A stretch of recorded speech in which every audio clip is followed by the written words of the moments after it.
Morning, everybody. I'll ask that my colleagues please take their seat. We're about to get started.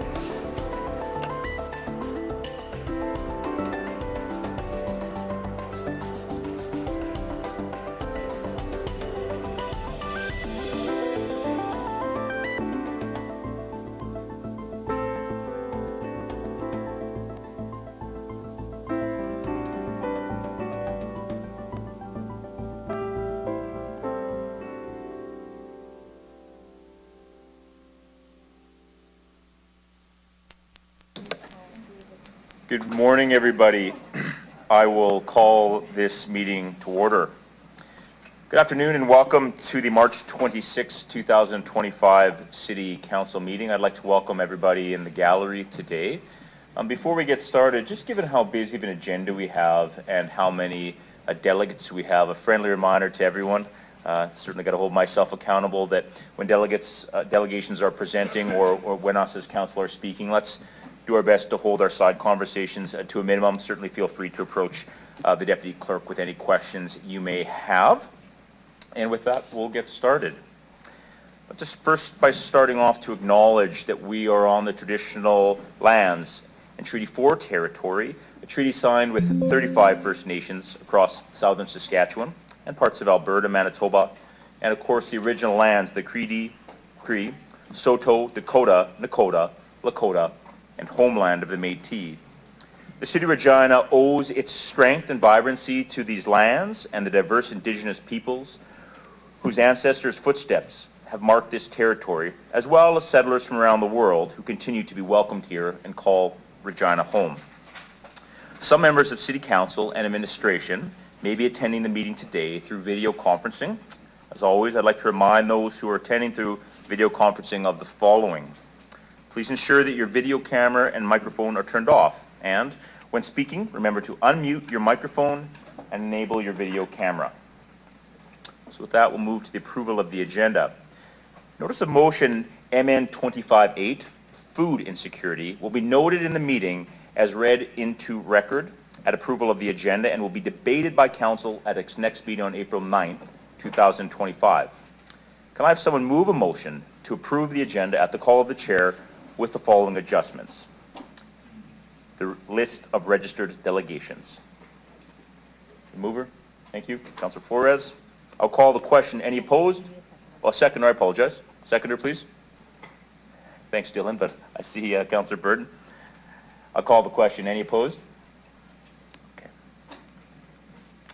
The call of the chair, after consideration of the consent agenda, the agenda items will be moved and considered in a different order today. The new order of the agenda is available in paper copies in the gallery. It has been circulated to City Council and administration through email. The agenda is still subject to further change at the call of the chair as we proceed through today's meeting. Moving to the adoption of the minutes. Can I have someone move a motion to approve the meeting minutes March 5th, 2025 City Council meeting? Anybody? Councillor Rasevich, thank you. Seconder?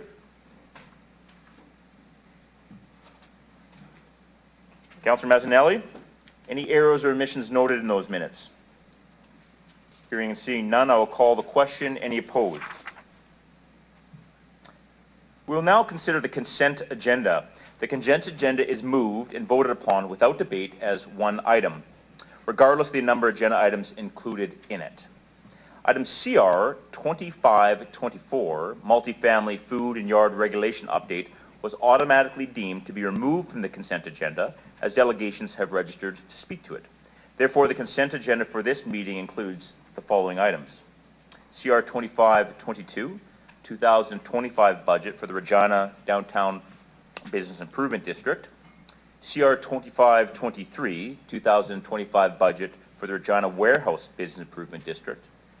And CR 2525, the Land and Real Estate Annual Report. I'll now ask if any member wishes to remove any items from the consent agenda for consideration and debate at this meeting. Okay. Can I have a motion to approve the consent agenda? Councillor Burton, seconder. Councillor Rasevich, any opposed? Seeing none, it's carried.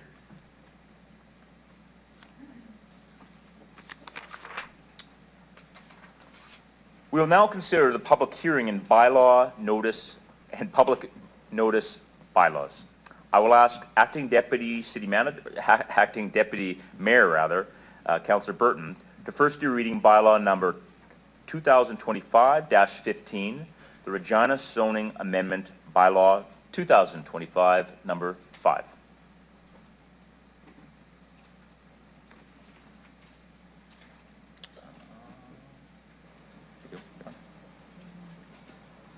There we go. Perfect. I move, seconded by Councillor Rasevich, that bylaw number 2025-15 be introduced and read a first time. I will ask the clerk to start the vote.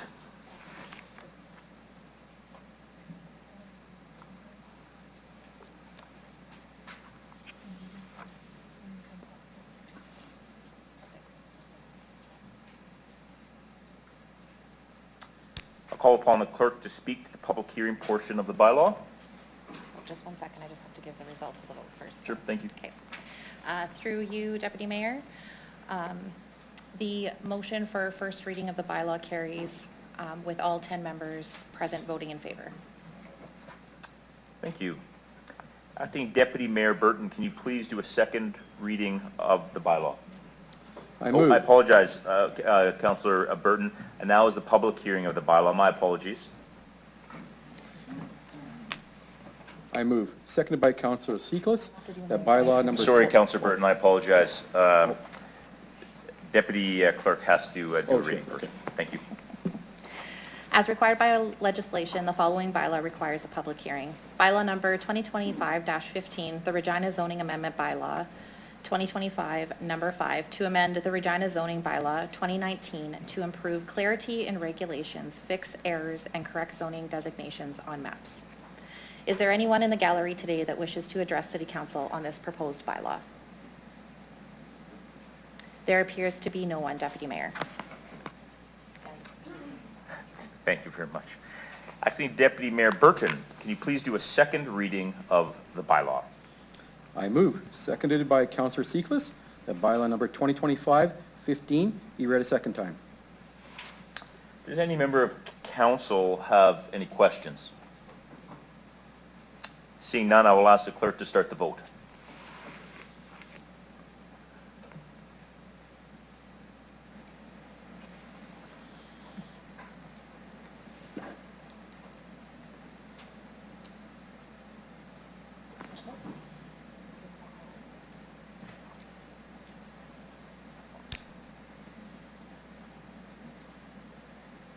Through you, Deputy Mayor, the second reading of the bylaw carries with all 10 members voting in favor. Thank you. Acting Deputy Mayor Burton, can you please do consent for third reading of the bylaw? I move, seconded by Councillor Froh, the council hereby consent to bylaw number 2025-15 going to third reading at this meeting. Thank you. I'll ask the clerk to start the vote.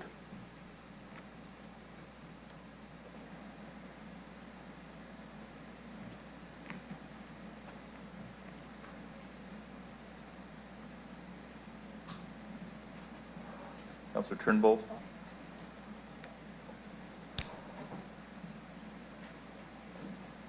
Through you, Deputy Mayor, consent for third reading is carried unanimously as required by law. Thank you. Acting Deputy Mayor Burton, can you please do a final reading of the bylaw? I move, seconded by Councillor Turnbull, that bylaw number 2025-15 be read a third time. I'll ask the clerk to start the vote.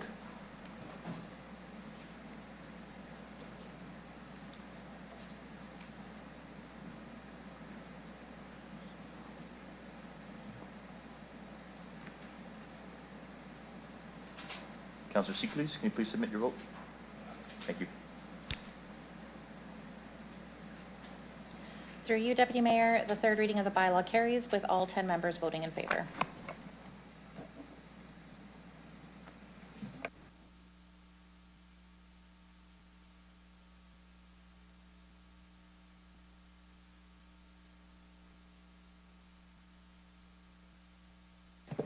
Okay.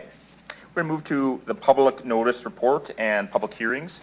We're going to start off this afternoon with delegations related to CM 25-4. I'd like to call upon Delegation James Topinka from the Regina Flying Club. Please make your way to the front.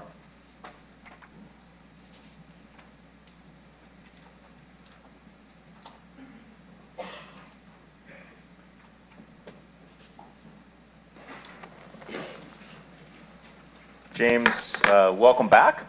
Similar to the last time, please introduce yourself for the record, the organizations you're representing, if any, what city or town you reside in. You'll have 5 minutes to address us here at Council, at which time my colleagues may have questions for you. Please go ahead. Thank you, Deputy Mayor. James Topinka. I'm a resident of the City of Regina, and I am the General Manager at the Regina Flying Club and Director of the Saskatchewan Aviation Council. I thank you for the welcome back, and I want to recognize that the due diligence and the work that has been done by the Council and the Regina Airport Authority. Quite often you wouldn't see a member of the Saskatchewan Aviation Council or the Regina Flying Club addressing the Council directly. A lot of times we trust and we confide and trust in our representative with the Regina Airport Authority as a representative of tenants and businesses that work together and combine to bring in the economic drive and the purpose of what we accomplish at the airport. Now, with what was happening, we found kind of a need, a calling, if you will, to make sure that voices were heard in the direction of where planning was going, where development was going, and the importance of making sure that we found and heard what all the development and the time and effort that was put into having a report drafted and brought forward. And so I really appreciate that the Council from the previous meeting last month and following through with finding the information that was brought forward and having more of a science-based approach to best practice and an opportunity to develop our best community, our best business opportunities, and the best overall framework for a successful Regina. So I just wanted to come forward again because of what was happening and share that there is strong support from Aviation Council and from the Regina Flying Club for the amendment or for the proposal as it has been brought forward, and just wanted to voice that support. Thanks, James. Thanks for your presentation to Council today. I'll look to my colleagues to see if anyone has any questions for you. I don't see any, so thanks very much, James. Appreciate it. Thank you.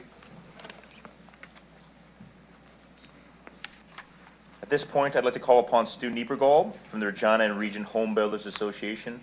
Please approach the front.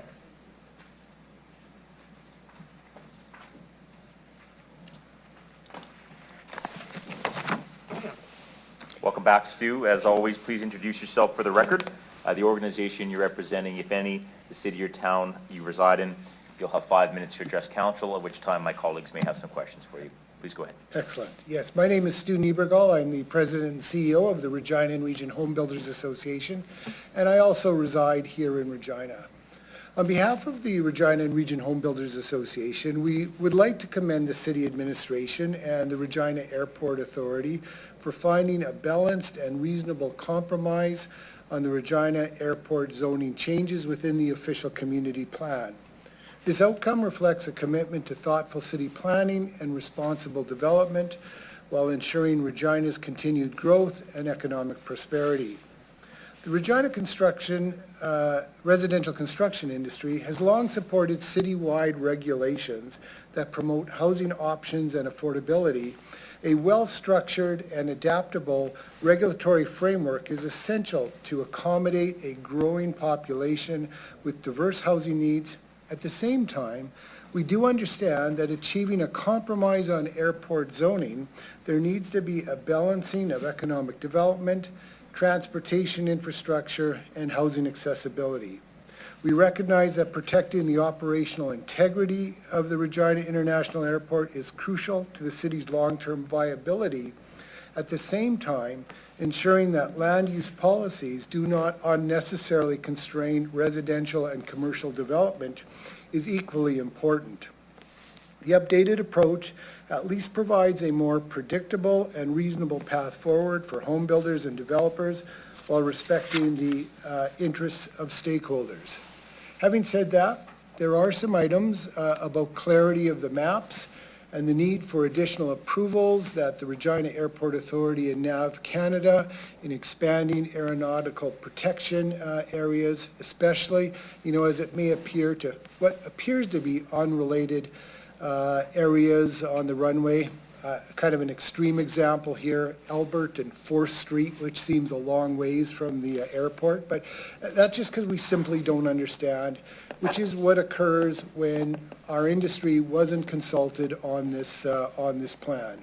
But having said that, when James Bogus, the CEO of the Regina Airport Authority, made previous comments to City Council, he stated, "We want growth, we want people living in Regina, place them somewhere, anywhere, just not at the end of the runway."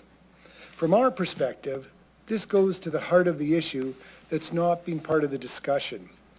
Where do we accommodate growth? It's important this council understands that other than the concept approval of Coopertown, not one new neighborhood has been approved by City Council since 2017, and that's the towns. Regina is at risk of a significant housing crisis in the near future if it does not get new neighborhoods approved, especially by this spring of 2025. The RHBA remains committed to working alongside the City of Regina and other stakeholders to support smarter growth strategies that align with the OCP and address the evolving needs of our community. We appreciate the opportunity to contribute to these important discussions and look forward to continued collaboration in Regina's future. We want to thank you for your ongoing efforts and leadership. We'd welcome the opportunity to discuss how the home building industry can further contribute to Regina's economic growth and community development. And I, again, would be glad to take any questions.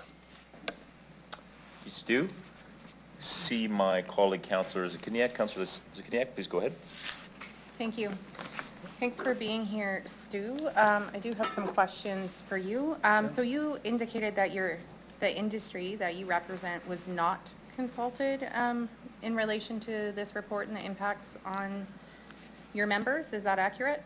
Yeah, that would be correct. I mean, what I would have to say, for the first time actually presenting to this as a delegate to this council, this probably would have not been my preference of the first item to come, to discuss with this particular council, but because here we are. But yeah, no, we did kind of insert ourselves into the conversation, when the Queen Street project had gone by, and we were completely unaware of these particular changes, and fortunately, one of the city administration, a wise person from the administration, had given me a call and had said, Stu, are you paying attention to that particular application? So we watched that one, play out. And I think you were there. I mean, it's easy to observe that the administration and the airport authority were, in two very different places, on that subject, as it relates to here. So what we saw was, an opportunity, or a lost piece that wasn't being discussed, because this has been about land planning, and what it wasn't considering is the building science aspect of this particular equation. So, we were able to share some thoughts and some notes with the administration. We had a good meeting with with James and the Airport Authority, and I hope that through that discussion, we were able to help, in some way, the two parties kind of get a little closer, to the amendment or the decision that's in front of you. Okay, thank you. So just for our clarity, as the rep, In what I'd like to know now is this end result, if you can speak to your opinion of the impacts to industry of what this recommendation before us would be, like all the recommendations. Yeah, so that's a great question. So, you know, this is, again, a very complicated file, right? And in fact, for me, it's been one of the most difficult and complicated files to have. And so, you know, having that discussion with Mr. Bogus, you know, and him really being able to dig down and, you know, explain his concerns, that was very, it really helped me understand the circumstances and his concerns related to this very well. It does have a significant impact, you know, to the land use, you know, within the city. And, you know, I think in that discussion, what I was able to help, you know, the airport authority understand, again, around the building science aspect, is some of these concerns can be addressed through building science. So, you know, just purely by example, if you were to build a home today at a tier 3 level of the energy code, which is about 20% better than code, the quieting effect within inside that home are very significant. And if you were to build a home that was built to a net zero energy standard, you know, or a tier 4 in the National Building Code, and you were inside that home, you would be amazing how quiet is inside that home, right? And that's the building side technology of this.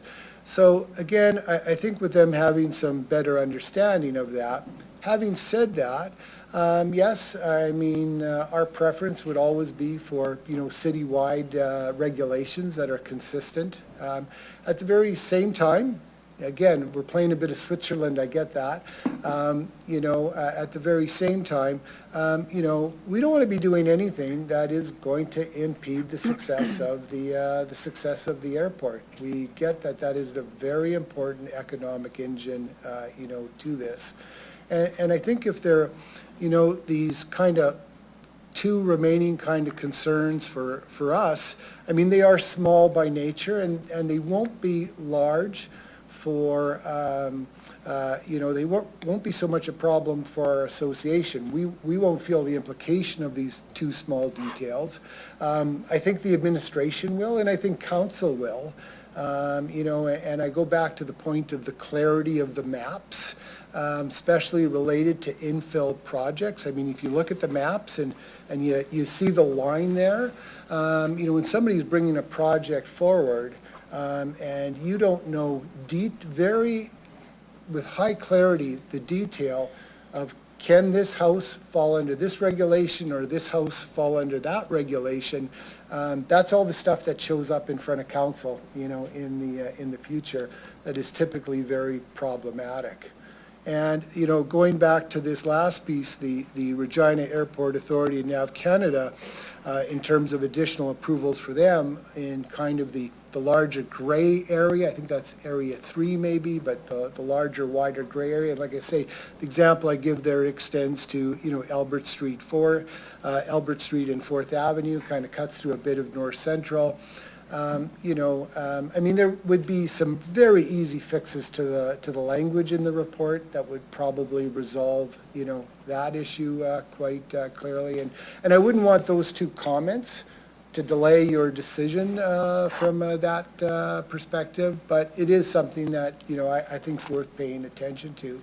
And I think one other thing that is worth paying attention to that I had not thought about since reading the other delegate reports. And that goes back to the point of consultation. There would have been an advantage for both the administration and the airport authority to have reached out and had that consultation with us, because again, for no other reason than to provide some of that improved insight in part of their decision making. But, and I don't want to speak for the other parties, but, you know, I did notice in the letter for, the letter from Dream and the letter from Bullcorp, I mean, two things. that, you know, they talk about in their letters is the not pronouncing it right, the expropriate without compensation. You know, that's an important one to actually pay attention to, because the Supreme Court's actually ruled a couple times on that, you know, both in the Annapolis Group versus the City of Halifax in 2022, and Lorraine versus Quebec City in 2018. And, you know, the ruling underscores the principle that while municipalities have the authority to regulate land use, such regulations should not deprive property owners from a reasonable use of their land without fair compensation.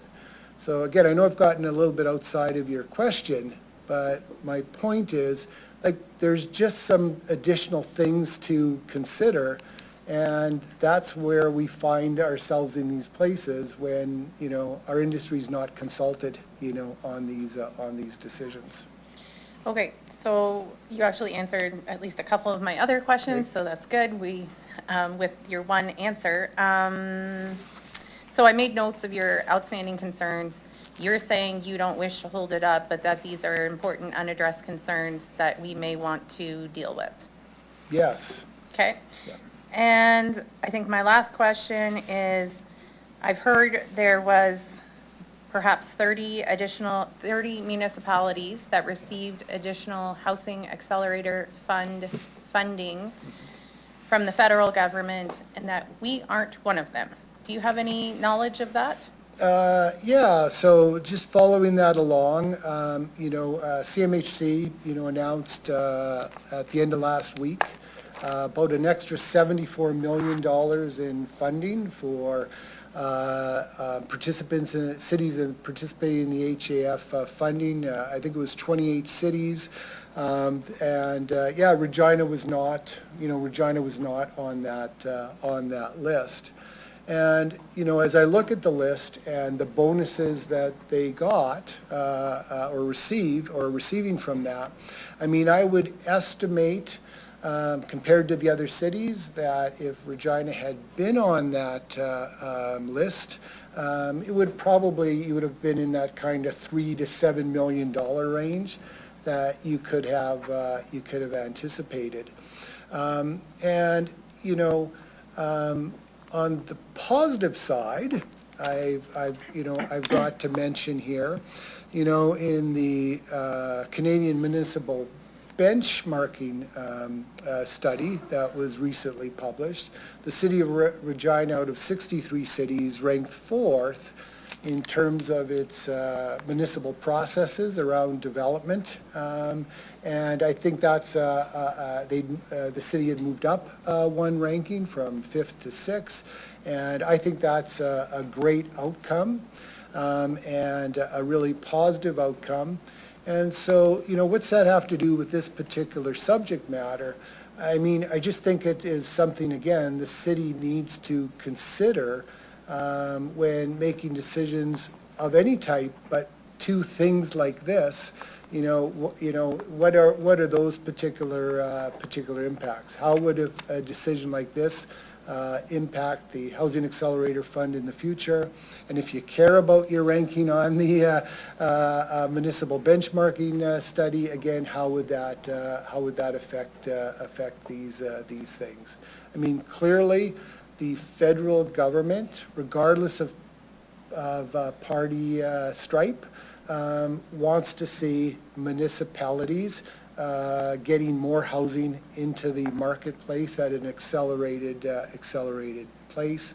And so, you know, I think answering your first question about the impact to this industry, you know, different members of ours will have different opinions on this, but, you know, as I kind of, you know, collectively wrap that up, if part of the city is taking a bit of this area out of play for very good reasons, then the question ultimately has to come to, where else are we going to place, place people?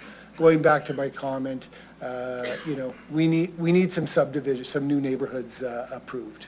Okay, we'll have to deal with that separately at a Yes. different time. Thank you.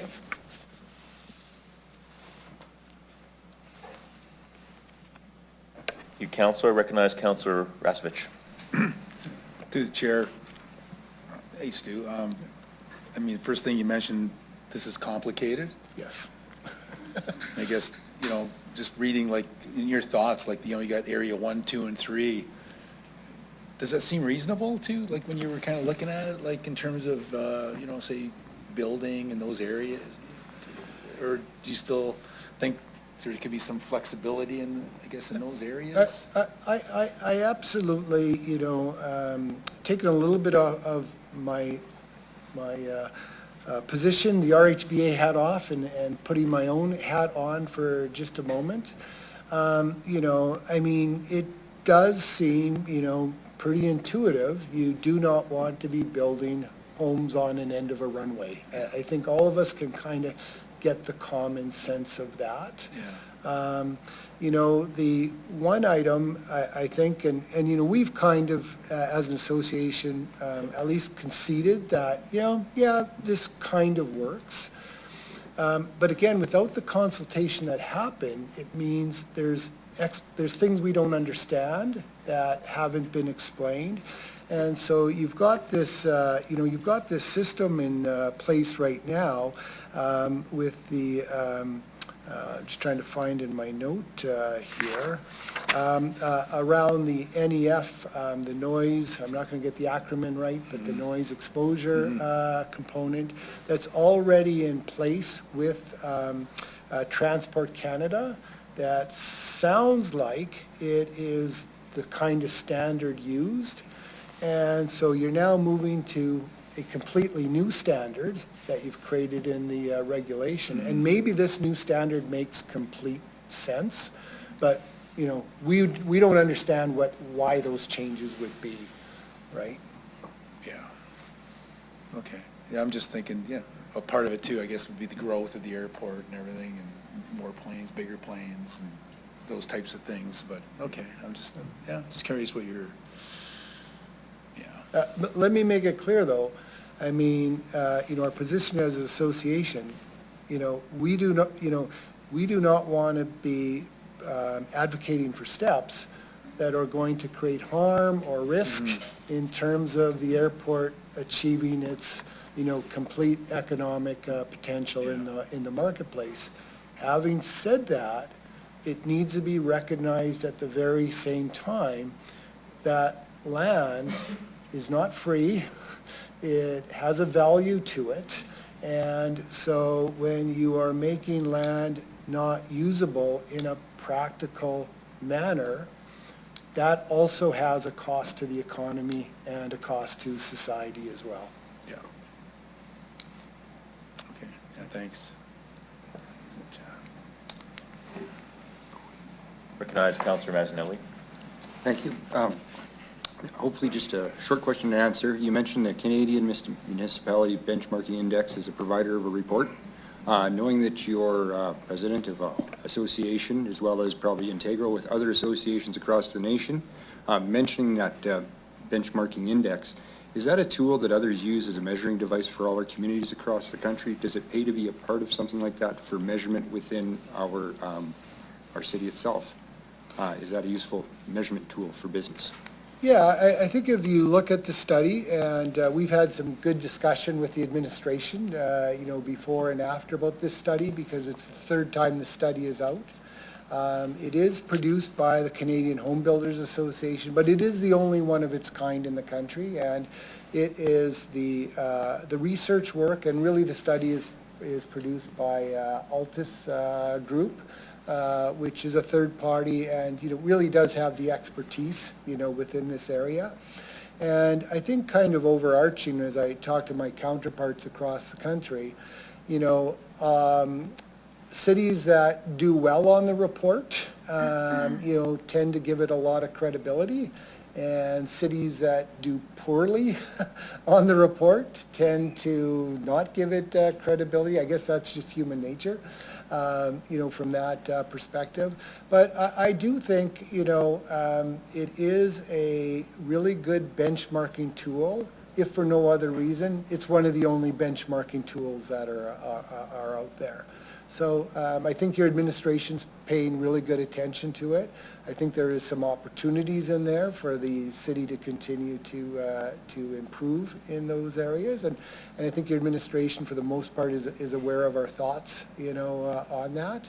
And I think for the most part, may agree. But those are things that work together, and it comes back to the point of consultation that Councillor Zakinjiak had mentioned, or a question about consultation. My observation over the years is that cities where the municipality and our industry,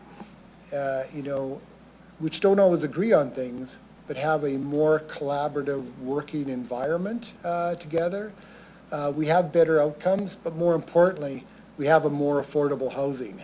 And if you look at cities across the country, and I've looked at this right across North America, cities that have a more adversarial relationship with the industry, the outcomes are typically much worse, and housing is never affordable, within those marketplaces. And so, I'd be glad to say, again, as an association, I think we have a very good working relationship with your administration, and I think that's reflective in the results. Appreciate that. Thank you very much.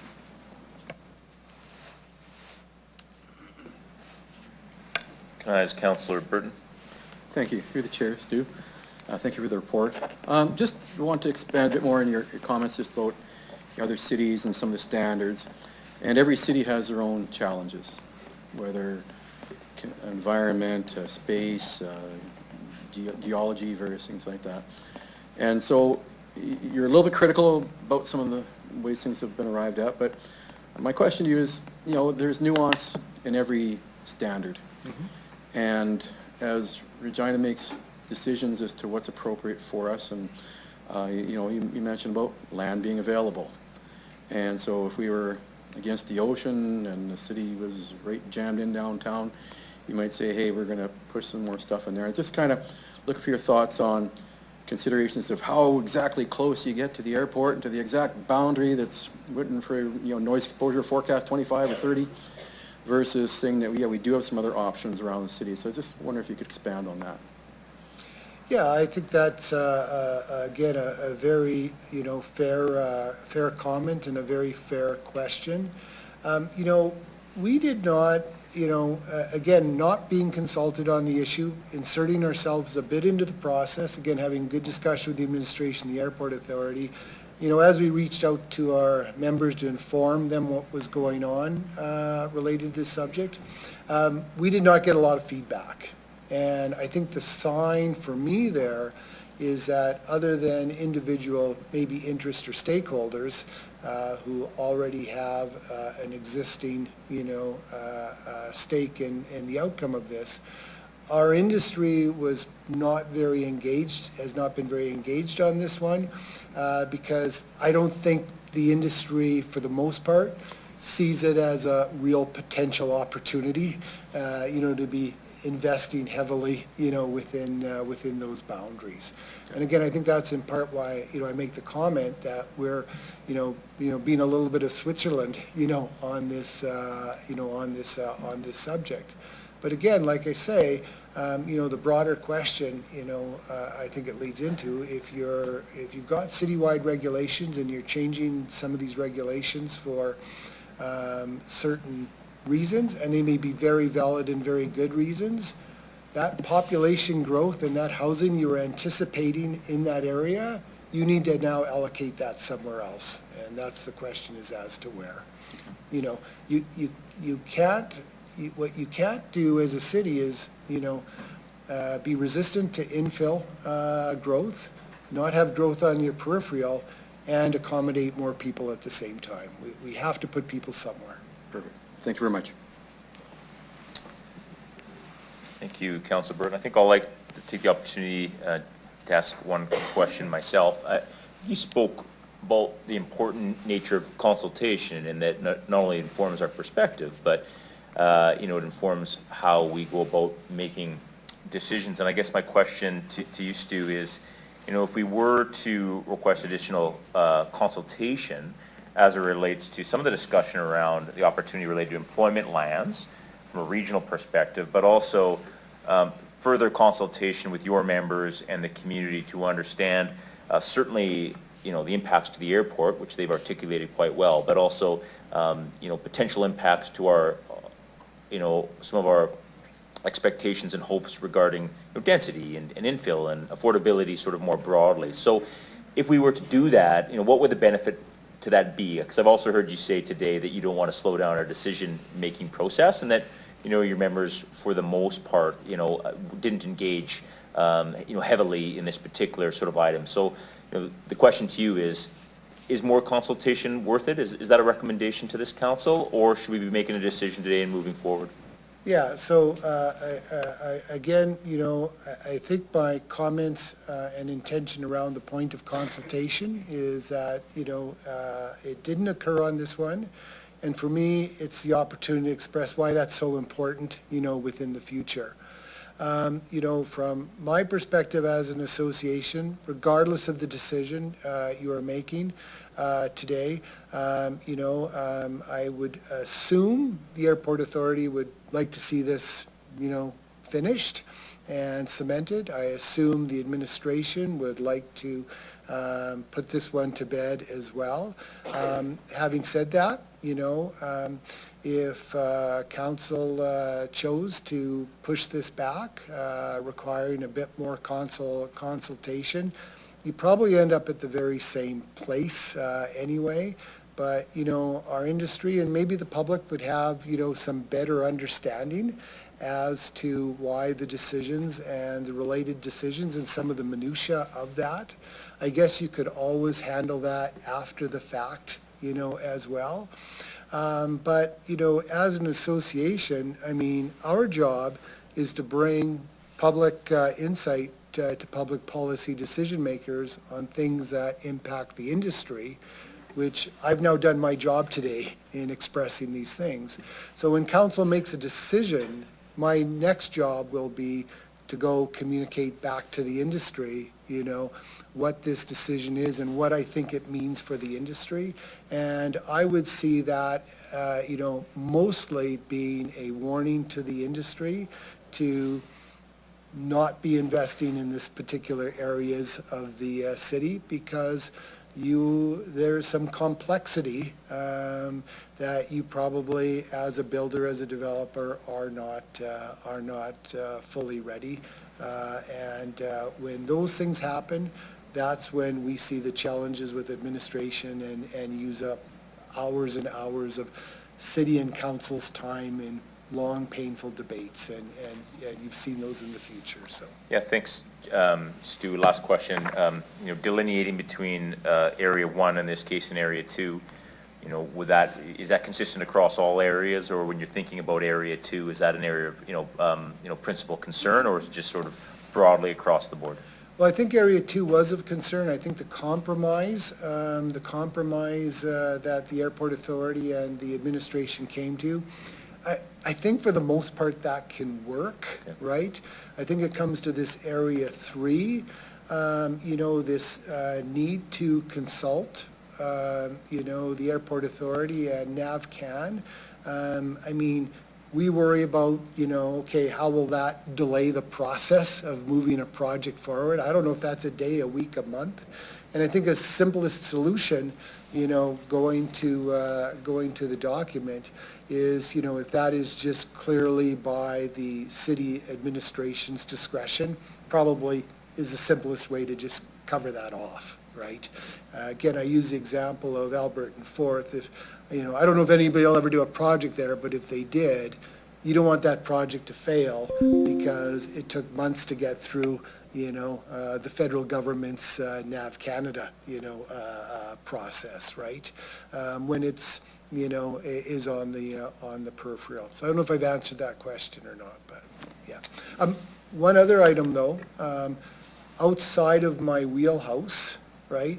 And just going by, reading the Delegations report, and I do not want to speak for Dream Developments in any shape, way, or form, but I do think in their letter, and I say it's outside of my wheelhouse because it's on the commercial side, I think there is a somewhat of a valid point related to the amount of commercial and industrial land. And, I'm not, I don't know, I haven't heard, because again, the consultation process didn't occur, how real of a concern is that within the marketplace or not, but, yeah. Is Councillor Adams? No, it's me again. Yes? Councillor Okay. Stignia? So just based on, as you were responding to some of the other questions, Mr. Niebergall, I understand, I've been here the whole time we've been talking about this. I'm Yes. tired of talking about it as well. My question is, if you said, okay, I don't see the need to necessarily table the whole thing or send the whole thing back, but what I did hear was concerns related to Area 3 specifically.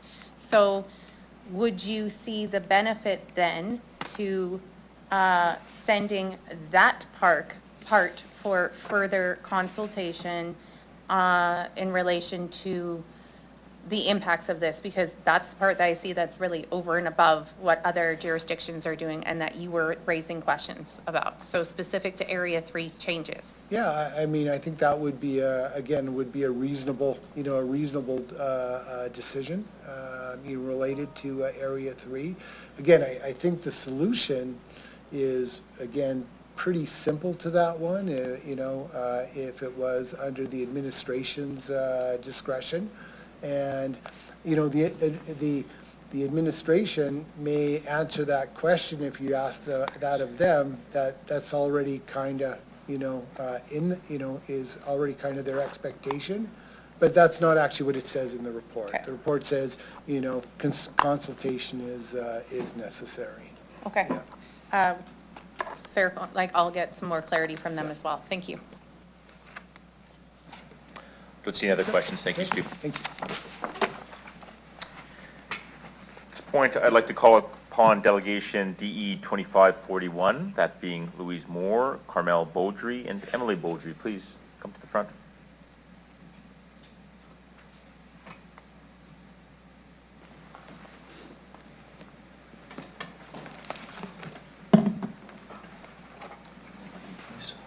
Good afternoon, and thank you for coming today.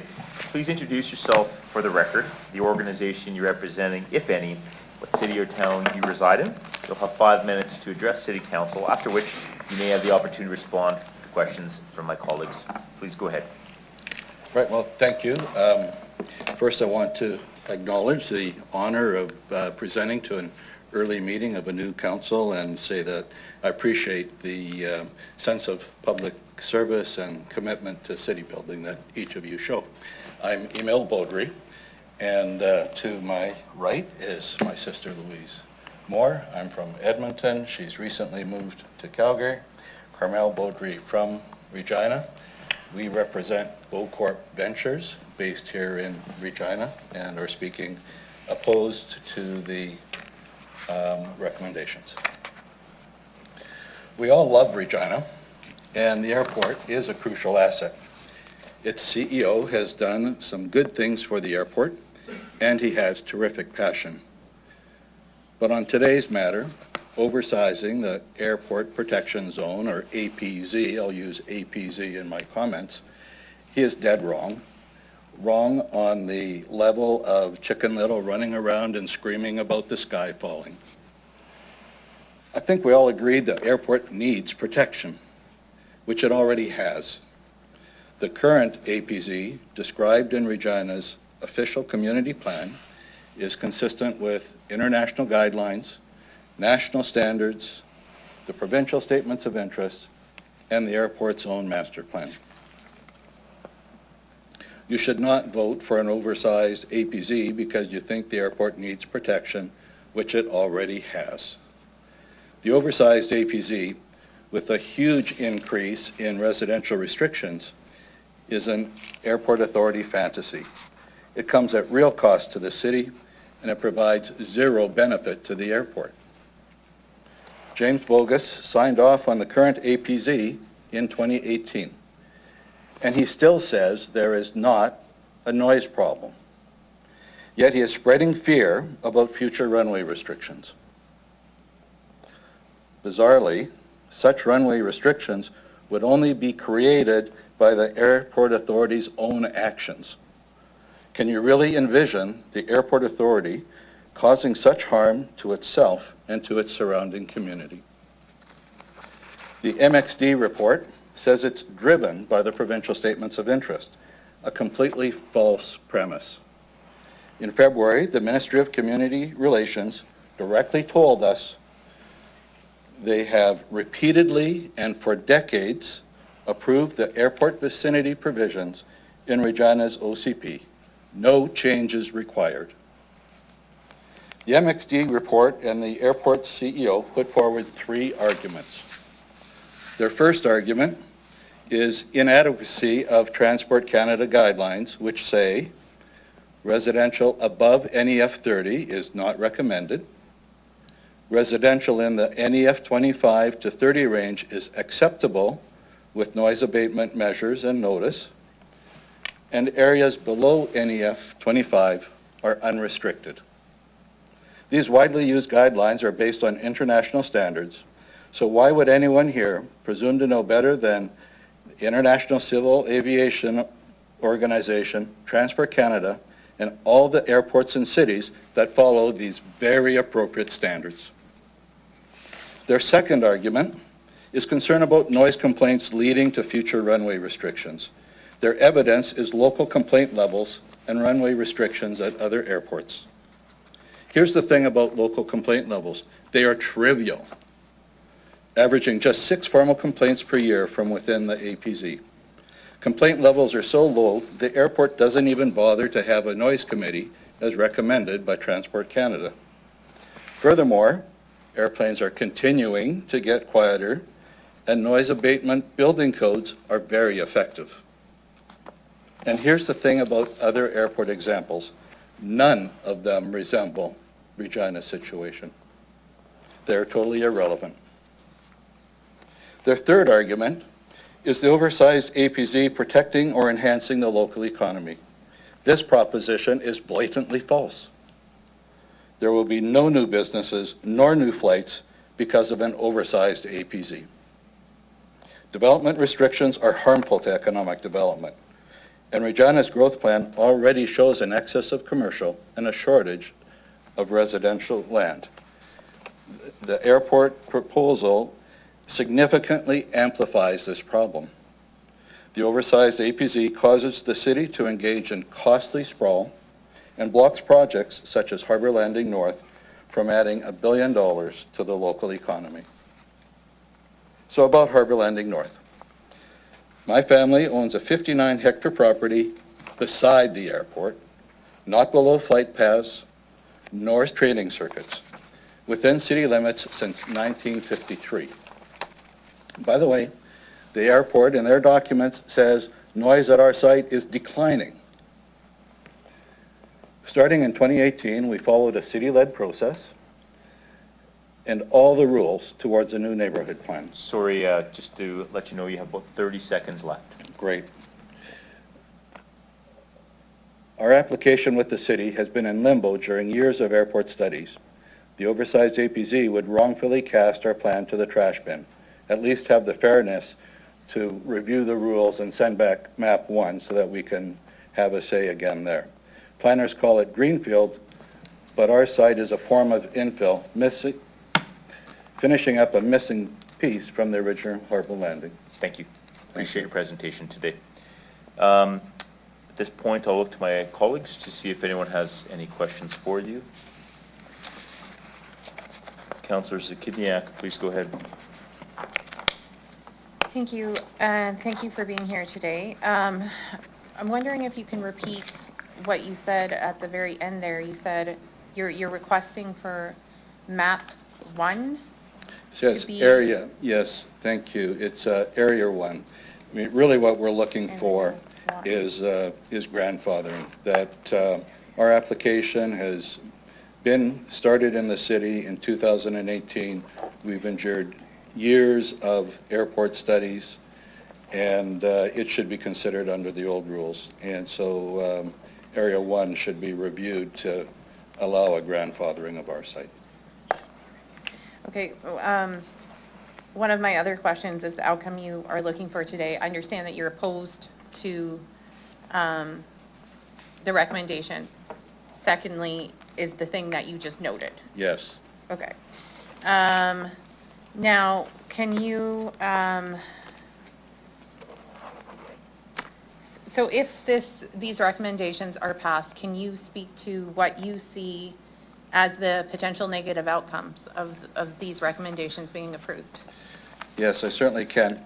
And in our submission, there's specifically a page about that, and that would be on Q7 of our submission, if I wanted to give everybody a moment to find their way there.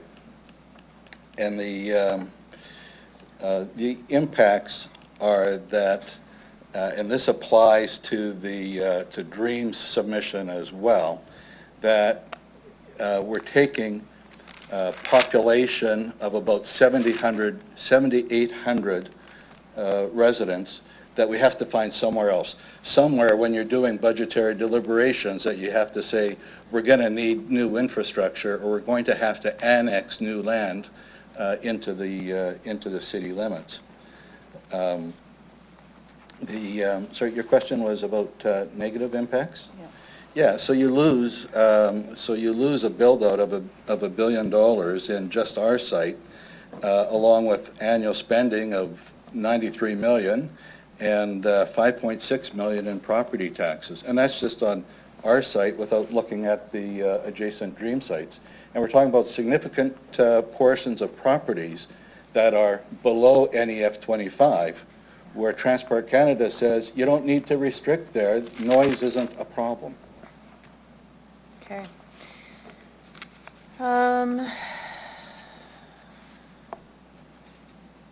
The previous delegate raised concerns about whether there would be a basis for there to be sort of claims about expropriation without consultation.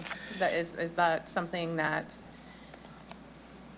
I believe this was in relation to some of your plans. Is there a relevance? Is there like something you want to speak to in relation to that? Yeah, you know, I have to be careful about how far I go. Obviously, you know, we have legal counsel, you have legal counsel. On our page Q6 in our submission, we do speak to that, and whether you might be concerned that a judicial review could consider APZ 1 as unfairly targeted at us. From our perspective, it was really triggered by our neighborhood plan application. Our application is outstanding, and this whole zone really becomes undevelopable for generations. That when we add in the commercial perspective, and Dream says this as well, this is not where the market wants to do commercial. The market wants to do residential here. And so in effect, you're saying, well, maybe in a generation or so, there'll be some opportunity at this time. And that's Dream's comment about expropriation without compensation. I can't go further on that one. Thank you. Thank you. Okay, thank you. I don't see any other questions. I appreciate your presentation today. Oh, sorry, I apologize. We do have one more. Councillor Burton, please go ahead. Thank you, through the chair. Your comments about commercial development. I've flown into many airports around the world, completely around the world, and I've regularly seen many commercial developments close to the end of the runway, but not right at it, and surrounding the entire airport. Why is a commercial development, you feel, not appropriate for that part of the city? There's some new overpasses to the west on the bypass that were put in that are quite underused, actually, as far as I'm concerned, that goes on to Pinkey Road. And why do you feel it's not an appropriate area for the city to strike a fourth and commit to commercial development? You know, we've been in the market for a long time, and if it was a good commercial answer, then I wouldn't be sitting here today. In the structure of our city, we have the greater transportation hub. Thank you, and the structure north of the airport. We do see north of the airport through to the greater transportation hub, and directly west of the airport as having commercial and industrial potential. You know, we're competing directly against the airport with on-airport site for commercial, and so airport vicinity would first look there, which hasn't built out very quickly, and we have an additional complication in Regina with the downtown protection, office protection policies that we have, that we couldn't put that there could not be an airport business park in that area without violating that policy. Okay, but, so you mentioned the other areas, but I'm not quite understanding, through the chair, why that would not be viable commercially. You described there's other competing interests nearby with the Global Transportation Hub and various other opportunities. But I'm not understanding why you feel it's not commercially viable. Yeah, well, there's also an economics problem about how you build the infrastructure. You'll end up with a servicing cost and with offside levies by the city that are basically greater than the commercial value of the property could be.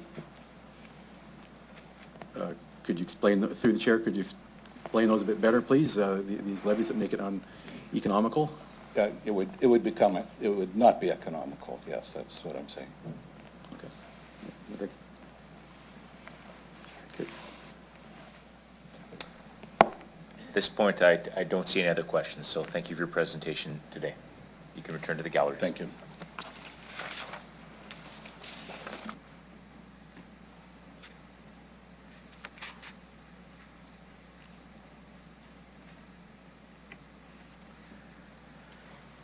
At this point, I'll call upon Delegation DE 2542, James Bogas of the Regina Airport Authority. James, please come to the front.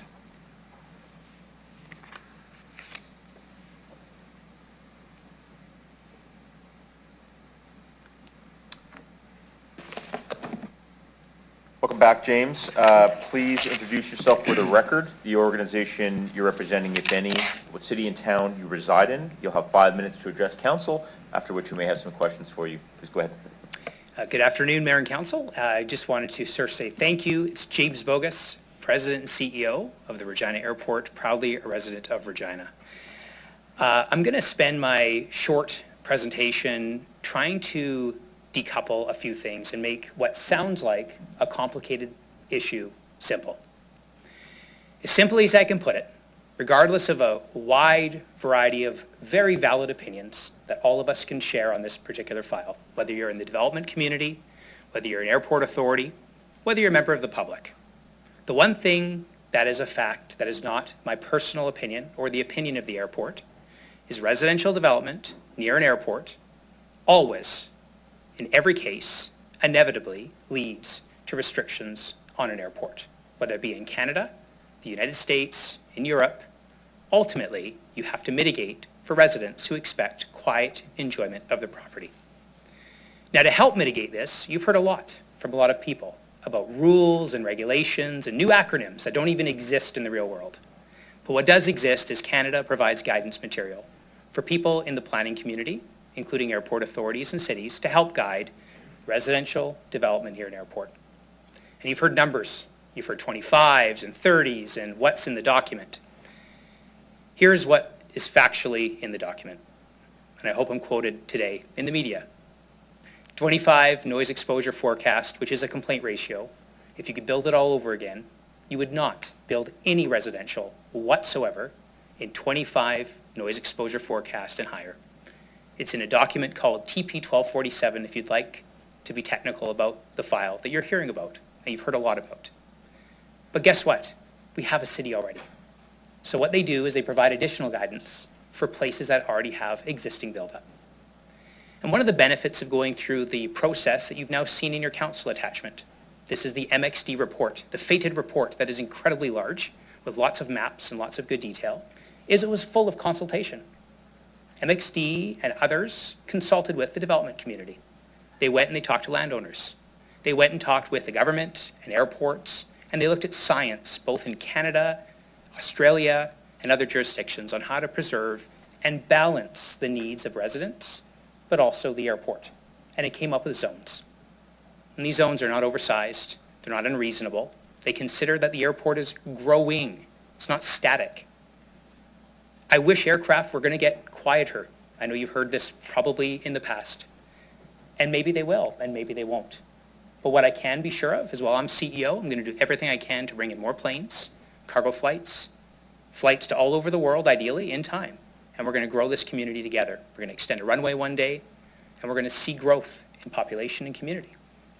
And if we allow residential development, especially development almost adjacent to the airport or at the end of the runway, which is exactly what you're hearing about, it is a recipe for uses that are not compatible. And ultimately, inevitably, we will see the same issues that other Canadian communities and airports have seen time and time again, where the compromise is at the expense of the ability to grow your local airport. And this is why the province of Saskatchewan has very strong statements of provincial interest. And I want to thank publicly administration. This was a very challenging file.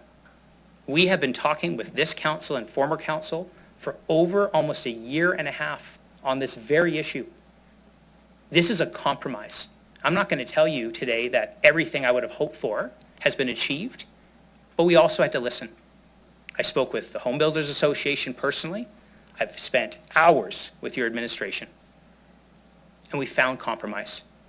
And what you're seeing in front of you is a compromise between these interests that's reasonable, that's rational, that's grounded in science, and it's something that we can live with at the airport. And I'm sure I'm down to 30 seconds, so I'll say this. Let me assure you, whether it's Area 1, 2, or 3, we work with the development community to remove barriers.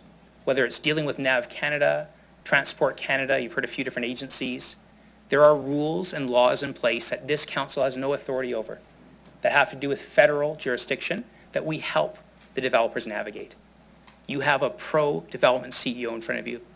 I want to see the city grow. I want to see more homes built. I want to see commercial built. I want to see industrial built. But we have to find the right places for them. And when it comes to residential, unequivocally, make no mistake, please do not densify or place more residents in the wrong areas. And this study, with your supportive administration, finally achieves that. It finally strikes a balance where we all had to give a little to get something that's right for our community. Thank you very much. James, Councillor Mazzanelli, please go ahead. Thank you very much, through the chair. Appreciate the information. Wasn't here for the last debate on this matter, but watched it and caught the tail feathers of it. Appreciate all the points on the NAF zone. I do note that this is actually also a international land use planning collaboration document, and it comes with transportation recommendations for road usage as well. On page 66, I see that they're trying in the future to achieve connectivity between the global distribution hub as well as some of the future businesses in the airport by mirroring on 13th Avenue. I noticed that there's this real hinky thing it does when it gets to Courtney Street. Pinky's been well invested to have transport traffic acceptable, and it's a great tie-in to the bypass as well as the transportation hub. But for some reason, we have this weird extension going through Courtney, drawing traffic towards residential, of which I believe will be, not residential traffic, but transport traffic. Do you have any comments on that? Because I've seen the same document you're referring to and having opportunities to meet with administration, we view that there's an opportunity for a transportation corridor between the GTH and the Regina Airport a little more formally, and to try to remove traffic from residential areas where possible. Right now, as many of you know, we have a Canada Post and a Creos Aviation proudly on site, and we have essentially a business park we'd like to see developed over time. But the infrastructure is not ideal for tractor trailers and those types of items. What I can just simply promise you is it's too early for me to tell you what I think the outcome should be, but I want to assure Council and the public that the airport is very much at the table supporting sensible transportation planning when it comes to roadways, up to and including providing some space on our property to make those roadways more practical for city use. In fact, I'm sure this will probably make the news here, but I just want to share, behind closed doors, we are talking about us providing some opportunity for the City of Regina to access airport lands to better the road network in some of these areas. So I promise, I commit to be there, but I can't promise an outcome other than we want to grow, meaning we need the infrastructure to support that growth. And we'd love to see industrial and commercial and those types of uses as close to the airports people want to build them, as long as it meets height requirements. Appreciate that, and just to make sure that I haven't missed anything, asking the administration for information and asking for this as a planning document, just to be a little bit cleaned up and updated, you'd have no problems with that. It doesn't affect your position at all from the airport's point of view? From my point of view, with the amount of words that have been attached to this report in totality, maps and drawings, we'd like to believe they're error-free, but we're all human. If there's a small labeling issue or a small bit of cleanup for clarity, we have no objection. However, I want to rest council assured that when it comes to development or concerns on how to navigate even a complex task, the airport's a partner in that. We're not a passive. So when you hear about referring to the airport, you hear about items that might have some discretion with other parties, will help the development community navigate that to find an outcome that works. Much appreciated. Thank you. Thank you. Recognize Councillor Turnbull. Hello, welcome back. Good to have a report. So I was looking at this in Zone 1 and Zone 2 and Zone 3, and I can see that it's really targeting residential, but I have noticed the noise sensitive services, which are restricted. Can you elaborate on that a little bit more? The Sure. noise sensitive service areas? Yes, thank you. This is now referencing that technical document I mentioned earlier, TP 1247. Contained within, Transport Canada provides planners different types of land uses, some of which they deem noise sensitive, based on the likelihood that someone would have a sensitivity to noise or make a complaint to the airport. Generally, uses such as residential, could be a care home as well, potentially, could be a school. Some of these are considered noise sensitive. The big difference is generally where you sleep overnight somewhere are the most noise sensitive. But the way the zones are separated in the document, they'll use those contours, which are the numbers you're hearing about, and they'll basically make suggestions as to what types of uses would be appropriate in a particular area or zone. So that effectively is how the government suggests noise sensitivity is. I'd like to add one piece to this, please. Noise is very subjective.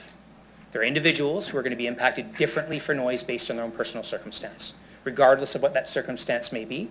Someone who may say, yeah, this is great. I love the noise, or I like what I'm seeing. Someone else may have that where they lose sleep, for example. So it very much is dependent on the individual. So we try to find those compatible land uses for that reason. Okay, and along with the noise sensitivity services, Yes. so like services maybe specifically which are destination for people with maybe disabilities or anything like that would be considered noise sensitive services? The government does not publish at that level in this document. And I have to be mindful that I'm an airport person, so I just don't want to speak for something I'm not knowledgeable enough about. I would just say that that would be over and above how Transport Canada gives guidance to airports and cities in terms of the documentation that I'm referencing. They don't dig into those types of circumstances. I did look into the maps quite thoroughly, Yeah. and in that 30 to 25 zone is the new Kinsman Park subject to be built, which would be the 7th destination park for disabilities. And so I guess my concern here would be is putting a destination for children with disabilities in the zone which says for noise sensitivities. And I was just wondering, what would your feelings be on that? Because I know you are very opposed to the residential on Queen, but how do you feel about this scenario?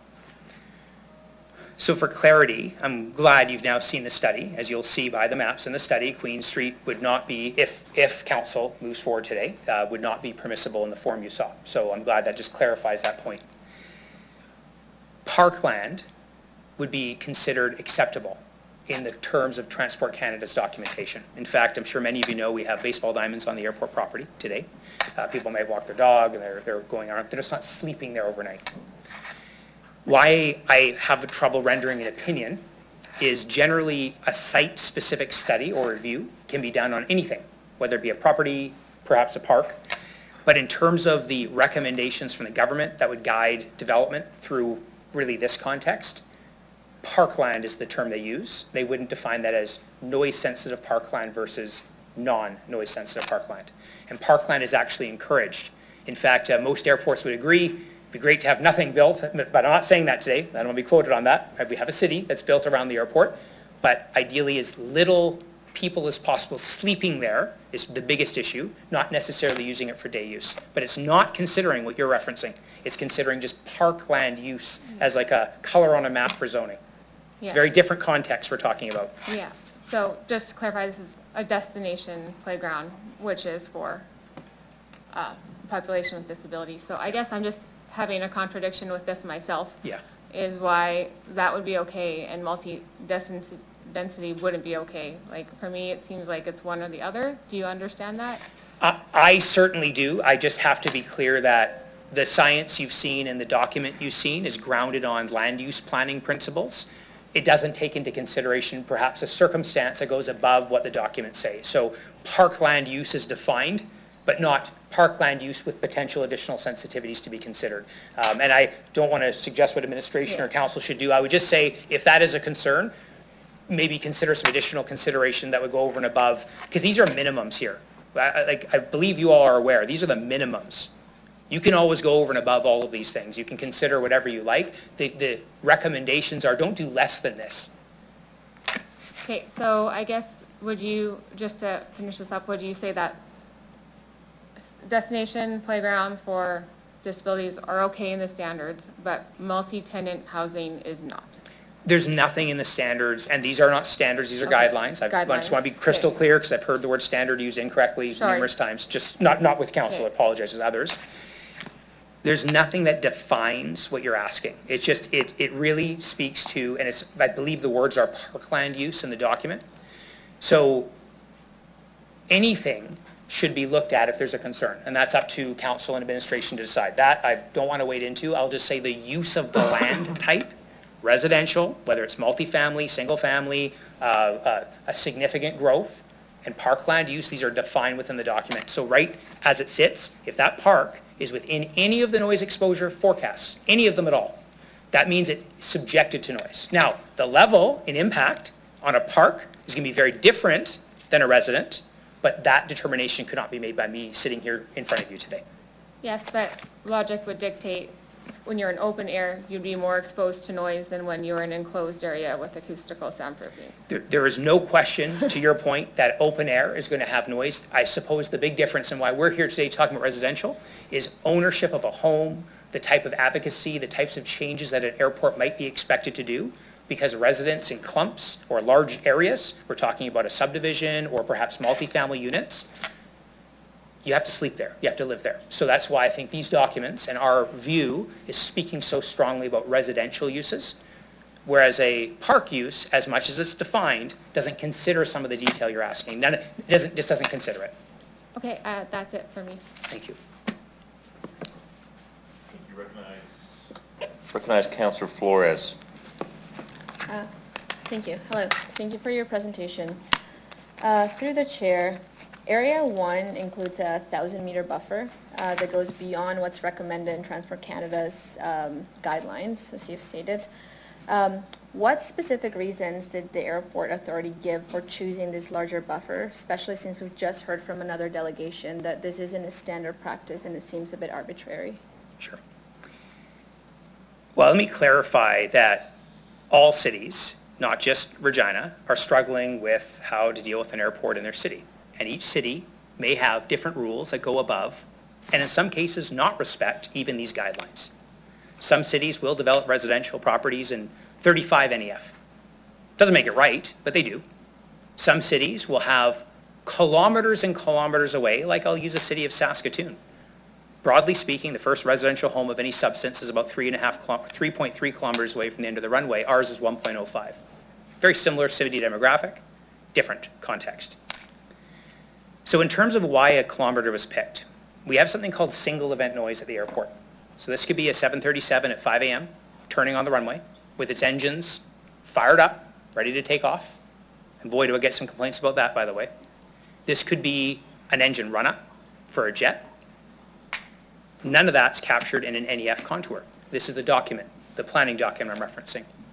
Military, proudly support military, by the way, at our airport. We're proud of that. None of that whatsoever is modeled in an NEF contour. Circuit training. These are flight schools that operate small aircraft to train pilots. None of that is modeled in an NEF contour. The NEF contour is a very specific formula that Transport Canada decided some years ago to use as a planning tool. The study that we presented to you includes all of those issues, and a 1 kilometer buffer, frankly, is the bare minimum through consultation, through discussion with the development community while this study was being undertaken, looking at places like Hamilton and Winnipeg and Edmonton and other city jurisdictions, looking at other countries and what they're doing. This was about the minimum. Most of the 1 kilometer buffer is within NEF 25, by the way, most of it. So what we're looking for is a little wiggle room and a little bit of room to make sure we can grow. And also respecting single event noise, which is again not covered by these numbers you keep hearing about. But that's what wakes people up in the morning at 5 a.m. All right, so earlier you spoke about with a lot of certainty about some cities in Canada that have, whose airports have been incredibly hindered by this type of regulations. Seems like a very confident assertion. Could you give me very specific examples of how this has happened? For sure. Each city has different makeup. We have to keep in mind that where your airport's located makes a huge difference. You've got a city like Kelowna, for example, that the airport is further away from residential. So it's easier for them to manage. You don't have these conflicts at council. But you've also got a city, let's take Montreal, larger airport, but the city itself, like ours, has residents all over. But near the airport, they allowed substantial residential development to develop over a number of years. Not because of the total population, because of the near residential. So in the case of Montreal, one of the busiest airports in the country, after 11 p.m., they have a noise prohibition, which doesn't allow jets landing over 45,000 kilograms. 45,000 kilograms. Those are large cargo jets. Those are 737s. Those are the flights that come in from Cancun. Those are the flights that we take today in our city, that we take for granted, that we enjoy. You can't operate that at a very large airport in Canada. You have another airport in downtown Toronto called Billy Bishop, 2 million passengers, by the way. We're about 1.2, just to give you a sense of context. No jets whatsoever. No jets. And you might say, well, that's a short runway. You can land jets on them, smaller ones. They don't allow them at all. Now, we all agree that Toronto is a megaplex compared to a Regina. But it's the total population that you look at. You have to look at the inbound or the nearbound residential. Doesn't matter how big your city is. It depends on how many people live by the airport is what causes the types of issues I'm talking about. And in the case of Billy Bishop, there's noise prohibitions closing the runway altogether at night. Closed. No activity and no jets. So today, a single home may not get us there, but adding residents, hundreds and thousands, depending on what you view as reasonable, will lead to this. And it's not, again, my conjecture. I would simply say that in all cases, residential development near an airport always causes conflict. And this is why the Government of Canada, not me, created this document, which you've heard so much about, TP 1247, specifically giving guidance to restrict, to not have density, to reduce, to not build residential in areas that would cause these conflicts. All of this together is why, again, I'm here, and hopefully I gave you 2 examples as just 2 examples. Okay, so you just referenced TP 1247, but just to my first question, because the area recommended is beyond what that is recommended, so just that doesn't, it doesn't mirror each other, you know what I mean? Like, Sure. You're referencing that as a guideline as to what should inform our decision, so how could we, can you please help me understand why you're going beyond that in this case? And because, yeah, please help me understand that. Sure. Most of TP 1247 is included in the areas you're looking at. So most of these contours you continue to hear about, NEF 25 is in Area 1, it's in Area 2, it's in Area 3, depending on what contour. Most. There's a small portion that goes over and above. And this is because of single event noise, which our study articulates very well why a kilometer was chosen. It's a decibel level from a 737 or a jet, the type of activity you see at Regina regularly, which is not modelable. You cannot model that in the contours in TP 1247. This is a formula the government requires us to use to create these contours. It doesn't include those. It doesn't include military activity. It doesn't include flying schools. The single event noise is what can be very disruptive to a resident. Those who live near the airport will hear single event noise that may not all be modelable in this document. But let me rest assured, if you compare the lines in the document you've been presented in your package with the noise exposure contours, you will find in every case that the vast majority of all of those contours are contained within that 1 kilometer, and it's not a significant variance. It's not a massive change. It's not causing a massive difference from the NEF 25 to where this is in the document. And that's why the 1 kilometer was chosen. You cannot model those issues. Okay. And just one last thing. So currently, there is development around it. Because we heard about the level of noise complaints that we've heard as being not significant, and that you don't have a noise committee to mitigate that. Why doesn't the airport have a noise committee if noise concerns around the neighborhoods is such a big deal? Sure. Well, I didn't say that. So each year, noise is presented to your administration in December at the airport, qualifies as a noise committee supported by Transport Canada. We disclose all of the information related to noise complaints at the airport. And second, I've been very clear with anyone who's asked me. I've been on record here multiple times reminding this council. I've talked recently with the development community again. I had some questions come from Dream about our noise. Our noise is stated at about 1/3 of the actual complaints that we're actually getting. And the reason being is what you're seeing in that study is an output from a software program people before me put together that simply means when you go to my website, you go to yqr.ca, and you go to the noise inquiry section, and you type in your name if you want to give it to us, and what the complaint is, and where you live if you want to give it to us. That's all that's tracking. I never dreamed ever that I'd be here 2 years ago even talking about this, because all our zoning that was in place would give me comfort as an airport CEO. We didn't do a good job of capturing social media, public information when I go and present to the public if people have noise concerns. Phone calls that we take at the airport when we have military planes in, or maybe the WestJet plane arrives really late at 3 in the morning and wakes up their children. None of that's tracked.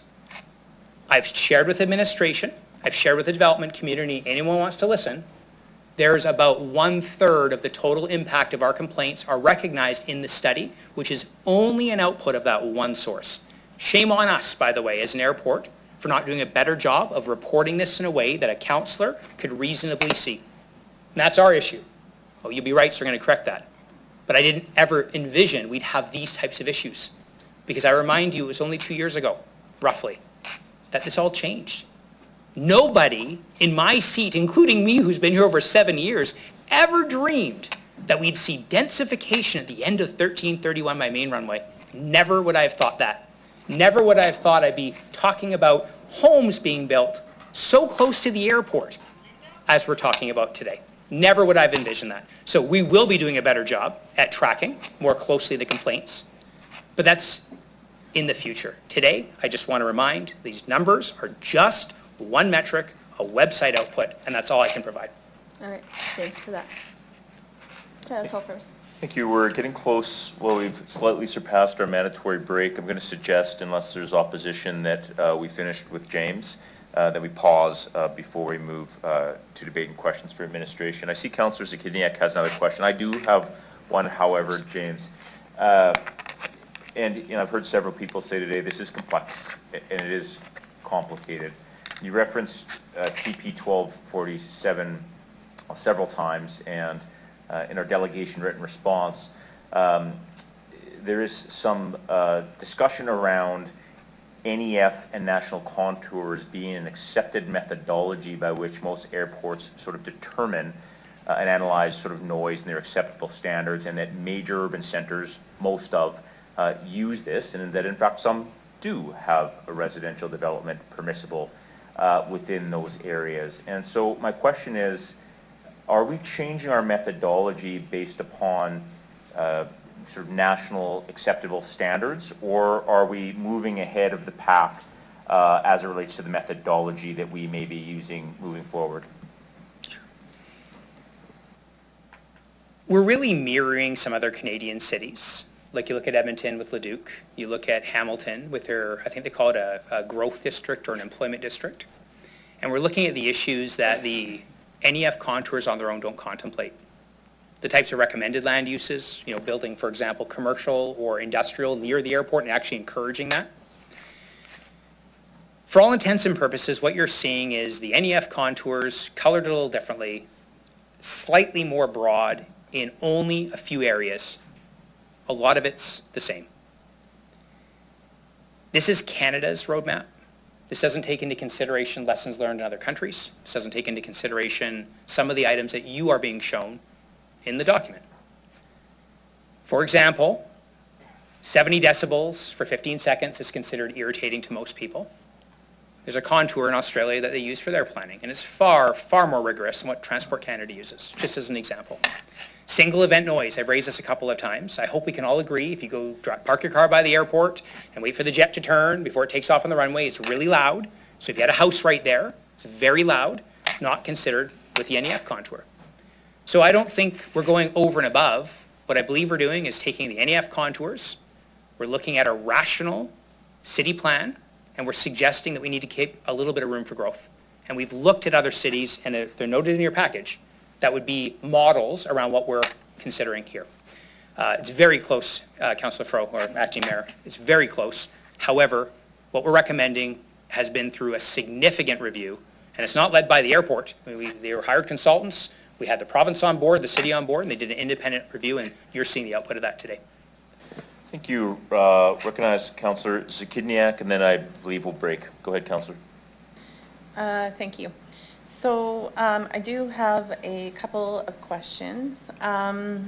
So I'm looking at the jurisdictional review on Appendix D, and that's page 195 of our package, if folks want to take a look.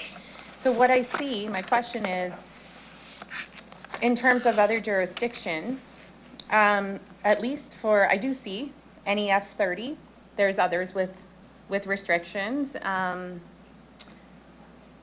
But when we see NEF 25, I only see one jurisdiction, Edmonton, Leduc, that would be more prohibitive than what's being proposed in Regina.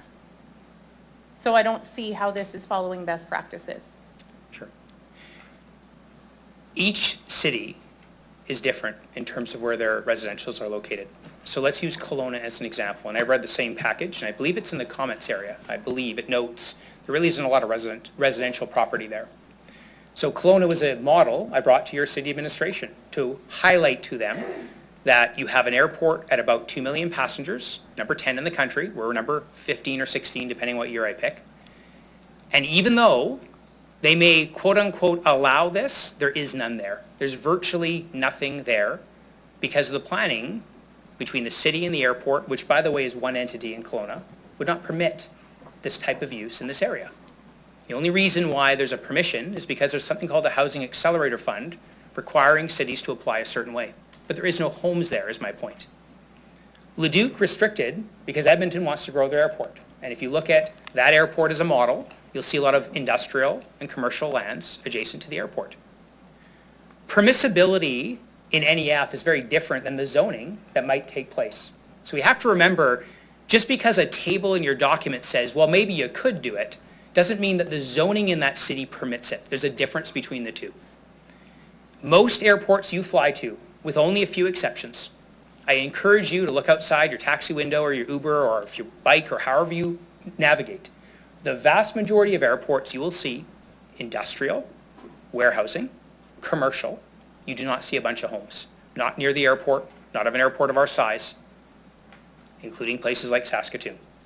I gave you a context. I think it's about 3.3 kilometers. You can check on Google Earth yourself. At the end of their main runway, we're about 1.05. And that's including the same rules that might be in your table. Just because you can, doesn't mean they do.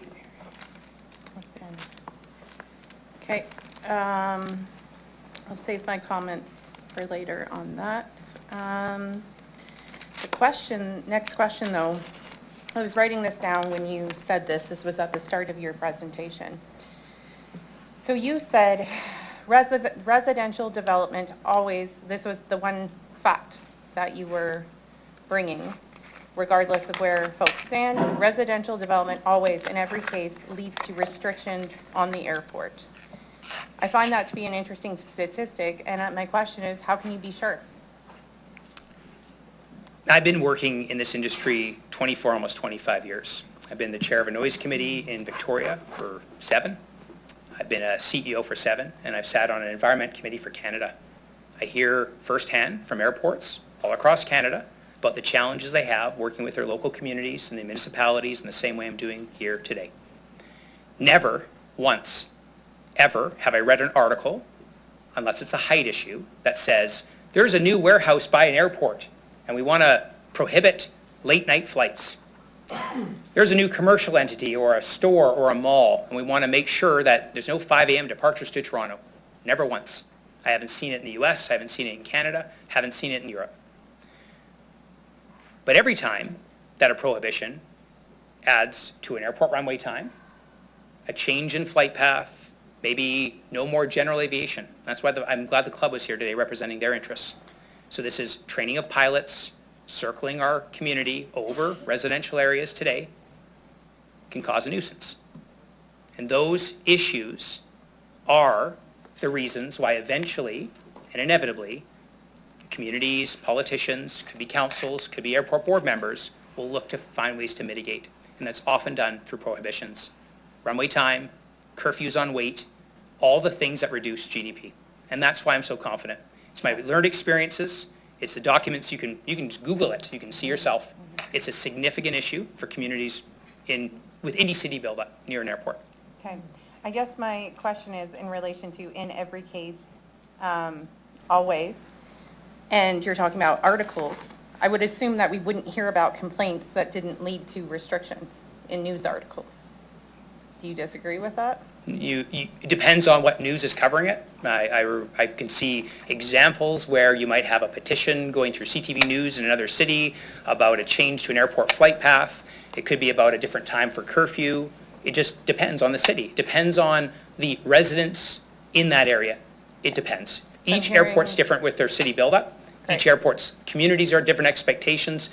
But in all cases, it's always residential. That's the key here. Okay. So I'm hearing it depends now, not in every case. That's all I have. Thank you. James, thank you again for presenting. You can return to the gallery. We are now going to take a 15-minute break, and we will be back here at 3:50. I will say 3 o'clock. We'll be back here at 3 o'clock. Thanks.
Okay,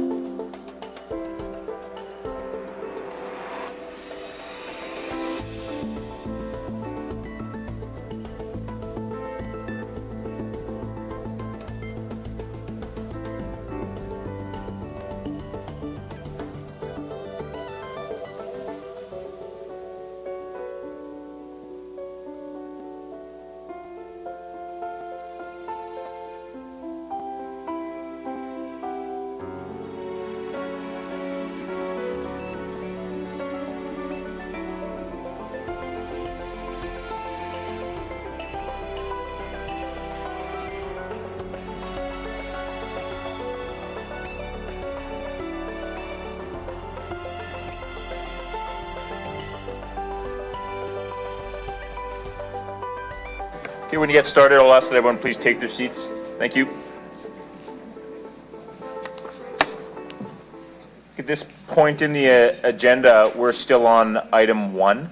Not to curtail debate or questions, let's just be mindful of time as we make our way through the day, as we have a full gallery of people waiting to speak to some very important topics.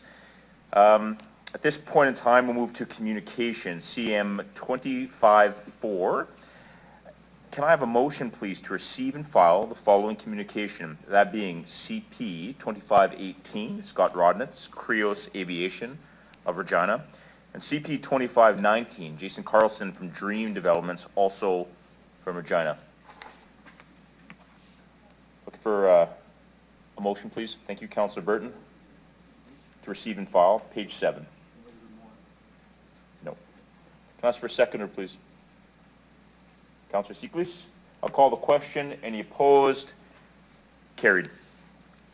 We will now consider item CM 25-4, Airport Vicinity, Official Community Plan and Zoning Bylaw Revised Amendments. I'll ask a member of administration to please introduce the report.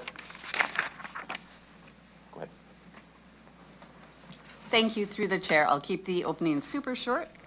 This report is in response to a resolution from City Council when CR 24-120 was considered on October 9th, 2024, directing administration to consult with the Regina Airport Authority and Canada Mortgage and Housing Corporation with respect to the airport's concerns related to residential intensification within the vicinity of airports, and to report back to City Council.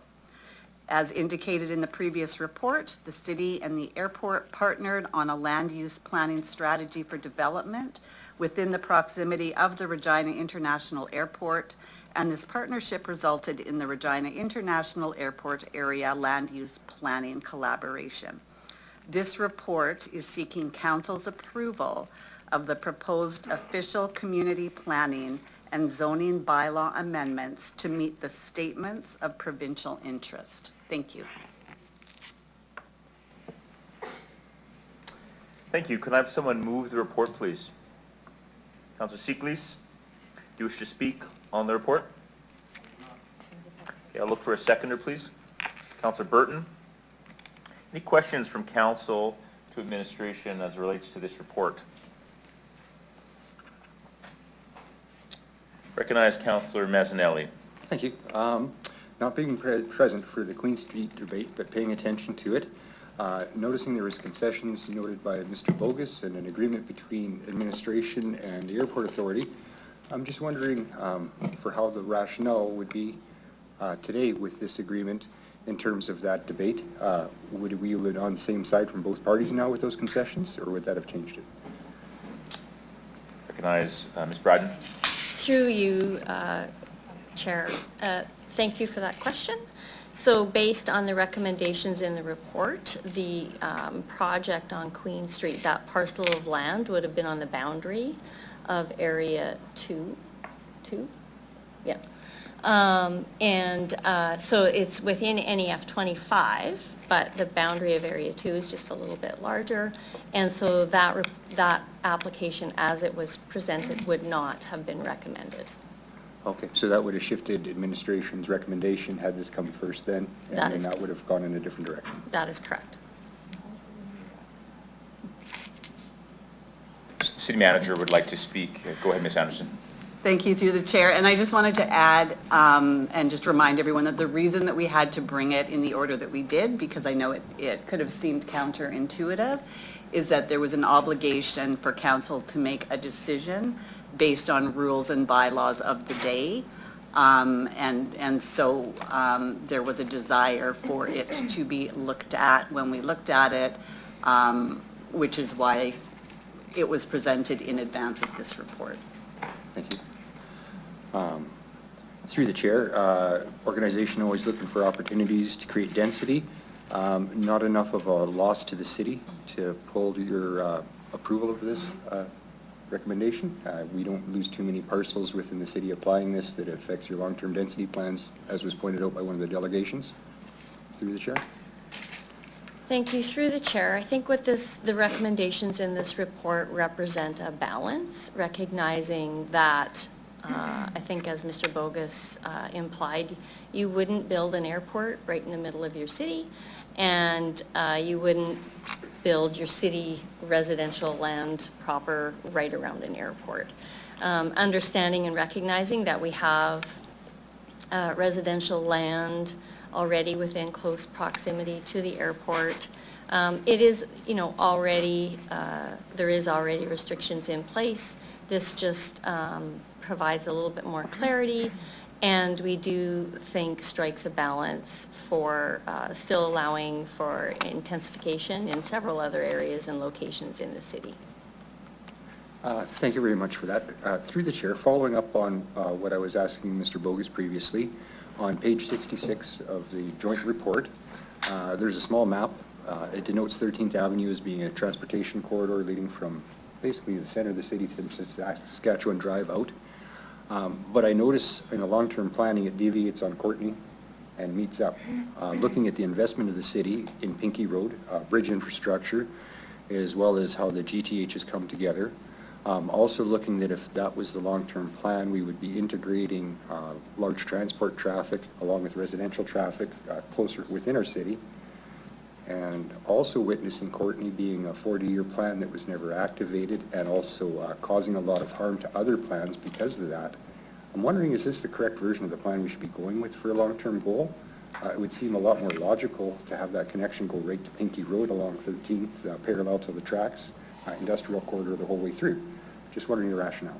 So thank you through the chair. So we're still studying. That is still future development. We are also doing the northwest sector transportation study. That's ongoing. And so all of those pieces will come together, and we're still doing that work to determine what the best approach will be. Follow up through the chair. After sitting in this chair for a while and witnessing things, I've come to know that the goals on a piece of paper, even though maybe not obtainable or the best, sometimes remain out of convenience on a report. To go along with that, I looked at the infrastructure plan in this report as well, and I noted that the transportation network mirrors the infrastructure needed for wastewater and freshwater going into the residential community. I kind of inferred that maybe we were planning our transportation network out of convenience with the wastewater and freshwater infrastructure, and if we're making a multi-decade long-term document, that maybe those corrections would be really apt for success, just from, that whole layman's point of view coming off this side of the circle to the professional planners, and any kind of comments are very much accepted. Thank you.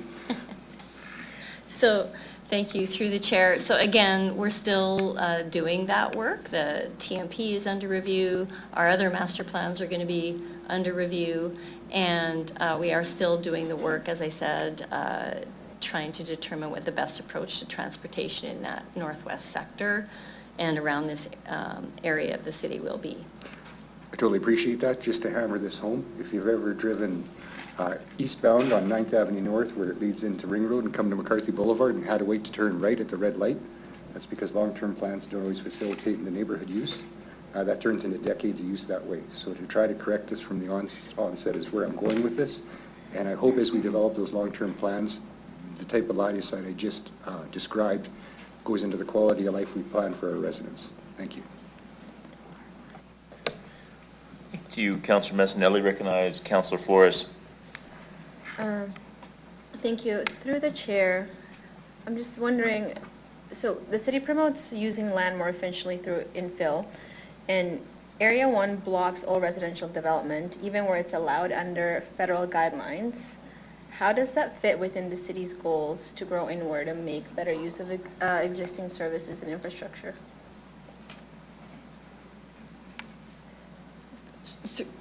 Through the chair, I'll defer that one to Ms. Dawson. Yeah, thank you, through the chair. So we see Area 1 as a greenfield area, so those particular pieces of land don't have concept plans or neighborhood plans, and so we know that they're future growth areas, and in fact, right now they're categorized as a special study area, and so they are very much greenfield lands. Where we would focus our intensification conversation is Area 2 and 3. And that's where we got stuck last time, what we were talking to council, and not necessarily having the same route forward as the airport. And so now, since that time, we've had extensive conversations and have come to this compromise where Area 2 and 3 would still be able to grow at different rates. All right. Okay. So understanding that, but wondering if housing options are limited in areas 1 and 2, just thinking about the idea of vibrant communities where you can live around the places where you shop and do other things, how would that impact building those type of neighborhoods? Yeah. So again, through the chair, if I may, Area 1 is greenfield, so it's vacant land, farmed for the most part, and Area 2 is where we focused on that conversation. Where we originally started is we had hoped that the 4 units as a right would be continued in that area. Where we compromised with the airport is that 2 units as a right will now be considered through this proposal, and then in Area 3, 4 units as a right will continue. So we're really talking about density when we're talking about our additional report here. Okay, thank you. That's all for me. Okay, don't see any other questions, so I do have one myself. Councillor Zakiniak, sure, sounds good.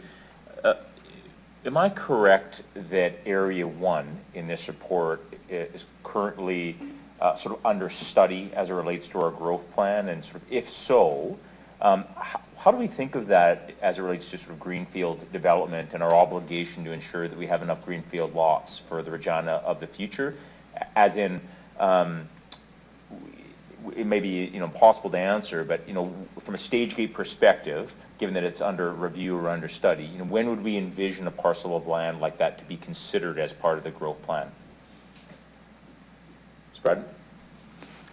Thank you for that question. I'll start, and then I might defer it to Ms. Dawson. But so we're currently doing a growth plan review currently, and we have several special study areas within our city. And I'm not sure, originally when the OCP was adopted and those special study areas were selected, in a number of cases they were selected for various different reasons. And some of it was to do with servicing, some of it might have been to do with things like the provincial statements of interest, like we're talking about here with the airport, and various other reasons. And so as we do this review that we're doing right now, we will be looking at the special studies areas in contemplation for growth phases moving forward, the same as we are the rest of the city. Thank you. Recognize Councillor Zakiniak.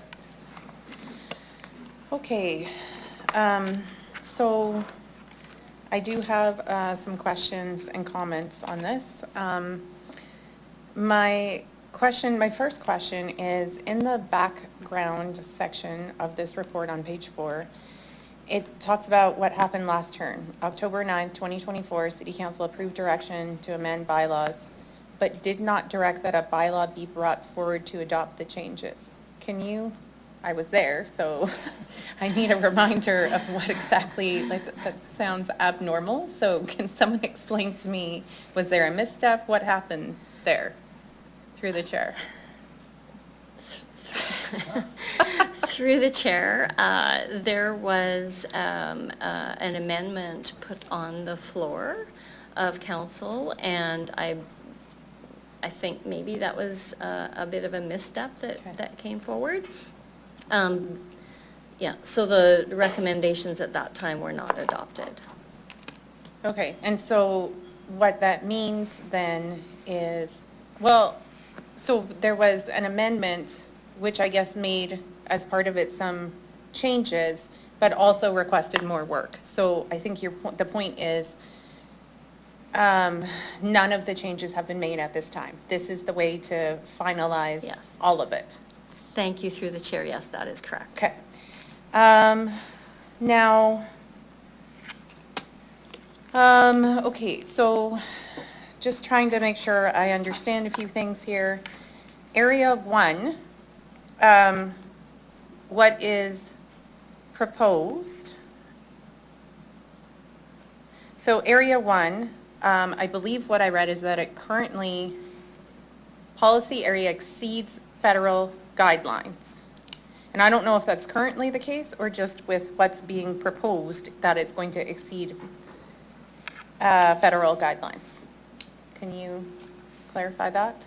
Through the chair, I will refer that question to Ms. Dawson, please. Yeah, thank you. Through the chair. So as you heard from some of the delegations, there's guidelines referred to that you've been made aware of, and what we did in the study was take the guidelines into consideration, and then through the work that was done with the consultation team, the recommendation does go beyond the NEF contours, taking into consideration all the other things that Mr. Bogus had talked about. Right, okay. And in Area 2, the proposal is to go to 2 units per lot, which would be like if somebody wanted to do like a laneway suite or something like that, instead of 4. So I still, after all of this time talking about this report, still can't quite understand the rationale of saying some development or some amount of folks living here is fine, but not too much. Like a single family dwelling is fine with a laneway suite, but if we add more units, that's a problem. So I don't really understand that rationale. It feels to me that either we restrict development due to noise concerns or we don't. And so I don't understand those types of compromise, like, I mean, I know part of this is a compromise. I don't think compromise always makes good policy. And so if there's something I'm missing as to why 2 units would be fine and above 2 units wouldn't, and if there's not, that's fine. Like maybe it's just a difference of opinion. Through you, Chair, I'm not sure I'll be able to fully answer your question because it is certainly something that we struggled to understand as well. And the airport provided that the more people impacted and the more people sleeping in the area causes concern for their, the future of their airport. Our obligation is to make sure that there's compatibility with the future of the runways and the airport. And when we did the calculations, there weren't that many more residences if we went from the 2 to the 4, and so we felt that the small number, and I'll maybe ask Mr. Mario what the calculation was, difference between the 2 and the 4 units per residence. It was something that we could live with to meet our intensification goals. So Mr. Mario, if you wanted to address maybe the difference in population that would be. Yeah, through the chair. So we did take into consideration what the potential population growth of the affected area 2 would be. So that was based on an accepted population study, as well as looking at market trends in terms of future uptake of multifamily or single family development, and then just sort of the general opportunities within the area in terms of potential infill and things like that. So if we did go with our initial recommendation, which was to continue allowing for 4 units as of right per lot, we would estimate, now these are estimates, that within about 30 years we would see about 400 additional people, and half of that, obviously, if we go with 2 units per lot. So that's based on our best estimate. Okay. I guess I'm sort of concerned about the precedent, and I'm concerned that last council, there was a lot of movement that we made to ensure that we were providing appropriate opportunities for densification of the city, and that this is going backwards. Can administration comment on this? So what, 28 different municipalities that received extra Housing Accelerator Fund funding. So I'm looking for administration's take on that, because what I recall when we were talking about the Housing Accelerator Fund, and I think this was last term, so most folks won't recall this, that we were actually receiving lots of accolades because we were seen as an example of doing this work quickly and efficiently. Sorry, Councillor, is this in relation to this particular item? Yeah. Okay. So we were seen as an example of doing that others could follow. And so the question, did this, so is that true that there is 28 cities around that who received additional funding? We weren't one of them. Is it possible that this sort of thing has made an impact on how we are seen by the federal government in relation to how well we're doing with that fund? Thanks for the question through you, Mr. Chair.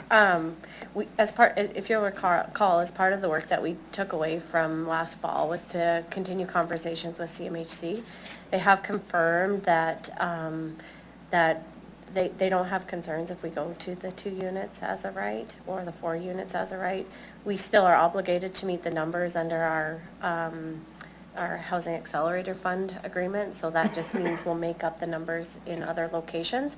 But they weren't concerned, which was allowing us to continue then the conversations with the airport and get to the point that we brought this recommendation to you today. Okay. How much time do I have left? 50. Okay.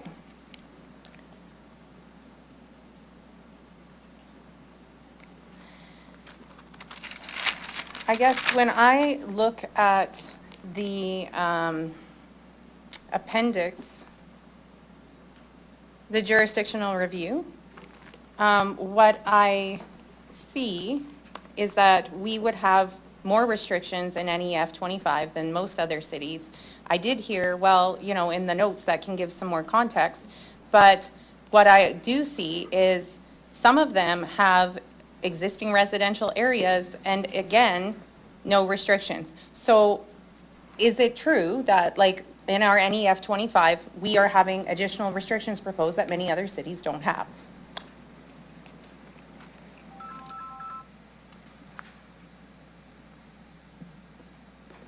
Through the chair, I'll refer this one to Mr. Mario, please.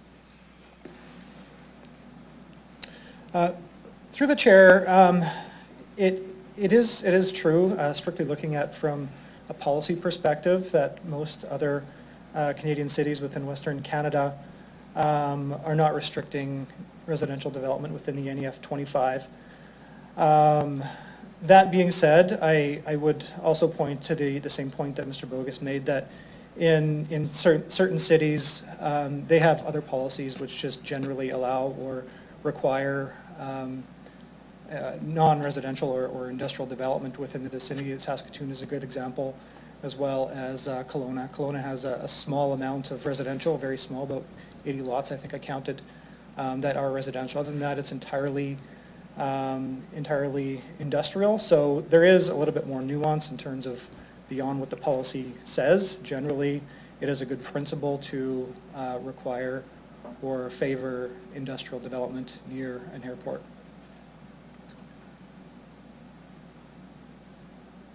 Yeah, sorry, Councillor, you're out of time. Recognize Councillor Turnbull. Okay. Hello to the chair. I just wanted to ask about that noise-sensitive development definition again. I think it's number 9 and 13. And certainly, Destination Playground would be a noise-sensitive development. So I was wondering to the administration, would enacting this have any impact on the current Kinsman Park going ahead? It is in the 30 to 25 zone. Thank you. Through the chair. So the redevelopment of Kinsman Park South is within the NEF 25 or in Zone 3. And no, it would not have any impact on the redevelopment of that park. Okay, I guess I'm just having a hard time wrapping my head around why it's an issue for high-density housing, but it isn't an issue for a destination for known noise sensitivities and like a park for people with disabilities. I don't understand how one is okay and the other is not. Can you explain further for that? So thank you through the chair. So I think with respect to this particular report, parks are permissible within Area 3. If a particular park is identified as a destination accessibility park, and we decide that we don't want to do that, we are still redeveloping Kinsman Park South. That may be something that's taken into consideration, but this policy does not stop whether or not that park goes forward. Okay, and then to the chair, has there been any noise complaints or any sort of noise concerns about that park so far from any complaints, or even when the disability community went through, has there been any flags about the noise, or was it okay? Through the chair, not that I am aware of this, not that I'm aware of at all. Okay, so the team, like the disability community, came and they went through the park, they looked at it for different things, and they didn't know noise as a issue at all? Through the chair, no. No. So, okay, that's it. That's all I want to say. Thank you, Councillor. Recognize Councillor Bizot. Chair, or for a question for the city solicitor at this point, we're doing a balance between how close do you build to the noisy aspects of an airport or not. We have different industrial areas that we have this 1 kilometer exclusion zone. Is there any documentation, paperwork, acknowledgements, anything that you can sign that says buyer beware? Like we've got developments right next to, I'm going to say, CNCP tracks. There's a reason those houses are discounted. In the first place, you know, you're buying a property next to the main line.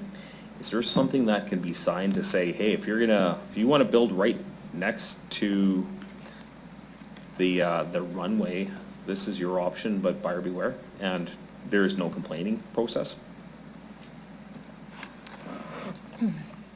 Through the chair, I understand from our planners and from others that those types of things are being put on property titles when they're being redeveloped already.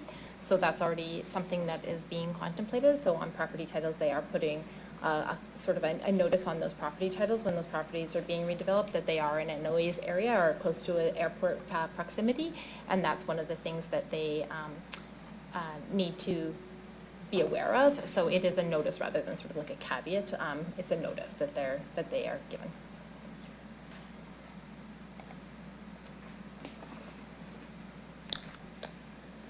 Councillor Sikiniak, your light's blinking. Do you have a point of order or something else? No, it shouldn't be blinking. Okay, thank you. Okay, I don't see any other questions at this time. Councillor Siklis, as the mover of the report, do you wish to close debate?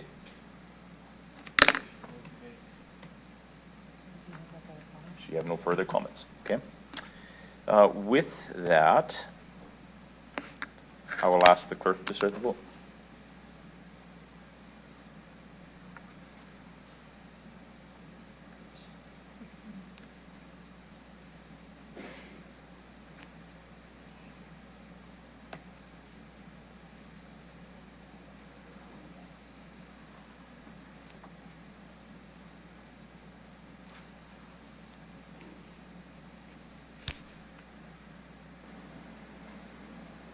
Through you, Deputy Mayor, the motion respecting item CM 25-4 has been carried in a vote of 6-4, with the following members voting in favor as follows.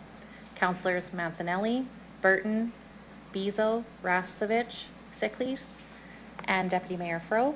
Those voting against are Councillors Turnbull, Flores, Radins, and Zakidniak.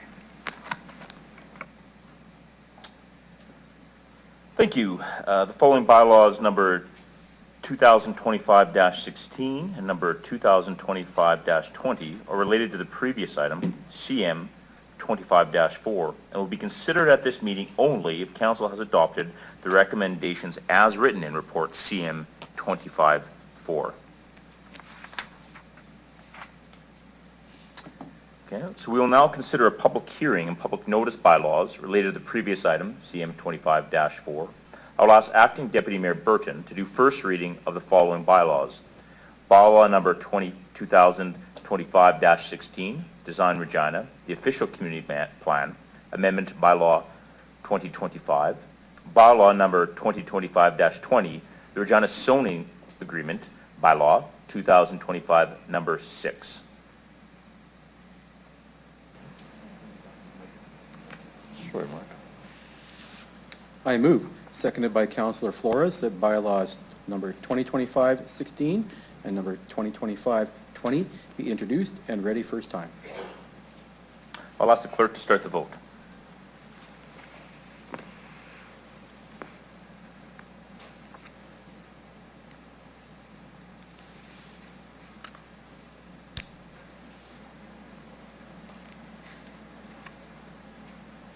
Through you, Deputy Mayor, first reading of the bylaw carries 9-1, with the following members voting in favor as follows. Councillors Mancinelli, Burton, Bezo, Rasevich, Turnbull, Zakidniak, Siklis, Fro, and Radons. Those voting against is Councillor Flores. Thank you. I will call upon the clerk to speak to the public hearing portion of the bylaw.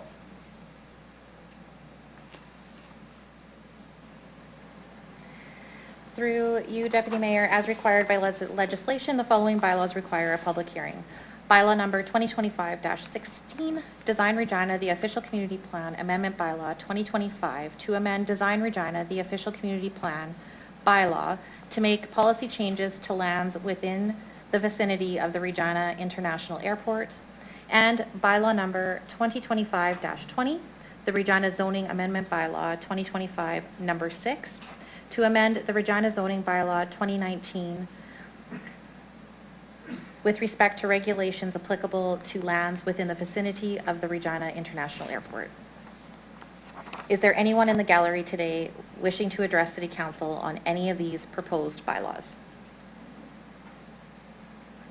There appears to be no one, Deputy Mayor. Thank you. Acting Deputy Mayor Burton, can you please do a second reading of the bylaw? I move, seconded by Councillor Radons, that bylaws number 2025-16 and number 2025-20 be read a second time. Does any member of council have questions?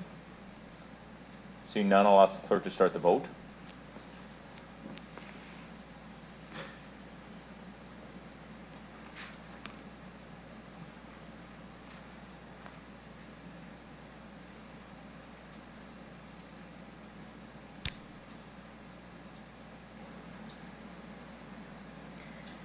Through you, Deputy Mayor, second reading on the bylaws is carried 6-4, with the following members voting in favor as follows. Councillors Mancinelli, Burton, Bezo, Rasevich, Siklis, and Fro. The following voting against are Councillors Turnbull, Zakidniak, Flores, and Radins.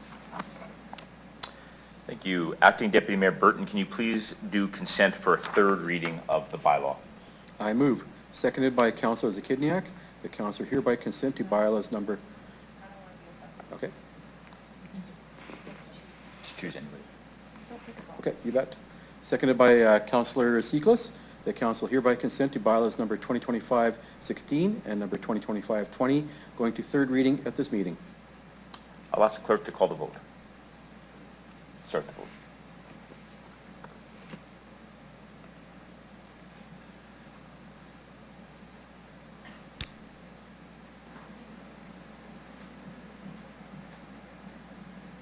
Through you, Deputy Mayor, consent for third reading is not carried unanimously as required by law. Therefore, third reading of this bylaw will be considered at the April 9th City Council meeting.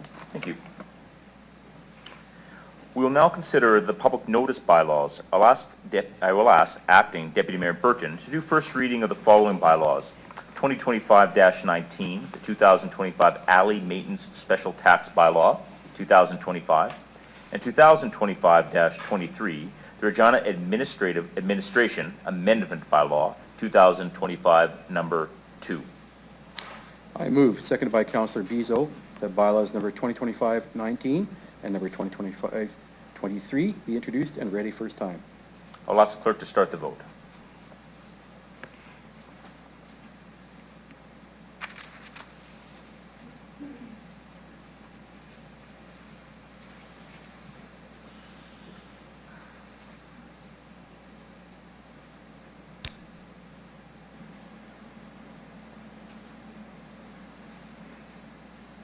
Through you, Deputy Mayor, first reading of the bylaw is carried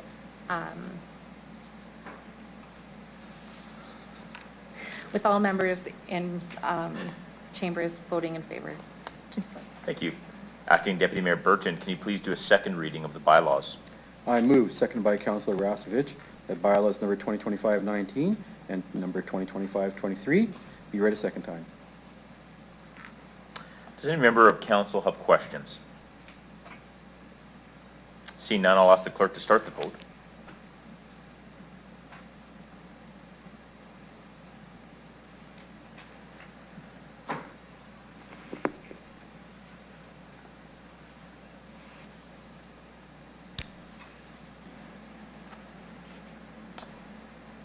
Through you, Deputy Mayor, second reading of the bylaw carries with all 10 members present voting in favor.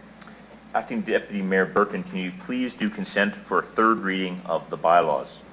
I move, seconded by Councillor Seekles, the council hereby consent to bylaws number 2025-19 and number 2025-23 going to third reading at this meeting. I'll ask the clerk to start the vote.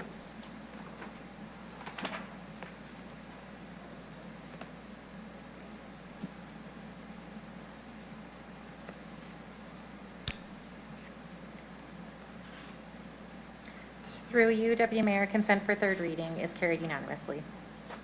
Acting Deputy Mayor Burton, can you please do a final reading of the bylaws? I move, seconded by Councillor Fro, that bylaws number 2025-19 and number 2025-23 be read a third time. I'll ask the clerk to start the vote.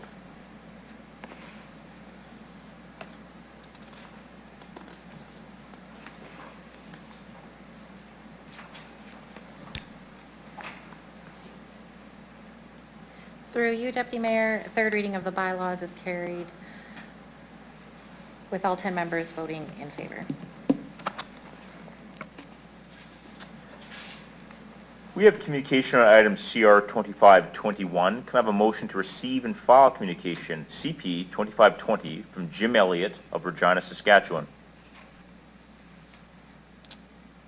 Look for someone, please. Councillor Burton. I'll call the question. Any opposed? Sorry, I need a seconder, please. Okay. Councillor Flores, any opposed? Seeing none, carried.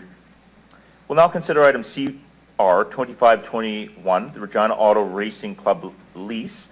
I will ask Acting Deputy Mayor Burton to introduce the report.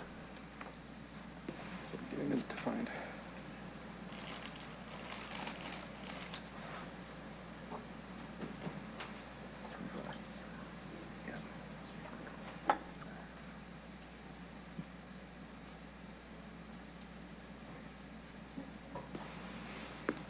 At the March 12th meeting of the Executive Committee, we considered the report EX 25-25 for the Financial Strategy Sustainability Division.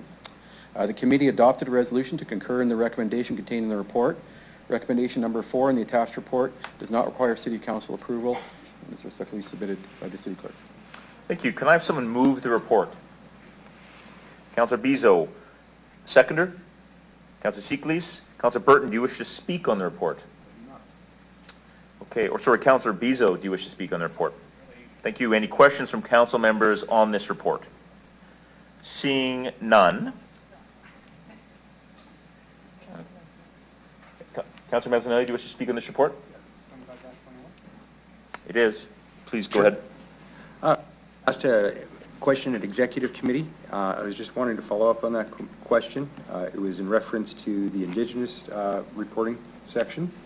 Once again, knowing that this is Auto Race Club right beside a sweat lodge, and knowing that that was set up with understanding from the sweat lodge and the potential for noise, and knowing that we're reporting in these reports in the Indigenous effects section, I'm just wondering if that is the right place to put that, and if that should be captured going forward for a little piece of context, or if I'm understanding that portion of the report wrong, as well as anything I should do. If I do have a point, do I need to amend it? I think that's an important piece of history going forward for any potential problems in the future.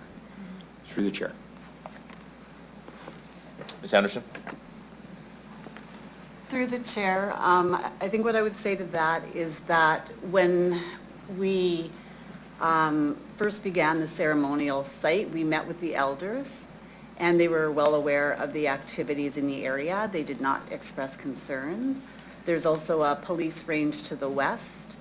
And so I think really what the plan is if the lease is renewed, we would invite like the board and staff to a sweat ceremony and kind of have a conversation. It's really all about the communication.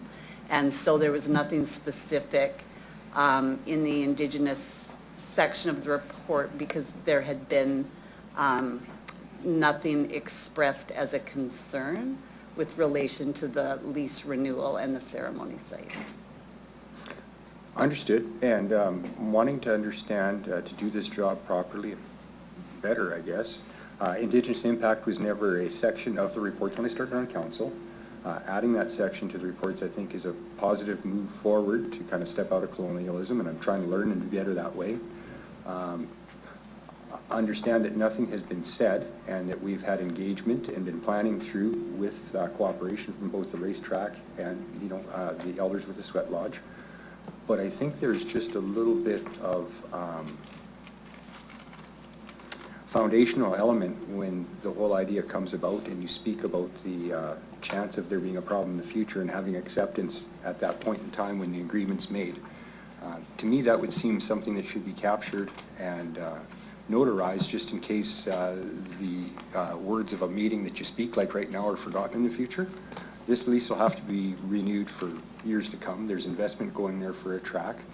15 years down the road, none of us might be handy to mention, hey, this was good on the onset. We asked all the right questions. We got buy-in from all groups.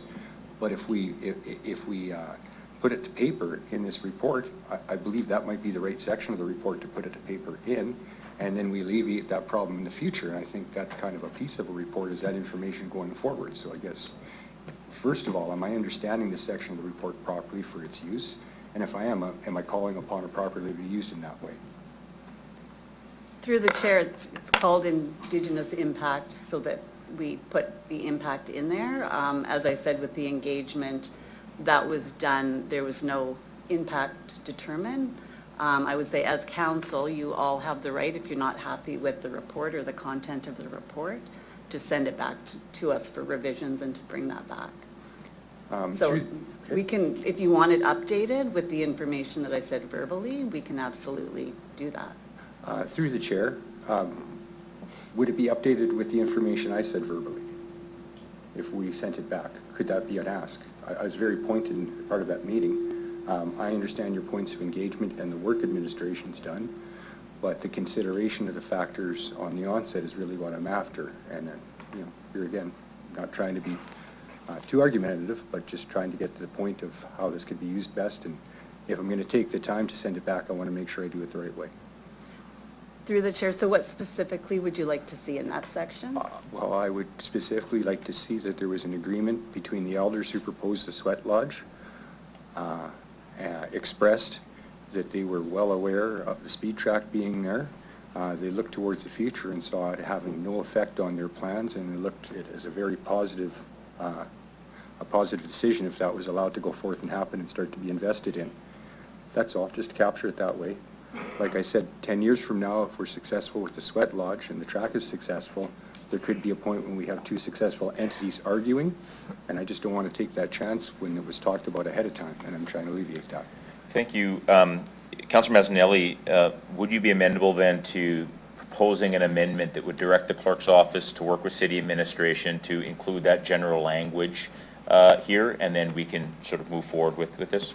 General language is a great way to put it, because I don't want my ramblings, but I think I've been clear with intent and for reasoning, so I would be very amenable to that.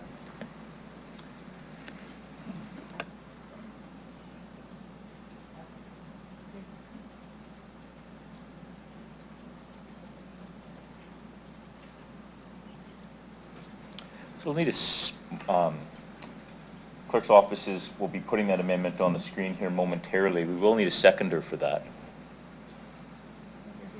Thank you, Councillor Zakidniak.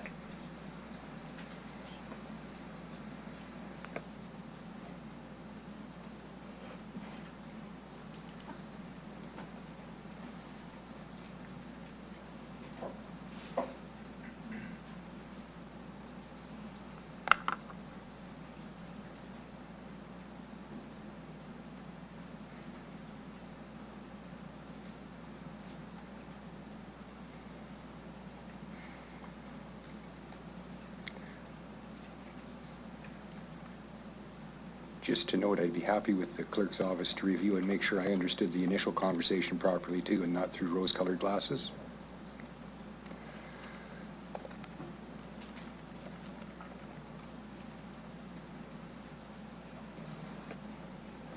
Yeah. For my amendment.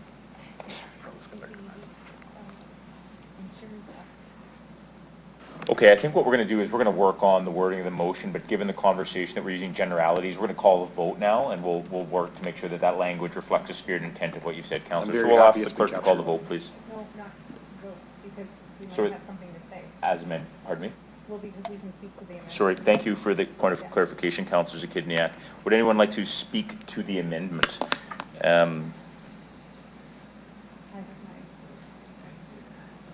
Councillor Zakidniak?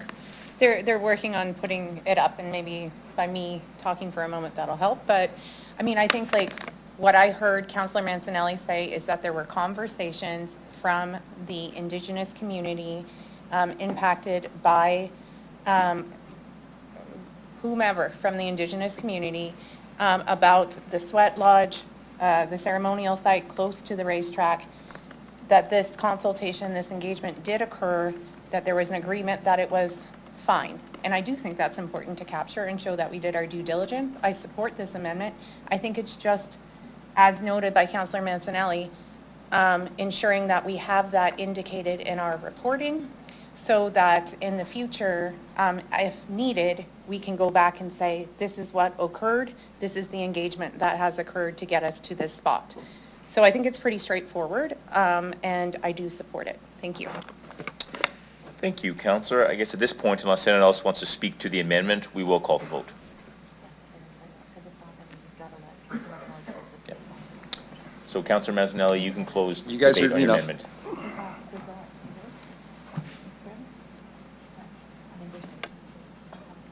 So there might be some confusion as to what's going on. Just give us 30 seconds here to confer. Means you're going to work on it to get clean language. Yeah.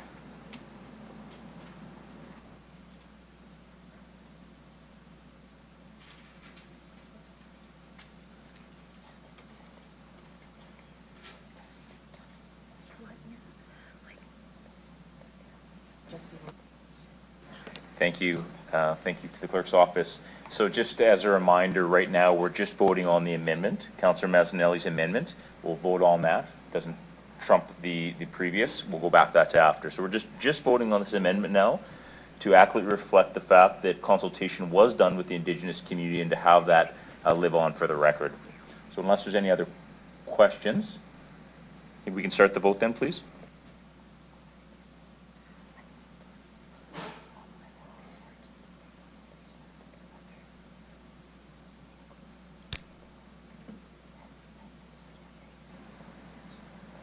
Through you, Deputy Mayor, the amendment is carried in a vote of 10 to 0. All members voting in favor. Thank you. To the mover, Councillor Bizo, would you like to close debate? Further to add? Thank you.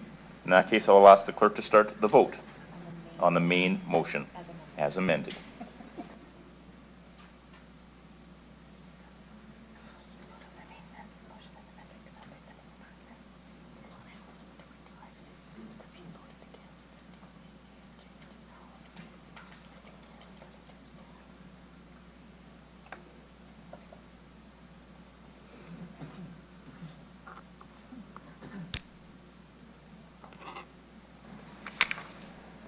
Through you, Deputy Mayor, the main motion as amended is carried unanimously with all 10 members voting in favor. Thank you very much. We will now consider item CR 2526, the Buffalo Pound Water Treatment Corporation appointment of the Board of Directors. I'll ask that Acting Deputy Mayor Burton introduce the report, please. Through the chair, at the March 12th, 2025 Executive Committee meeting, the committee considered in private a report from the Buffalo Pound Water Treatment Corporation for the appointment of directors. Do I announce say the names? Or? Okay. Two directors were appointed for a 3-year term ending April 30th, 2028. Greg McIntyre and James Dundas. The committee adopted a resolution to concur with the recommendation contained in the report, and the attached report does not require City Council approval. Thank you. Can I have someone move the report? Councillor Radens, seconder? And the seconder, please. Okay, Councillor Flores. Any question from council members on this report? Seeing none, to the mover, would you like to close debate? Nothing else to add? That sounds good. I will ask the clerk to start the vote.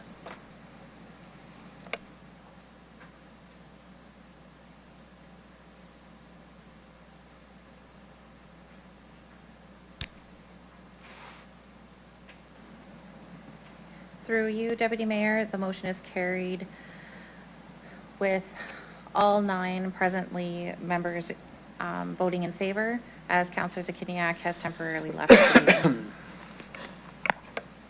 Thank you. We will now consider item CR 25-27, 2025, appointments to the Regina Airport Authority, Board of Police Commissioners, and Board of Revision. I will ask Acting Deputy Mayor Burton to please introduce the report.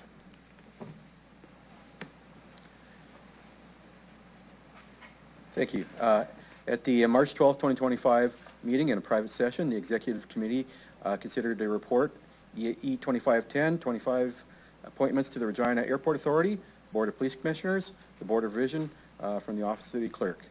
The committee adopted the following resolution that the City Council nominate the following City of Regina representatives to the Regina Airport Authority for a term of office of May 1st to 2025 to April 30th, 2028 for Corey Furman and Drew Pettigrew. The second one was, or do we do them individually? I said Dave, didn't I? I said Drew. Dave Pettigrew. Apologies. I'm reading what I'm seeing there. Second motion was to approve the following appointments to the Board of Police Commissioners for the term March 26, 2025 to December 31st, 2025, Anastasia Dubois. Third one was the appointment to the Board of Revision for the term of office of March 26, 2025 to December 31st, 2025, Maureen Jickling. And the fourth one was to appoint all the board members to continue hold office for the term indicated for each vacancy until their new successors are approved. The report does not require City Council approval. Thank you. Can I have someone move the report with an amendment to recommendation number 1 of the report to correct the name from Drew Pettigrew to Dave Pettigrew, although I'm sure you won't mind us calling him Drew. Thank you, Councillor Zakidniak. Seconder, Councillor Zekles. To the mover, do you wish to speak to this report? No? Okay. Any questions from council on this report? To the mover, do you wish to close debate? Okay. I will ask the clerk to start the vote.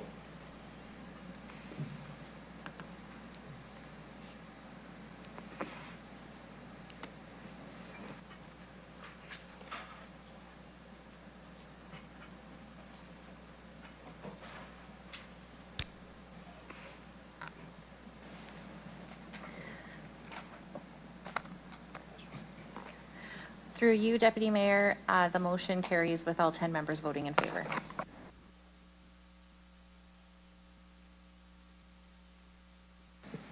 Hey, Councillor Burton, you're doing some heavy lifting here.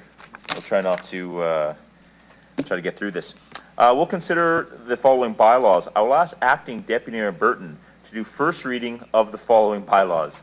2025-11, the properties exempt from taxation as a result of the 2014 Municipal Boundary Alteration Bylaw, 2025. 2000-25-17, the Regina Water Amendment Bylaw, 2025.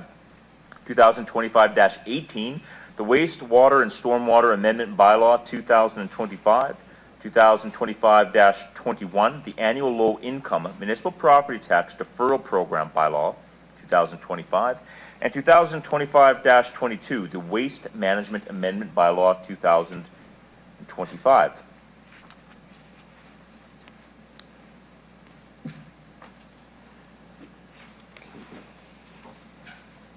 There's no, thank you. Okay. I move, seconded by Councillor Turnbull, that bylaws number 2025-11, number 2025-17, 2025-18, 2025-21, and 2025-22 be introduced and ready first time. Thank you. I'll ask the clerk to start the vote.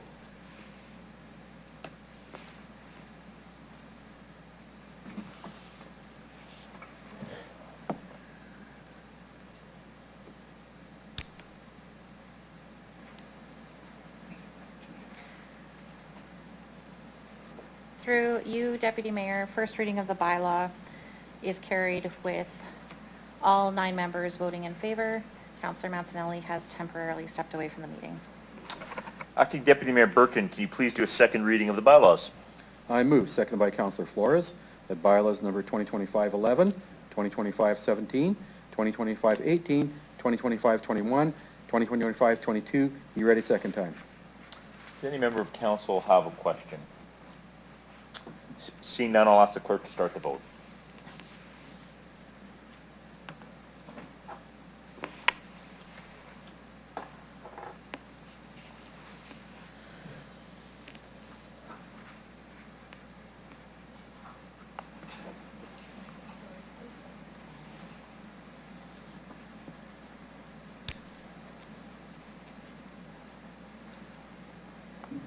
Through you, Deputy Mayor, second reading of the bylaw is carried with all 9 members present voting in favor. Acting Deputy Mayor Burton, can you please do consent for a third reading of the bylaw? I move, seconded by Councillor Radons, that council hereby consent to bylaws number 2025-11, 2025-17, 2025-18, 2025-21, 2025-22, going to a third reading at this meeting. I will ask the clerk to start the vote.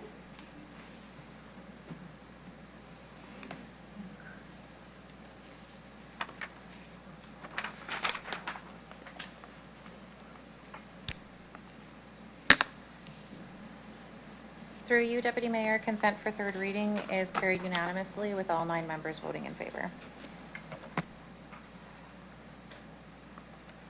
Thank you. We will move forward at this time to delegations. And this, no, sorry, apologize. Okay, look at this, skipping ahead. Third reading. Acting Deputy Mayor Burton, can you please do consent for a third reading of this bylaw? I shall. Sorry, the third and final reading of the bylaw. I shall. I move, seconded by Councillor Zakidniak, that bylaws number 2025-11, 2025-17, 2025-18, 2025-21, 2025-22 be ready third time. I'll ask the clerk to start the vote. Do my tongue twisters later.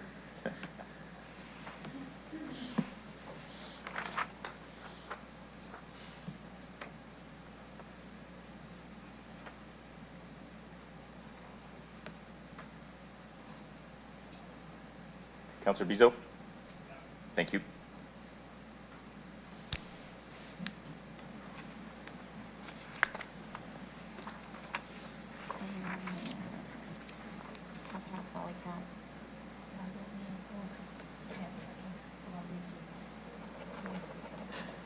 Sure. Just going to pass over the clerk's office for a point for clarification on process as it relates to Councillor Mazzanelli being away. Through you, Deputy Mayor, as Councillor Mancinelli had temporarily left the meeting and wasn't here for the consideration of the third reading of the bylaw, he cannot be the seconder of the reading of this bylaw, so we just need to find a new seconder. Councillor Razovich, thank you. Yeah, so we'll redo the vote, but Councillor Mancinelli should do it. So we're going to redo that vote. I'll ask the Councillor Mazzanelli not vote in this round, please. I'll ask the clerk to start the vote.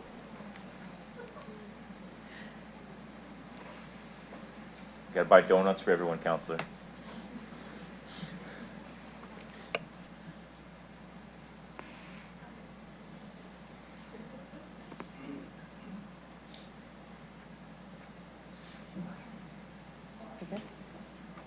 Councillor Turnbull. Okay. Thank you.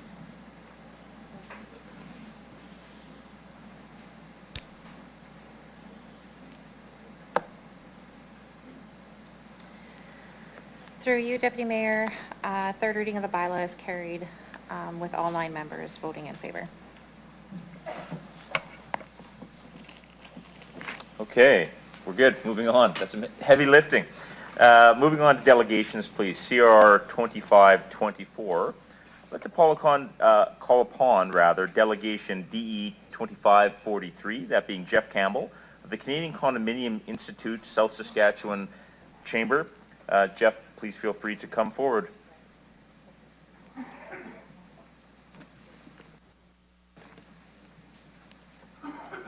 Thank you, Jeff, and welcome back. Similar to last time, I'll ask that you introduce yourself for the record, the organization you're representing, if any, what city or town you're from. You'll have 5 minutes again to address us, after which my colleagues may have some questions for you. Please go ahead. I'm the president of the Canadian Condominium Institute for Southern Saskatchewan. I live in Regina. Love Regina. I'm here today because we have had some consultation with administration, reference multifamily homes. Condominiums are not multifamily homes in that designation of non-designated. They are residential taxpayers. So with the proposal that's in front of you, they have an early adopter program, but it's for multifamily homes for the non-designated. Now, I've been working on this for 3 years, and we've been trying to resolve this for 3 years. We have 927 condominium owners, roughly about 10. It's actually, when we look at it, it's about 8 to 10 condominium corporations, where they are going to be required eventually to have food waste, and right now they are paying for their own food waste because 3 years ago they took them from designated. After 50 years of the city picking up their garbage and recycle, they had to pay for their own. So the problem we have with that is that fire, police, garbage, recycle is a essential service. So this is like telling these taxpayers that, well, there's a fire, but because you're non-designated, you're going to have to hire your own fire department. They pay their taxes. They're not looking for special treatment. There is a solution to this, which we've discussed with your administration. It is very simple. An early adopter program for the 927. You're going to get a lot more out of it than you realize. I know initially we had looked at $500,000 would be the cost. We now have the estimates in within that week, and I do believe the estimate cost now will be down to about $250,000. You have to understand that these residential taxpayers have paid $500,000 or more, and it's going to be over $1.2 million by the time you put this program in place. What we are looking for is for council to put a motion forward to allow those 927 condominiums to be able to get an early adopter program so that they can get the systems they need and you can put them on the user pay. And they're paying exactly what everyone else is. The other thing we'd like to do, and I do believe they've agreed to it, administration, is we'd like to set up a a food waste or even a waste garbage recycle and food waste committee, which would bring the players forward. We can move forward with a lot of the multifamily homes and some of the condominiums that are going to be non-designated. I think that that's important. I think that there's a lot of things that they will be able to bring to the table. So I'm asking council now if we can get, and if you have to look at 2026 budget, that's fine. I know you just went through a real bad budget, and I really appreciate each and every one of you for what you've done. But we are looking to right a wrong that happened almost 3 years ago, and we are still no further ahead, and I have seniors that are losing their homes. So that was the previous council and the council before that. This is your council, and it's going to be on your watch. So I'm hoping we can resolve this.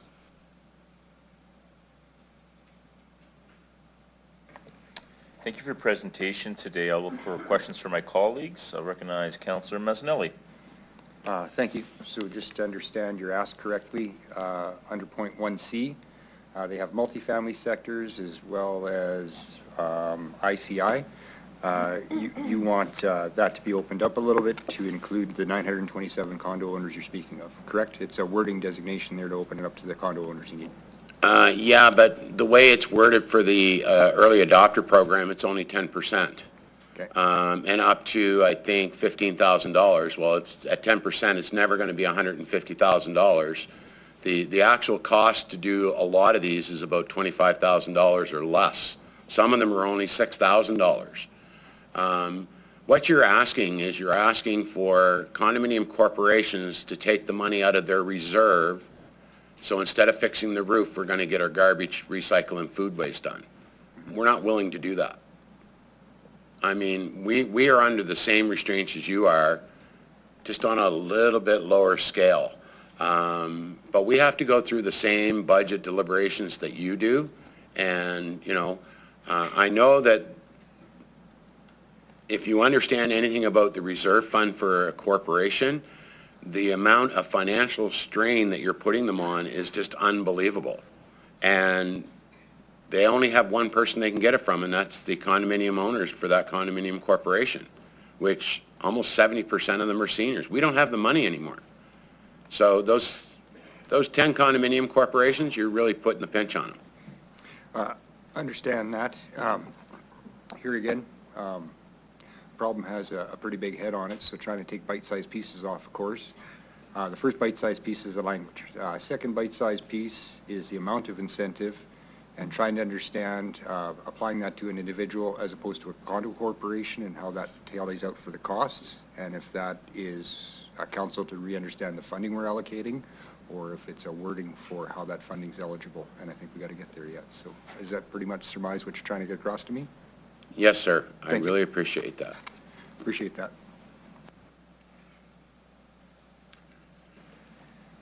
Okay, I don't see any other questions for you. You can return to the gallery. Thank you.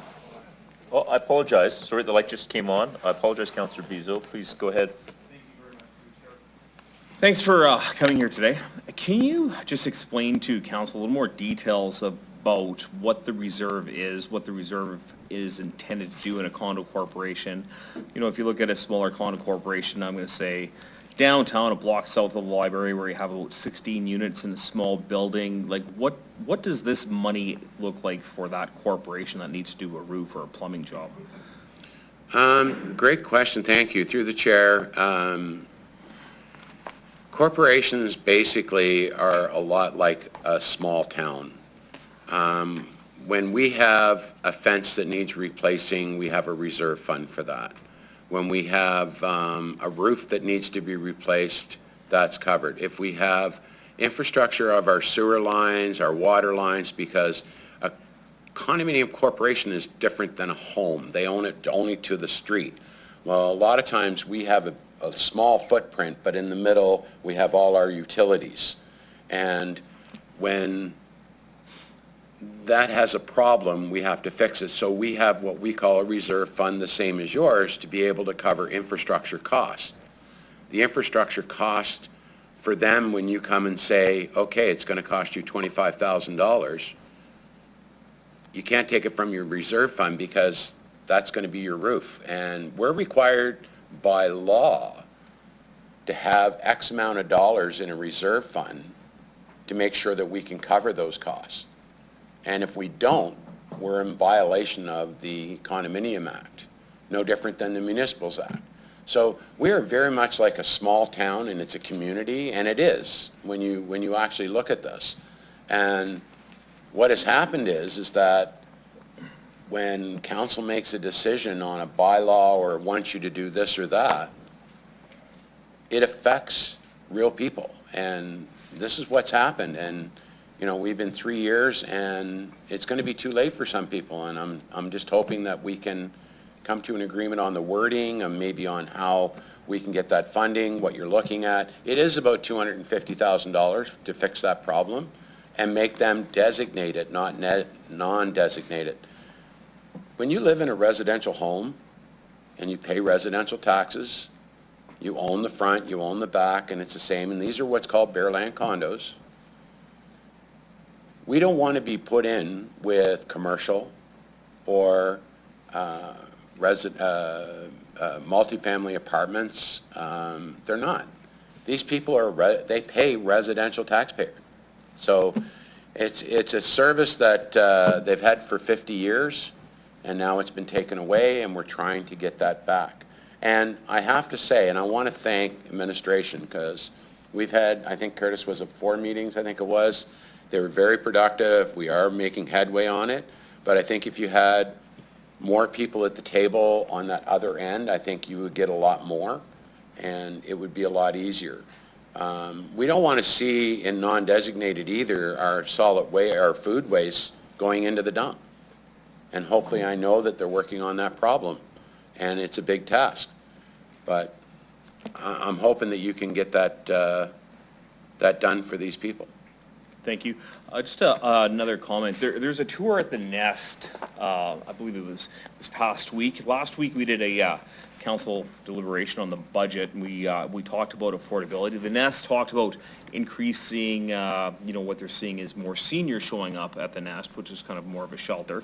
And you just spoke to seniors are losing their homes due to affordability.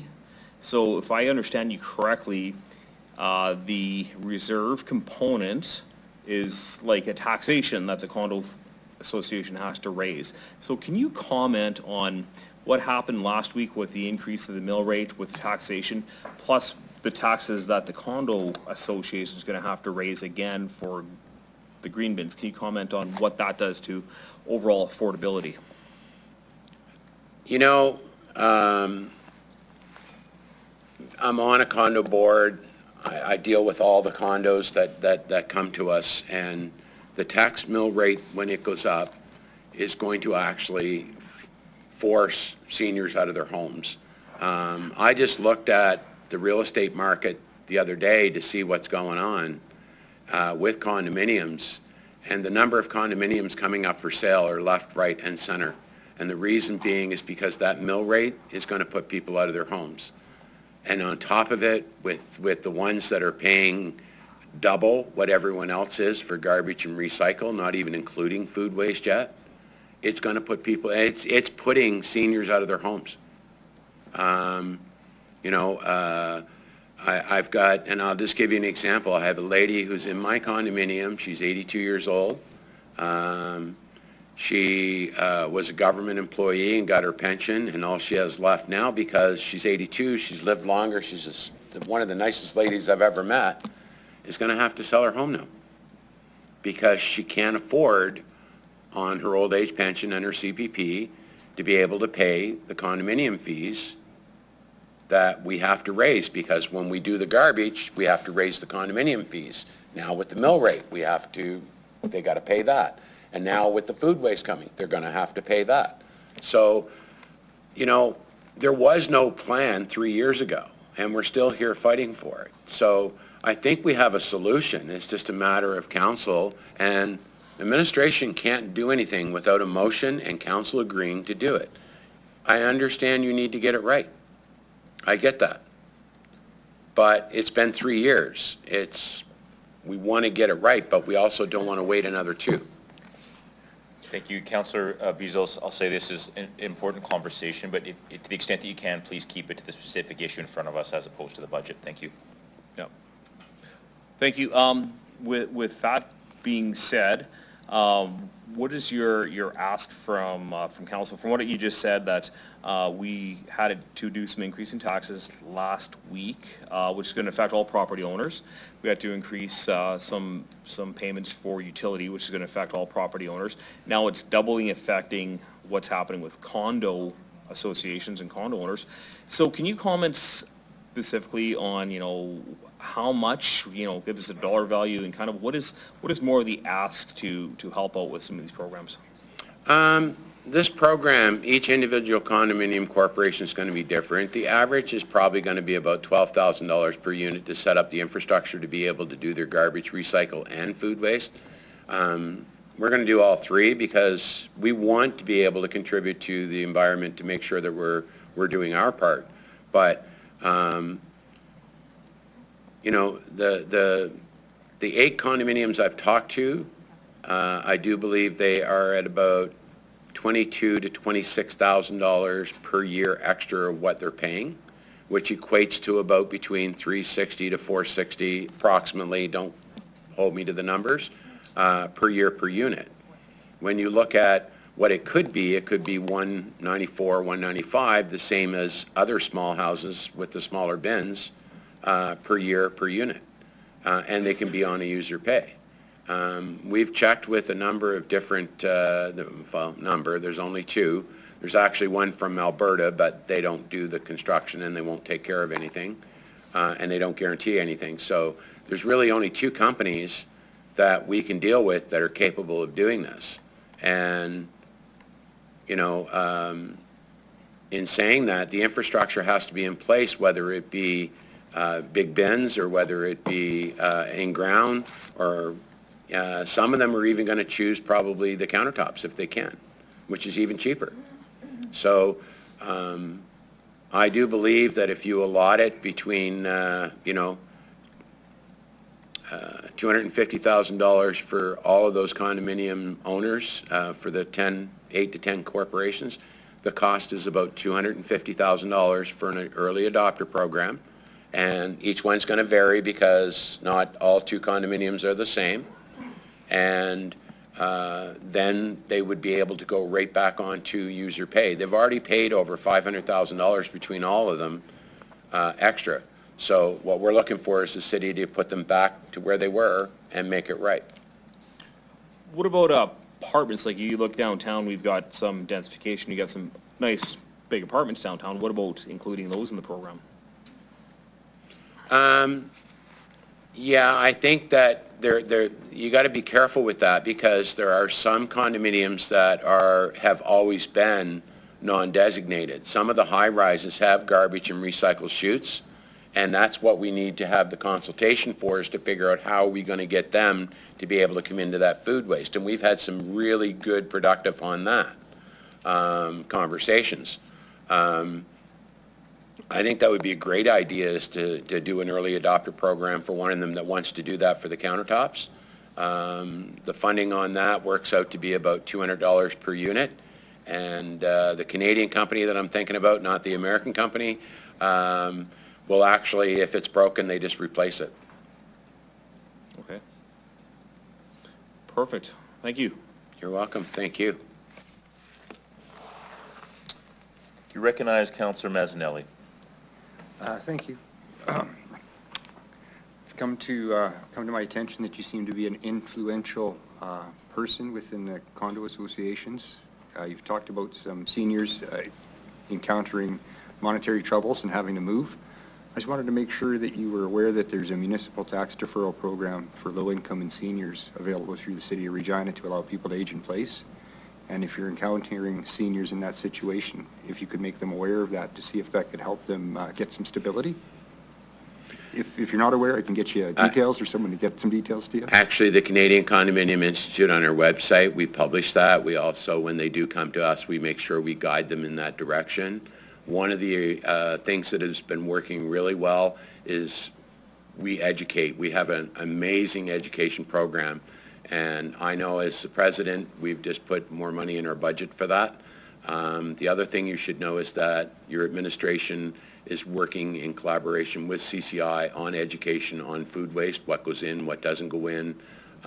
We have webinars, we have other things that are available for condo owners that they can go on. But thank you for that. I don't think that's mentioned enough, that there is some programs, and that's exactly what we've done with my neighbor, but it's still not going to work, I don't think. Appreciate it. Just wanted to make sure you were aware. Thank you. Thank you. Great question. Thank you very much. I do see one more question. Look at this, I'm trying to click on the jaw. Councillor, no, please go ahead, Councillor Rasevich. So just with the waste, with the, you know, the, this green waste, the green bins, like, in your opinion, what kind of cost would that be? Like, if there's like, say, 1,200 properties, and you got 3,000, I don't know, 3,000 units, how many units are there? Like apartments would fall under something like that? That would fall under this? Yeah. It's 927 townhouse-style buildings.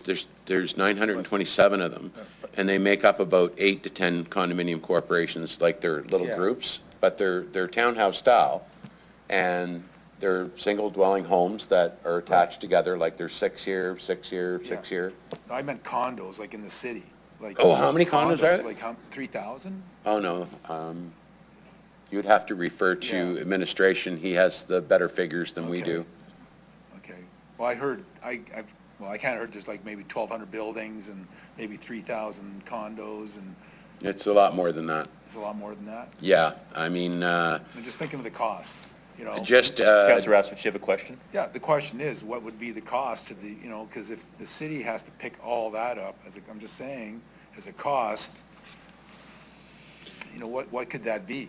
but You know, the you know, condominium world is not Sorry, asking you to Councillor cover Rasevich, all that. We'll let our delegate answer the question, and then we'll go back to you for your next question. Yeah, the condominium world's not asking for that. There are some of those condominiums that you're talking about, like, some of the condominiums have 140 units in a high-rise. Some of them have 240. So the bigger ones, and then you have smaller ones that'll have 40 or 50, some have 60. Those high-rises, they've already been, when they were built, they were non-designated. They had to supply their own. When the Bearland condos were built, they were residential taxpayers and still residential taxpayers, and they were designated as designation.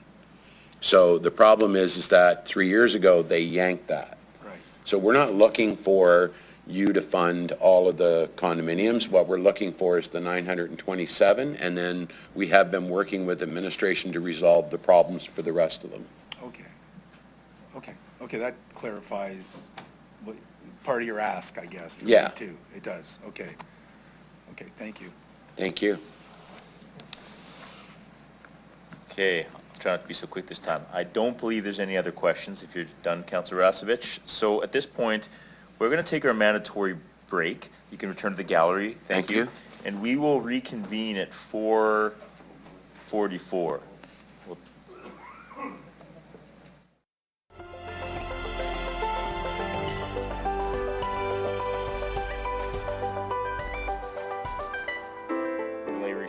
Just discuss procedurally how we can attack the next few hours here efficiently. Thank you.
We'll ask that everyone take their seats, please. We'll get started in the interest of time. Thank you.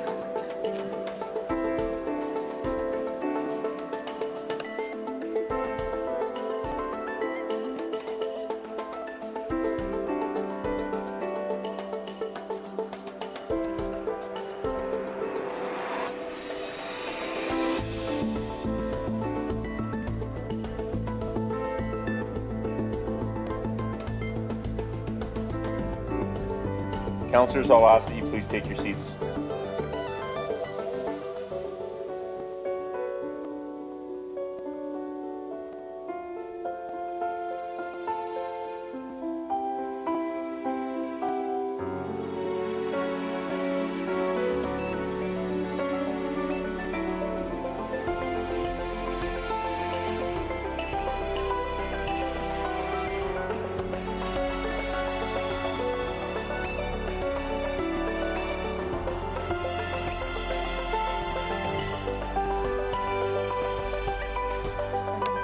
Okay, we'll ask everyone to get back to their seats. We have quorum, so we're going to get started.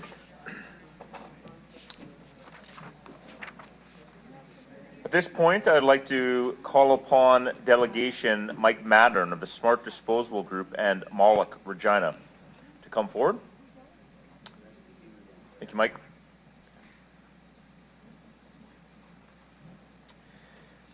Mike, I'll ask that you please introduce yourself for the record, the organization you're representing, if any, and what city or town you reside in. You'll have 5 minutes to address City Council, after which you will have the opportunity to respond to any questions that Council may have. Please go ahead. Thank you. My name is Mike Mattern. I reside actually in Pilot Butte, but I have a number of commercial properties and businesses that operate out of the city of Regina. Thanks for allowing me to come speak today. Just looking at a global overview of a number of different issues that are related to the organics and composting. The previous administration, the previous council had entered into an agreement with a company that was doing the composting and processing that was supposed to be at the RM of Edenwald, as everyone knows, that ended up not working out so well, and it was being done at the city landfill at a cost of approximately $7 million a year. There's currently an RFP that was sent out that is closed now that was looking for a new compost or new organics processing operator. And as part of that, there was options in there to take some of the organics, process it into compost, and do with it whatever you will, but the main goal was to provide compost to the city residents. Adding a biodigester, which is part of a proposal that I was involved in, would help offset some of the costs that the city's being asked to absorb as far as the Canadian Condo Institute member, Mr. Campbell, had mentioned previously. Throwing a biodigester in, you can generate renewable natural gas, or you can use the methane off that to generate power. There's a number of different options that you can look to be a revenue generator, not an actual liability on the balance sheet. Additional funds for that could be put towards some of these asks that the condos are being forced to eat to implement the food and yard waste separation at each condo, which is being mandated upon them by the city. I think globally, as a city and as a region, I think we need to look at a waste, compost, and recycling not as expenditures and liabilities, but more as revenue generators. I'll give you a further example. The land site, the existing landfill site's rumored to be having to be replaced in the next 10 years at an estimated cost of about $250 million. A large capex that's going to cost taxpayers not only for the cost of the new facility, but also for managing the legacy landfill and the environmental aspects of the existing one after the fact. So as a group that I'm involved with, we've discussed a number of options that could be presented to the city. Using the existing landfill, turning the existing landfill waste into offtakes that can help actually produce revenue for the city as opposed to having additional costs. One of the main components would be producing green ammonia, which could be used for agricultural use. And through the federal and provincial governments, as well as the city on a revenue sharing basis, the cost of the landfill could go anywhere from $250 million at the rumored cost at this point in time could be reduced down to about 50% of that at $125 million. At that point in time, you know, federal and provincial governments would be more than happy, I would suspect, to step up and stick some money into grants and costs to help the city of Regina turn that 125 million into somewhere less than that. The results, the CapEx is reduced significantly and turns a liability into a revenue generator instead of an ongoing capital expenditure. And the result's a win-win for the city, the province, and the country itself for the reduction of greenhouse gases and environmental waste. So at this point in time, I'd like to invite the city and administration to engage in meaningful discussions with us going forward, so we can all try to help to keep the mill rate increases lower. I know you guys have done a pretty tough job the last couple of weeks trying to deal with the budget increases that you've been left with. But I think collectively as a group, there's options that can generate some revenue from the waste rather than spending more money on it. So, thank you. Thank you for your presentation. I see Councillor Mazzanelli, please go ahead. Thank you. I just want to kind of summarize your presentation to make sure I understand you wholesomely. Basically, what you're asking is for us to ensure that administration, when they're studying this matter, isn't just looking at the costs of setting up someone to pick up yard waste and put it somewhere, that we're looking at this as a whole life cycle type of analogy, that we're looking at the products that we can generate. It might cost more upfront to invest to get a product that we can generate, but to make sure that we're looking at this like a 30-year cycle, that we're not just looking at disposal and filling up the landfill with a neutered yard waste or food waste, that we're actually using that to energy and other products in the future, and balance those costs against initial startup costs. Is that correct? Yeah, that's correct. Thank you for the comment. And I honestly think that if you look at a long-term solution, as you mentioned, you know, a 25, 30-year outlook, as opposed to focusing on the here and the now, you can actually get to the point where you're generating revenue to help offset some of the costs that are being a result of having to separate out the organics and the food waste, so that you know, everybody wants the environment to be cleaner and better for the people around them, but there's also opportunities to generate revenue to help share in those costs, so that the city and the residents don't share the brunt of that cost. Appreciate that. So some of that goes back to the yard and food waste program that's separate from the matter at hand right now. What I want to pin down into how this affects the commercial industrial, as well as the condos and the 927 units the previous delegation was talking about.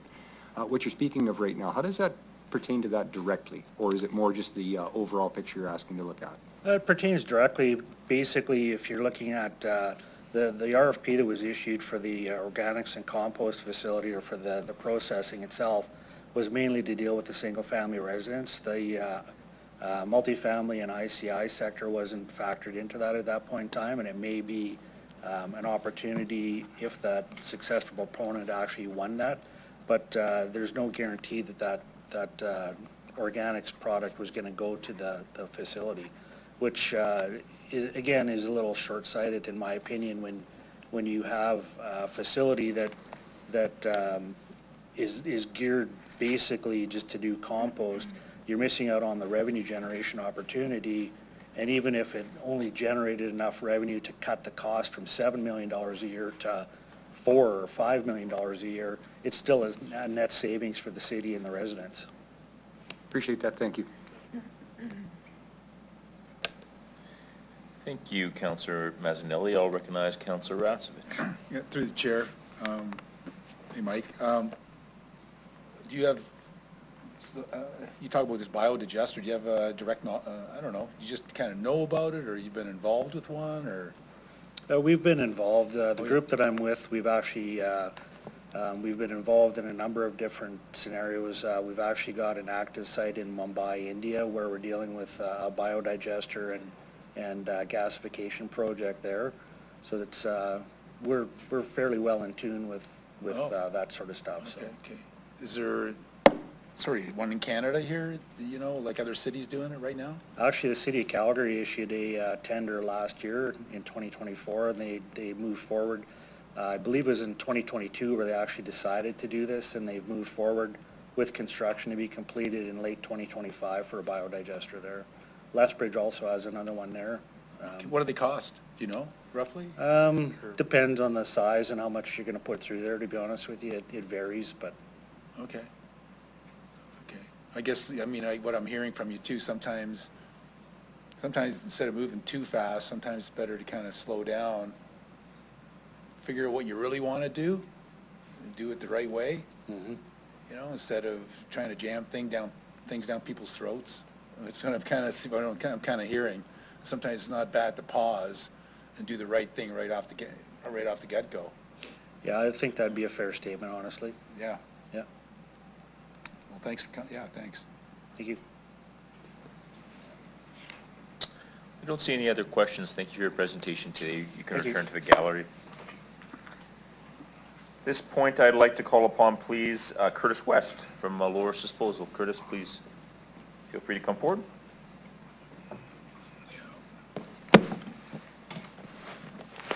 Curtis, welcome back. Please introduce yourself for the record, the organization you represent, if any, what city or town you reside in. You'll have 5 minutes to address council, after which my colleagues may have questions for you. Please go ahead. Thank you. Curtis West with Loris Disposal, and I reside in Regina. Good afternoon. My comments today focus on 2 points. First, how the early adopter incentive program is impacted by the fact a processing facility does not yet exist. And second, the city's evaluation of how services to the multi-sector should be provided, and in particular, the so-called greenfield condo segment. I consider our working relationship with the city to be exceptional. As the service provider for a number of city contracts, our two groups communicate openly and honestly to address any concerns that exist and to share important information when it is relevant. And that is my purpose today. I will share some background on the waste services industry in this city to ensure that you have the necessary information to make a decision. First, through the early adopter incentive program, funding for a countertop composter for a multifamily unit or a biodigester for a business in the IC&I sector makes sense, as it diverts the waste from the landfill immediately. What does not make sense is if this program funds equipment for the bulk collection of material like a front-end container or in-ground bag system or any item that requires capital investment into infrastructure. Also, as these containers would have to be emptied by a third party and a location to dispose of the material would have to exist. As mentioned in Executive Committee 2 weeks ago, the city's temporary facility will not and cannot accept any additional material over and above what is already accepted in the residential program, which means there is no sense in promoting the diversion of organic waste if there is nowhere to take it. Moving on to the city's evaluation of how to provide service to the multifamily sector, and in particular, the 1,000 greenfield condos, I offer the following. In the early 2000s, the city stopped providing service to all multi-storied condo buildings as the decision was made for the city to get away from steel container service. Today, some of those condos would pay substantially less than a regular homeowner in Regina for waste services, while others would pay a premium if a specialized service like manual or semi-automated service is desired. Over the years, the city has made the decision to leave customized service options to the private sector due to the high cost and inefficiencies of providing that service in-house. At substantial cost, the private sector has invested in various types of trucks and containers to provide a wide array of services to service models to customers, including the greenfield condos, depending on their needs. None of these services that we provide require capital investment into infrastructure. If condos or even businesses in the IC&I sector can manage with standard automated collection that is provided by the city, they can still receive that service today and be charged rates equivalent to that of a homeowner. If the condos or businesses need service greater than what the city offers, they are left to the private sector.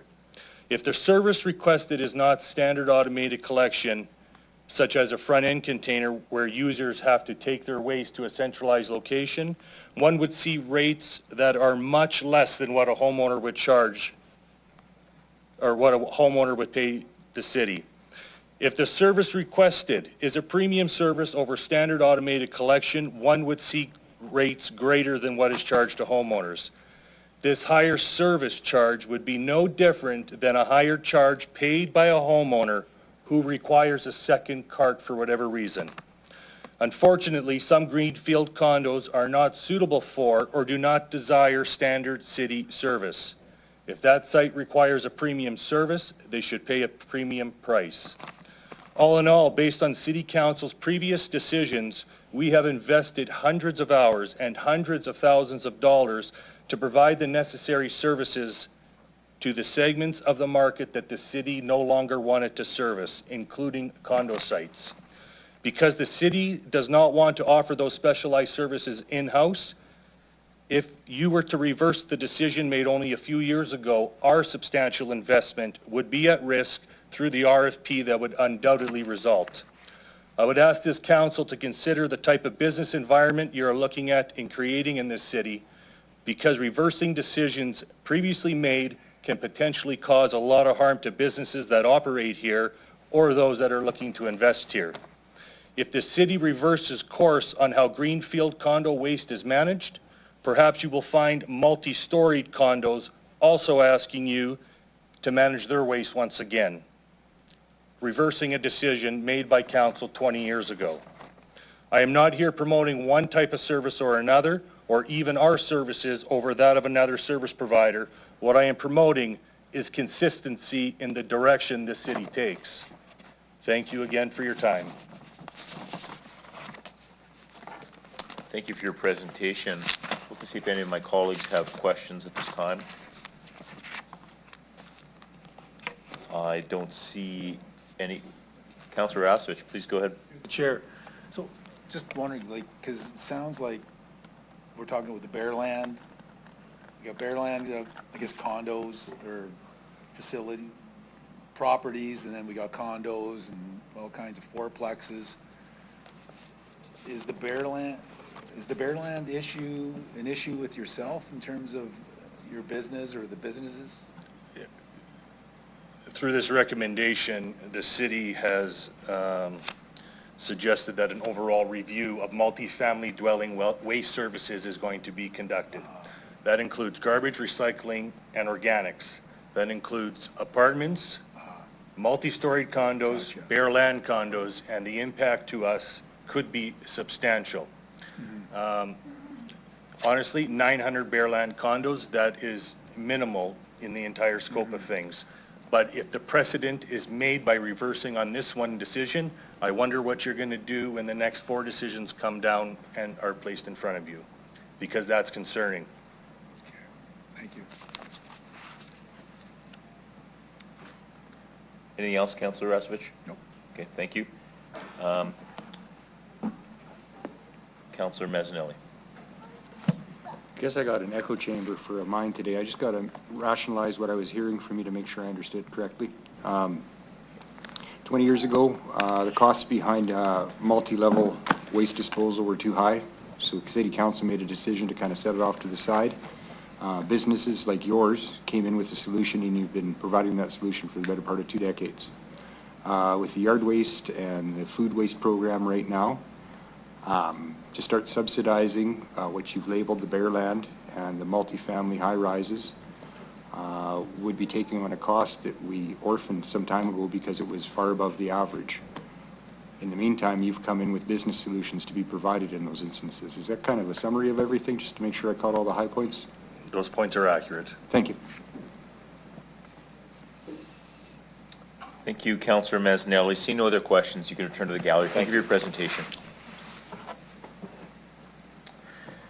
We will now consider items CR 2524, multifamily food and yard regulation updates. I will ask Acting Deputy City Mayor to please introduce the report. Acting Deputy Mayor Burton to please introduce the report.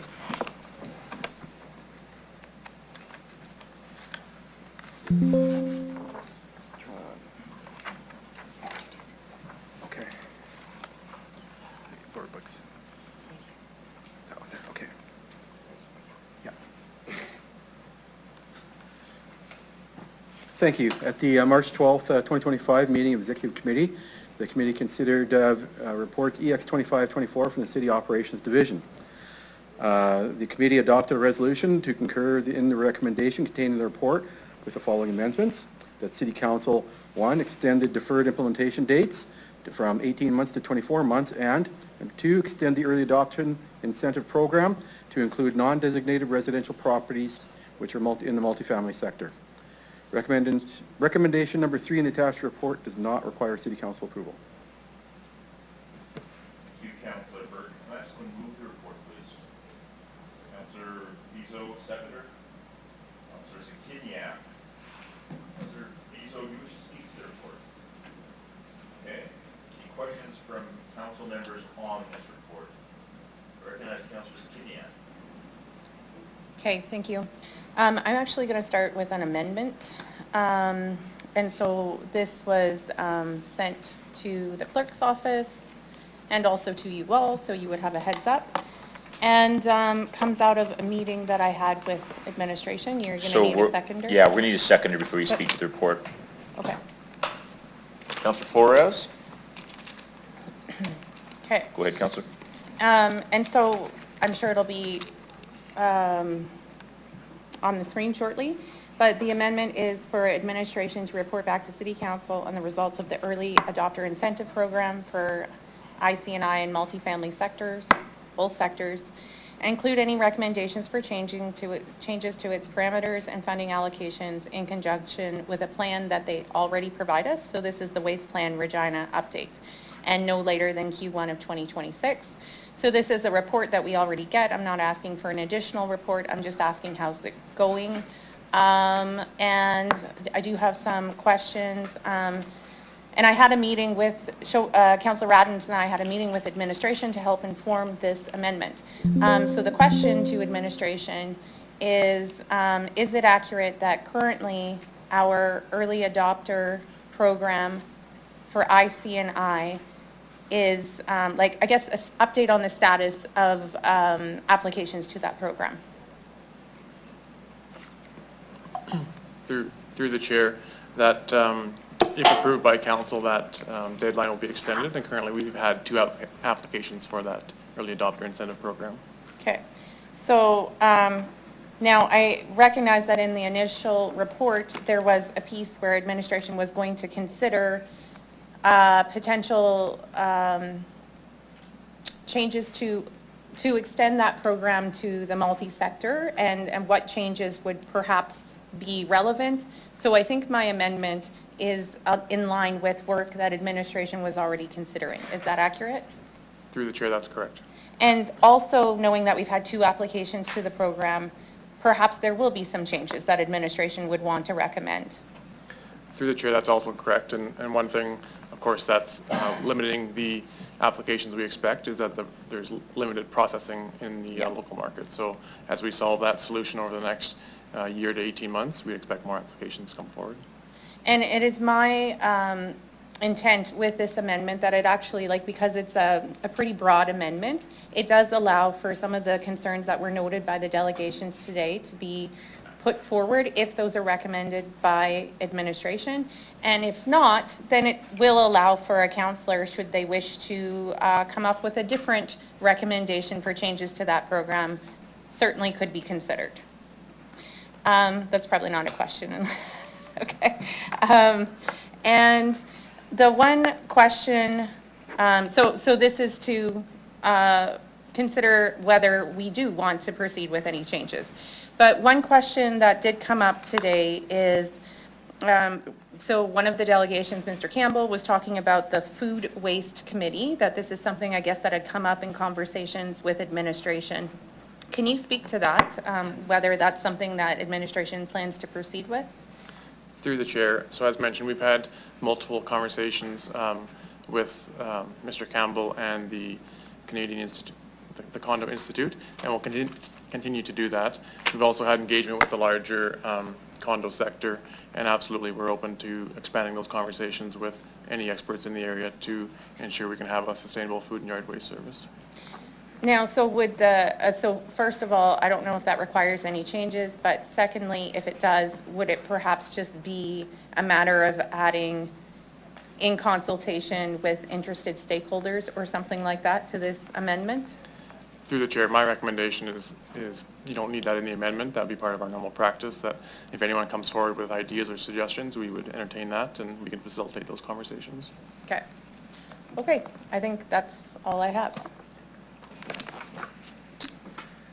Do any other members have questions for administration or anything related to Councillor Zakiniak's amendment at this time? Okay, I do. Councillor Bizot, please go ahead. Just on the last conversation, or sorry, through the chair, just on the last note that the Deputy City Manager made, he said we would do this through the regular process, so we don't need the amendment. This just happens regardless. This is a trigger regardless of your duty to consult aspect. Through the chair, yeah, I was referencing whether or not we needed some details in this motion, and I would say we don't, as we'll continue to consult with the Condo Institute and any other interested parties. It's not the amendment, it's whether can I clarify? Sorry, I'm going to let Councillor Zakiniak clarify. Okay. Go ahead. So my question was, because what we had heard from Mr. Campbell was, hey, we should have a food waste committee. And so my question was, do I need to add the request for a food waste committee or additional consultation in the amendment? And what we heard from Mr. Doney is no. When we are considering whether or not we're going to make changes, we will do engagement. That's part of our standard practice. So my question was if I needed to add more to this. Thank you, and the answer was no. Thank you, Councillor Zakiniak. Councillor Bizot, anything else you want to add or questions you might want to ask? No, I'm good. Okay, thank you. I do not see any other questions or statements relating to this amendment. So at this time, I'm going to ask the clerks to... sorry, thank you. Councillor Zakiniak, do you wish to close debate? Okay, thank you. At this point, I'll ask that the clerk start the vote on the amendment.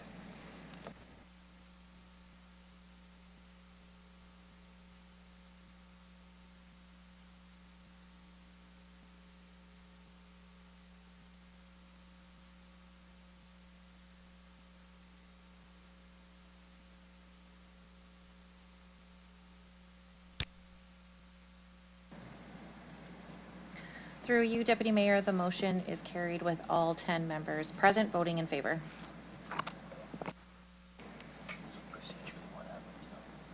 So now we're back to the main. Sorry.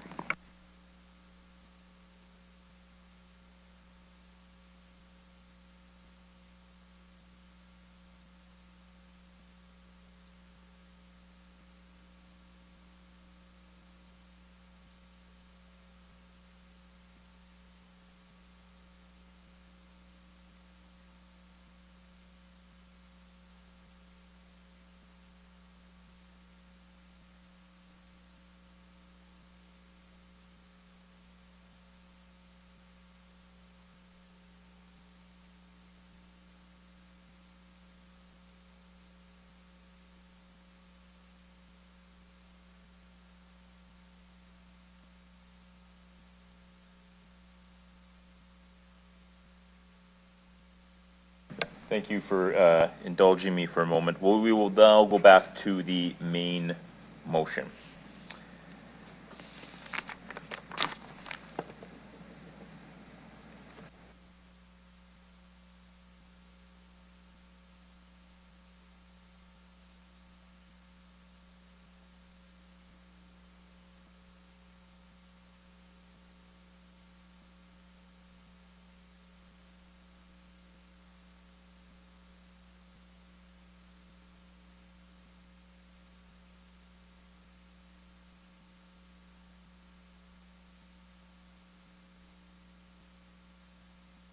Thank you. I know it's late. Councillor Zakiniak, you get about 40 seconds. Is there anything further that you might want to say? Oh, you're back to your 5 minutes. Congratulations. Is there anything else you'd like to add? Okay, please go ahead. Okay, so just in terms of the main motion, I voted against this last in executive, but I do understand why this amendment was brought forward by council colleagues. The concern, you know, that there's so many unknown factors. Will we be ready in 18 months? Administration said we don't know. But I just want to clarify with administration, even though you have a deferral of the implementation date, if you are able to move quicker with the food and yard waste programs, with these new programs, I believe what I heard is that you will do so. You're still going to work to get this operational as quickly as possible. Is that accurate? Through the chair, that's correct. So I can respect the concerns that were brought forward and understand that this isn't going to change the work that administration's doing, so I'm able to support it now. Also with the amendment, appreciate the support and will be able to support the main motion as well. Thank you. Thank you, Councillor Zakidniak. Councillor Mazzanelli. Thank you. Through the chair, amended this last time to open it up to residents instead of just the ICI sector. Today's delegations pointed out that through wording, maybe didn't get to all the intended recipients. There's an exclusion by the wording. I'm just wondering administration's point of view. When I proposed the amendment at the last meeting, you seemed to think it wasn't a bad idea to open it up and put it out there. Should we be looking at the wording change, and does that change administration's recommendation? Were we to include the missing people in the wording? Through the chair, the amendment that was made at exec committee includes all multifamily properties, so it includes the ones that were spoken about from the delegation today. So I don't see any further changes needed from a wording perspective to include all multifamily properties. Okay. Second delegation came to talk about an RFP for the whole yard waste program as an entirety. Talked about a position for analyzing the different plans that might show up, including not just the cost of the capital to set up, but some of the revenue that might be generated from the different forms. When administration studying this, I was just wondering what their vantage point was and how that was being applied, if you're lining up with what's being described or where we might be doing things differently. Yes, through the chair, thanks for that. So we do have an open competition on the RFP for food and yard waste processing, and so I can't speak in too much detail, but at a high level, we did not limit any technology that was could be proposed by a private sector, and so we're evaluating all of those options that come forward, and we are hopeful that we'll come to a negotiated settlement or negotiated agreement with one vendor. If we don't for some reason, then we definitely would do some market sounding to determine what limited anyone from bidding and what could be changed for a future RFP if we have to do that. Appreciate that. Just a little bit more clarity to make sure I understand. So you are analyzing this through a total life cost of this, not just the initial startup first year phase. You'll be doing a long-term estimate as well, like you do with all your good long-term plans. I'm sure. I'm just making sure I'm clear. Yeah, through the chair, that's correct. And what we're asking for is for a private sector to build a food and yard waste processing facility, and we will pay them a tonnage rate, basically. And so that private sector can propose whether it's a digester, a composting facility, or anything in between to make sure that food and yard waste is provided a beneficial use at the end of the day. Thank you. One last delegate appeared from the commercial sector dealing with this problem for head-on as a business. Made a mention of multi-level families and the digesters that can have it on countertop. Also mentioned there might be capital investments for land-based entities. Looking for a comment from administration on working with a commercial entity like that, passing through this. With this grant stream and trying to cooperate, could there be outcomes through that as well, looking for multiple efforts to team up to get resolution for some of the residents in cooperation with the businesses that were described? Is that a potential as well? Through the chair, I'll provide an answer, and if I don't answer, just ask the question a different way for me. So yes, through the early adopter incentive program, condos and IC&I can propose different solutions. And so, as you heard, one solution might be the countertop compost. That's an excellent solution for a condo that doesn't produce a lot of food waste, or for a facility or a business that doesn't produce a lot of food waste. So that's one innovative solution, and anything that would come forward we would look at. And so what happens is that those condo corporations submit solid waste plans to us, and as long as they're meeting the intent, then we likely would approve them. I think I understand enough for now. Thank you. Okay, are there any other questions related to this, the original motion, for administration or comments? I do not see any at this time, at last call. Don't want to rush here. No. Yeah. Councillor Bezos, anything further, or you would like to close debate?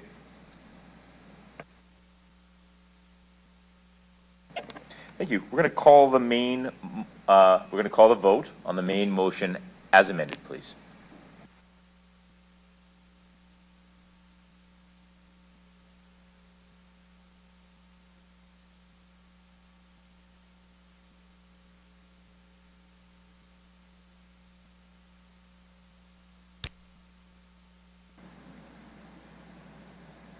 Through you, Deputy Mayor, the motion is carried with all 10 members voting in favor.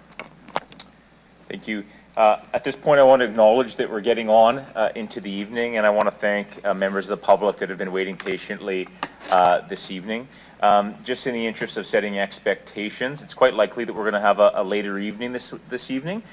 We want to make sure that we get through the agenda. Council has a very busy agenda, including at our next meeting on April 9th. So if we need to, Council is very likely to move later on into the evening, and we've committed to do that. So I just want expectation set. We will break for supper at 6 o'clock for 6:15 for 45 minutes. So I think you can plan accordingly if you do need to leave and get something yourself. So I'd like to apologize for the wait, but also thank you for waiting, and we expect to complete our agenda this evening. So with that, I'd like to call upon Delegation Jonathan Tremblay. Sorry, one moment please. I apologize to the clerk. With that, I'd like to call upon Dylan. Dylan Moran, please, you're welcome to approach the front.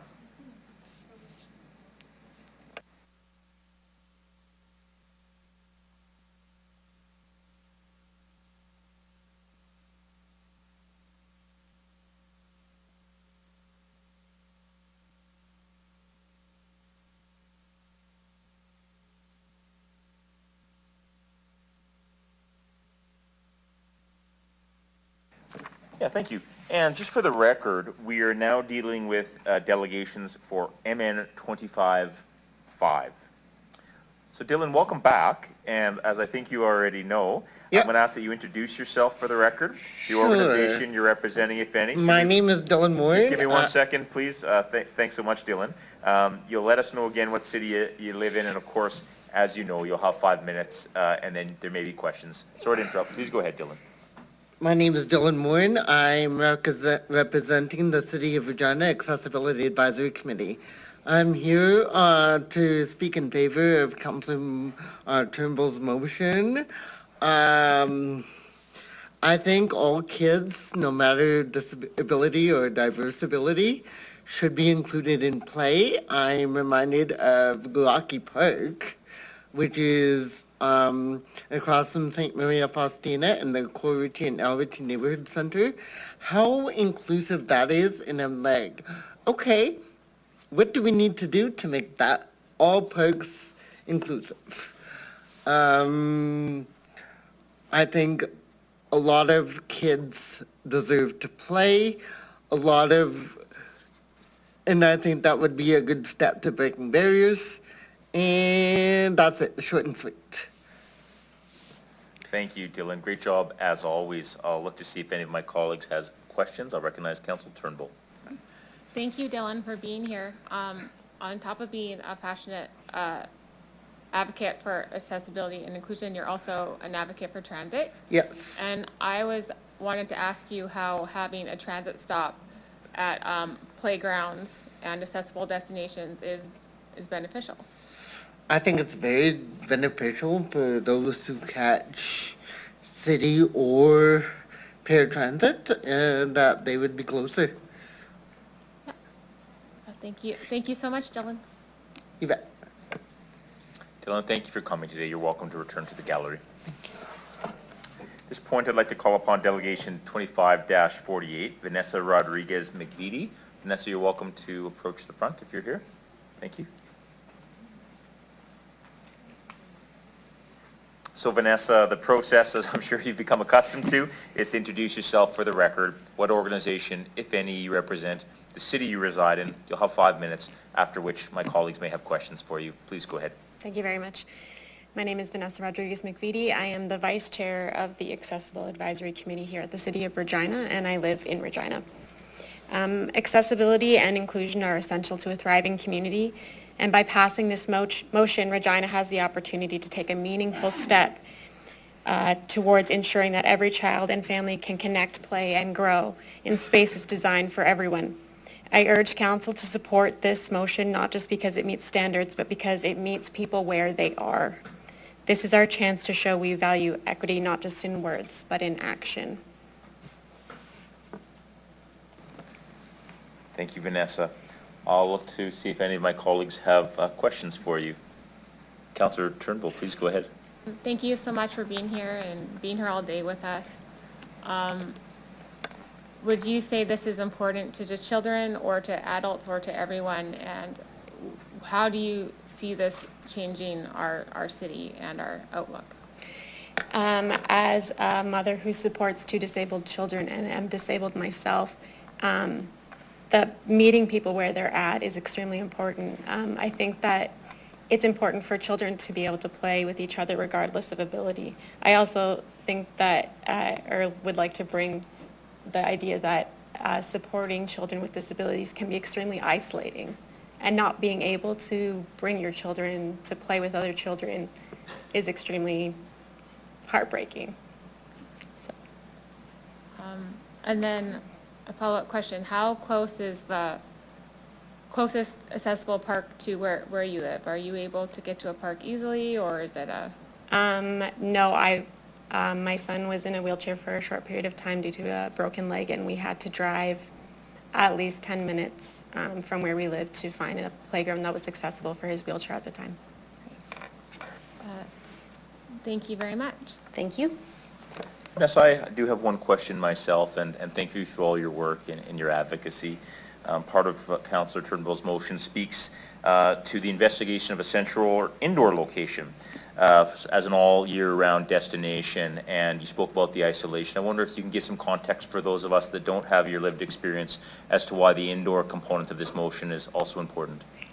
For me, it's very important because my son is autistic and nonverbal, and he loves to play outside. But when it's minus 40 outside, he can't go play outside. And it's extremely important for him, for his sensory needs and the ability for him to be in a space that with other children. And in the wintertime, that's not possible. And some of the places that we can go are not accessible. There's no quiet spaces for him to go and be able to regulate enough to go back out and play with children his own age. So the indoor component of this is extremely important. Thank you very much. I don't see any other questions. Thank you for your presentation. You can return to the gallery. At this point, I'll call upon Delegation DE 2549, Trina Nelson. Please approach the front.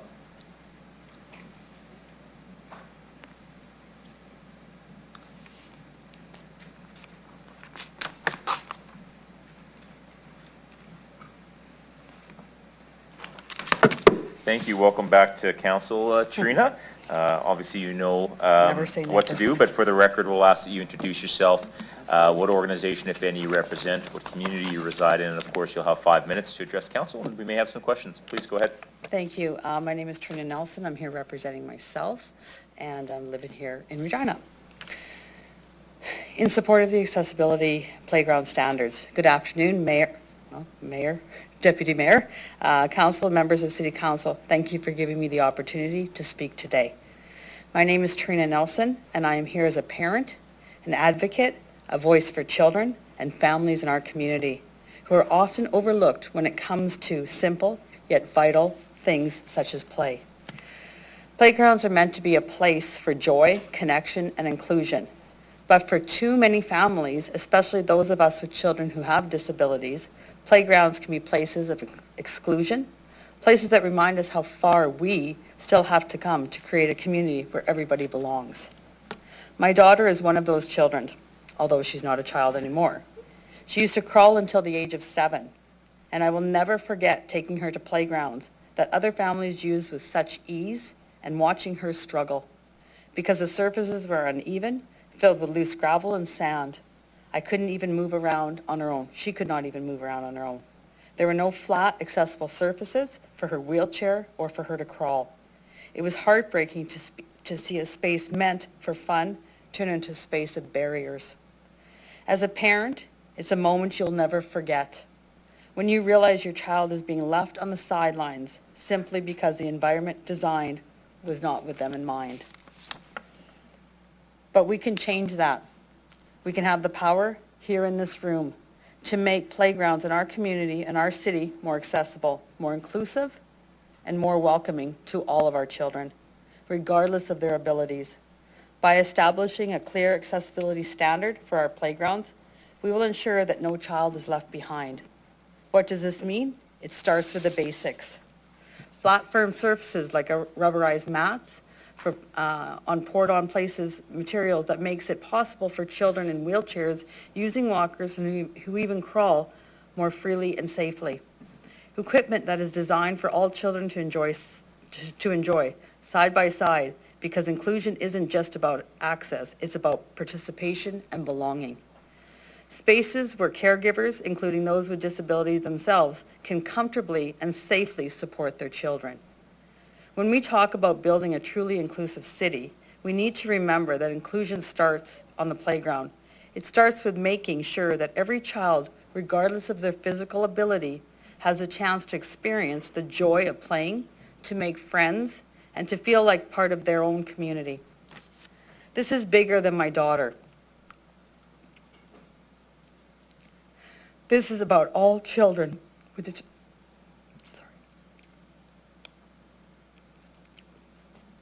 This is about all children with determination, children who face challenges that most of us will never know about. They deserve to be seen, heard, and included in public spaces, and it's up to us to make that happen. I'm asking this council to take a leadership role in making playgrounds accessibility a priority. Let's adopt a clear standard that requires accessible surfaces and inclusion design in both new playgrounds and retrofits of existing ones. Let's send a message that Regina is a city that values every child and every family. Because when we build playgrounds that work with all children, we build communities that work for everyone. Thank you for your consideration, and I would love for somebody to please ask me about my experiences with my daughter just in order for her to play.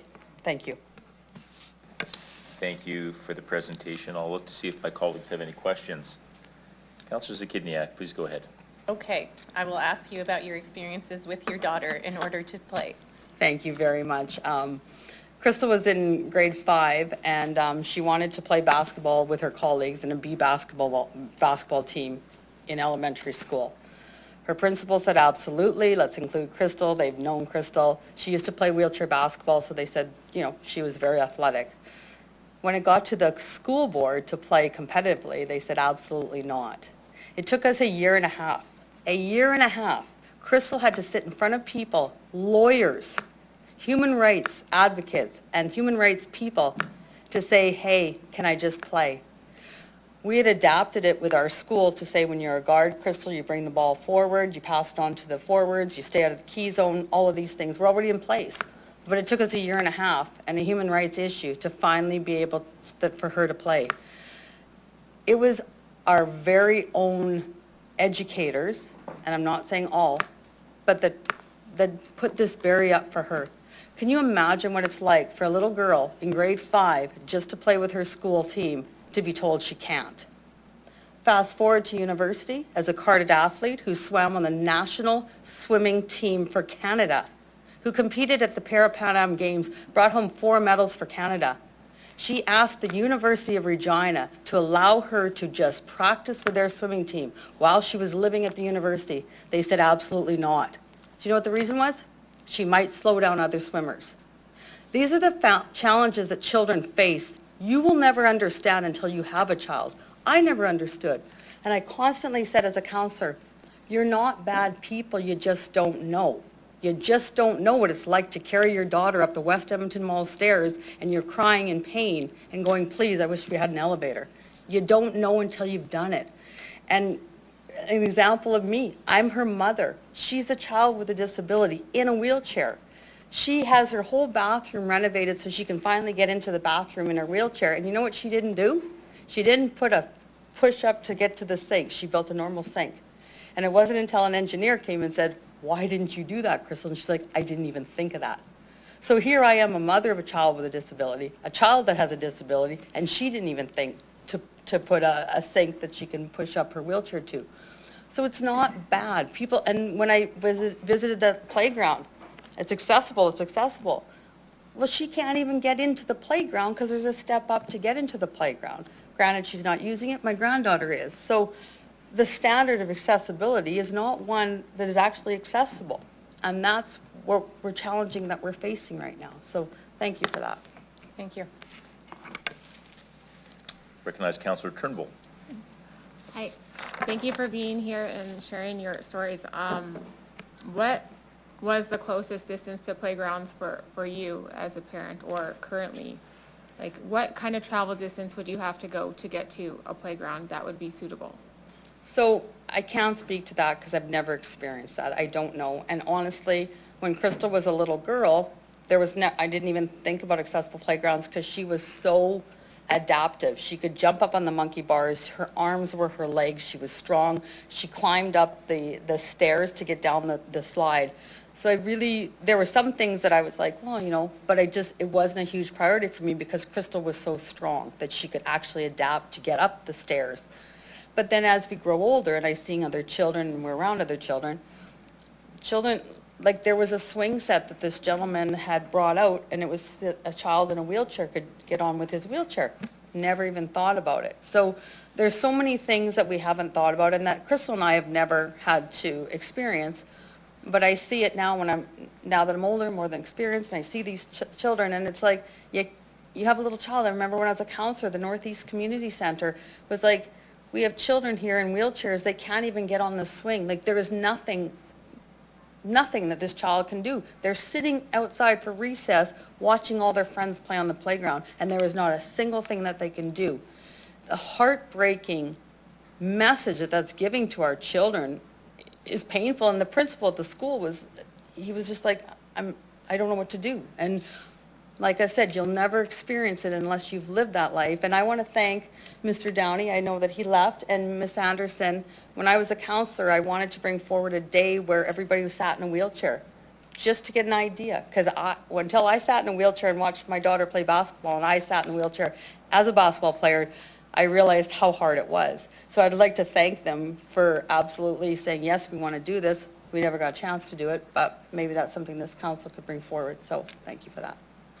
Okay, and one last question. As a taxpayer, when your money goes to constructing playgrounds and things, how does it feel when your tax money is going to infrastructure you can't use, and then you're told to go start a GoFundMe? So I'm going to give a very vivid description here, and I get very upset and angry when we talk about this. Just picture this for a second. Could you imagine a playground that said no Indigenous children are allowed to play? Picture that. Because that is what you're saying when you build a playground that is not accessible to all children. The uproar, the craziness that would be going on in this city would be absolutely astronomical. But yet we do it day and day again. Children, you'll make do. It's okay. And you know what? The disabled community, I've lived it. You know what? We'll figure it out. Crystal used to jump up on the cupboard with her little bum and sit on the cupboard and wash the dishes because we didn't have an accessible kitchen. We made do. We always did. But there comes a time when enough is enough, and you have to start thinking that way. We're going to hear from homeless people, from the delegations for that. Can you imagine telling a homeless person you're not allowed to go on the playground? Because that's what you're doing. That is honestly what you're doing. When I was here fighting for an accessible water slide, I said, can you imagine putting a sign on the bottom of the stairs that says no Indigenous people allowed to play? Because that is what you did. That is what you did to everybody that could not make the stairs, the elders, the seniors, the children that cannot do that. So as a taxpayer, and I am fine with your tax increase, I will pay it. I do not mind, but I understand. But I just want you to think of it that way. It's not just accessibility. It's wrap this into all the minority groups in the city and see what that would happen. Okay, that's it from me. Thank you very much. Thank you. Okay, I'm good. I'd like to call upon Delegation DE 2551, Andrew Schmidt from First Steps Wellness Center. Please come forward.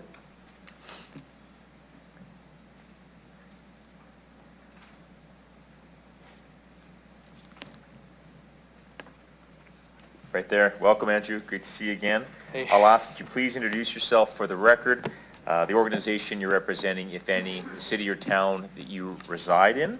You'll have 5 minutes to address council, after which there may be questions. Please go ahead. Sure, thank you. My name is Andrew Schmidt. I'm representing First Steps Wellness Center.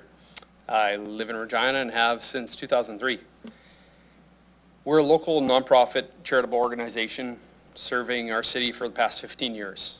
Our aim as an organization is to improve the quality of life, motor function, and independence of individuals living with neurological disabilities and conditions. Throughout this time, we've seen steps taken to make aspects of our city more accessible to the general public. However, at the onset of physical disability, the options for physical activity, that's when they're truly hampered, is right when it happens. Accessibility should be easy to achieve, right? I mean, we live in a pretty flat place. Sorry, just a little humor. Anyway, after all, there's many needs for individuals, though, who have a disability. Our expertise as an organization specifically is for physical activity levels available to those who wish to participate, be it sport, leisure, recreation, exercise, or in the case of this motion, outdoor playground activity. This motion has the opportunity to enhance the lives of many within our society through encouraging outdoor activity, not just to the children who would benefit from it, as that's been very apparent by the other delegates. I want to just give you a couple examples through my 15-year professional career as well. For 14 years, my own mother was in a car accident and sustained a brain injury, so I have professional and personal experience. And I just want to give you a different avenue than for children who have a disability and might need accessible needs. One is that parents who may have a disability themselves just want to be closer to the structure to be able to encourage their kids, comfort their kids, or kind of just be with them and not 50 or 100 feet away. Another avenue is that accessible playgrounds promote early stage exposure for all children to see what disabilities are. And I'm also living that with my own kids, having exposure at work, having exposure with grandma. It's no problem, they're just other people. Accessible playgrounds benefit more than just the individual with a disability that we can see.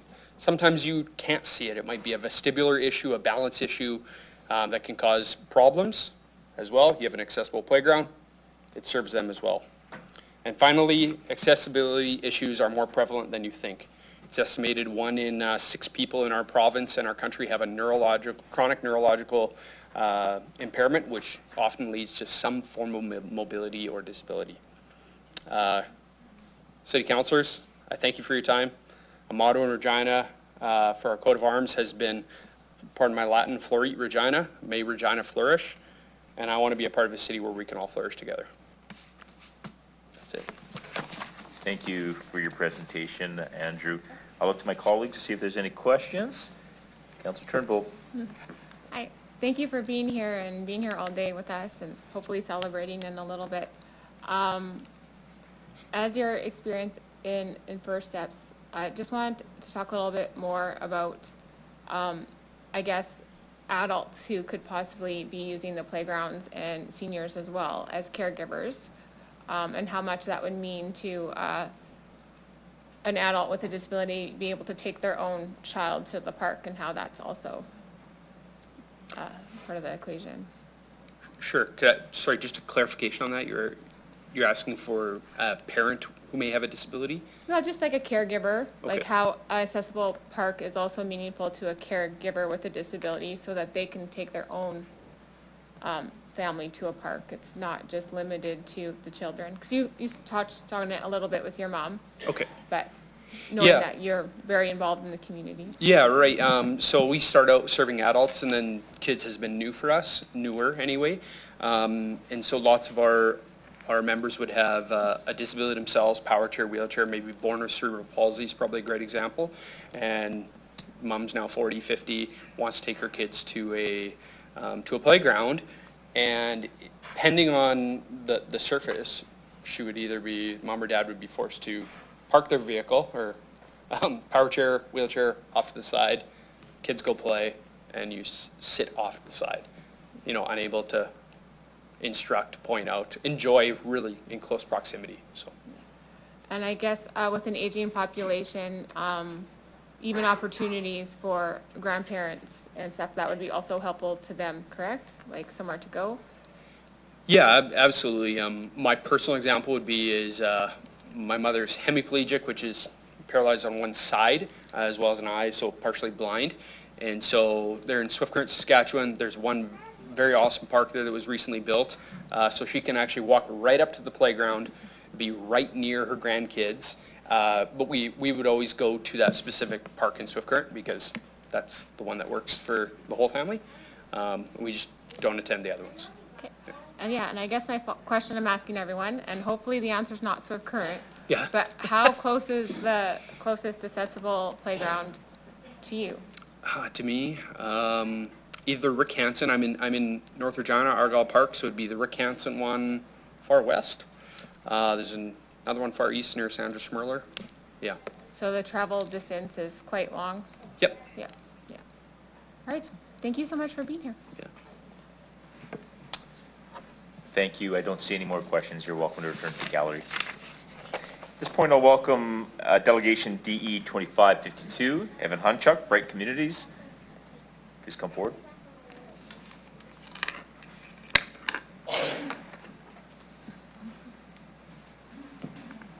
Amber, I had some printed copies if anybody wanted. Oh, sure.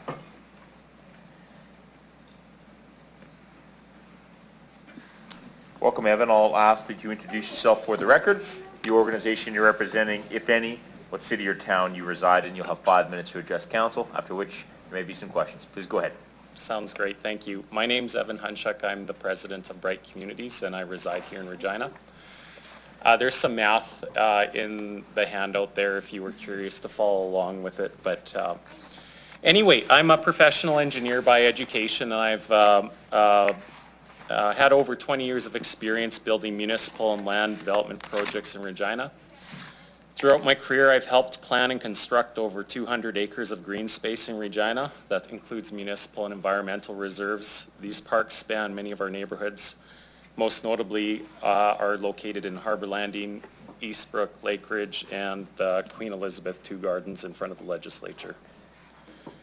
I'm here today to express my full support for motion MN 25-5 to advocate for stronger permanent standards in playground accessibility, particularly the replacement of engineered wood fiber with poured-in-place rubberized surfacing. Beyond my professional work, I've also been volunteering with the Cole Wilford Walker Playground Committee, where my children attend.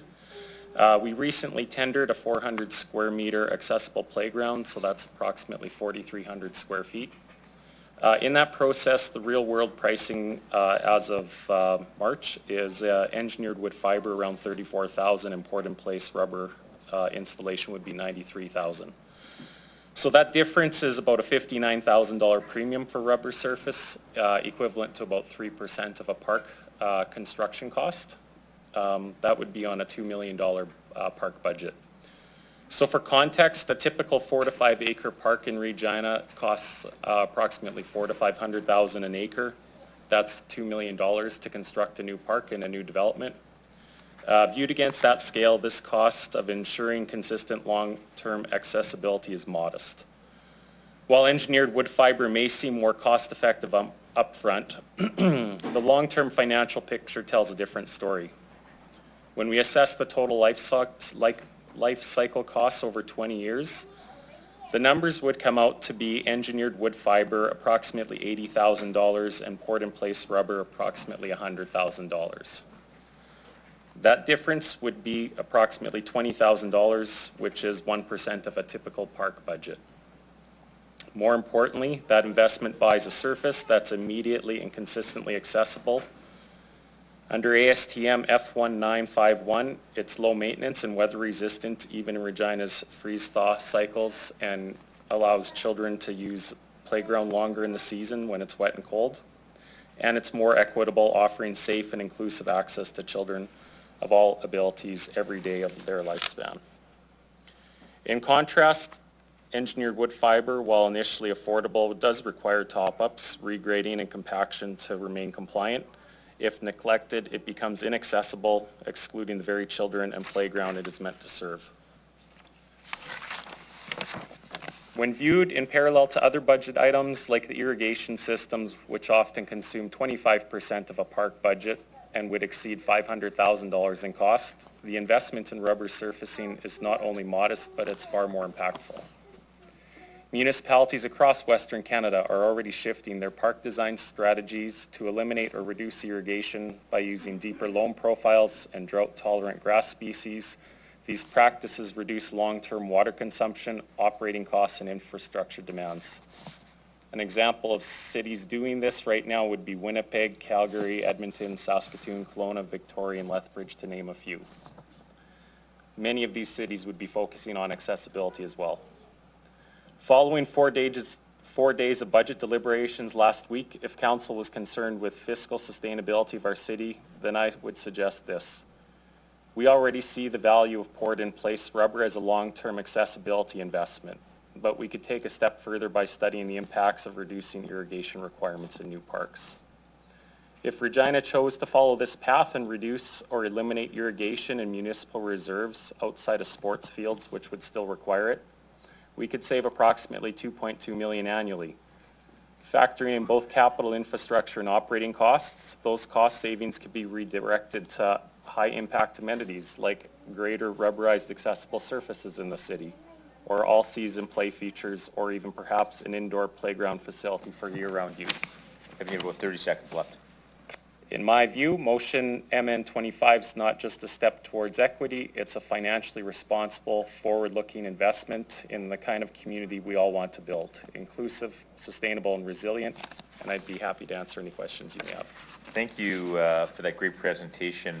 Before we go to questions, just for anyone in the gallery or the public that might be watching, the information that handed out was quite literally a verbatim copy of Evan's presentation today, just for the record.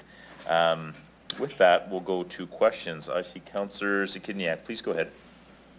Hi there. I just wanted to, first of all, thank you for your very detailed presentation, and appreciate having a copy. In relation to your last point about eliminating irrigation requirements, are you aware of what was passed with the new Parks Master Plan? Because I think that takes us on this pathway. So just wondering if you're aware of and suggesting more or not.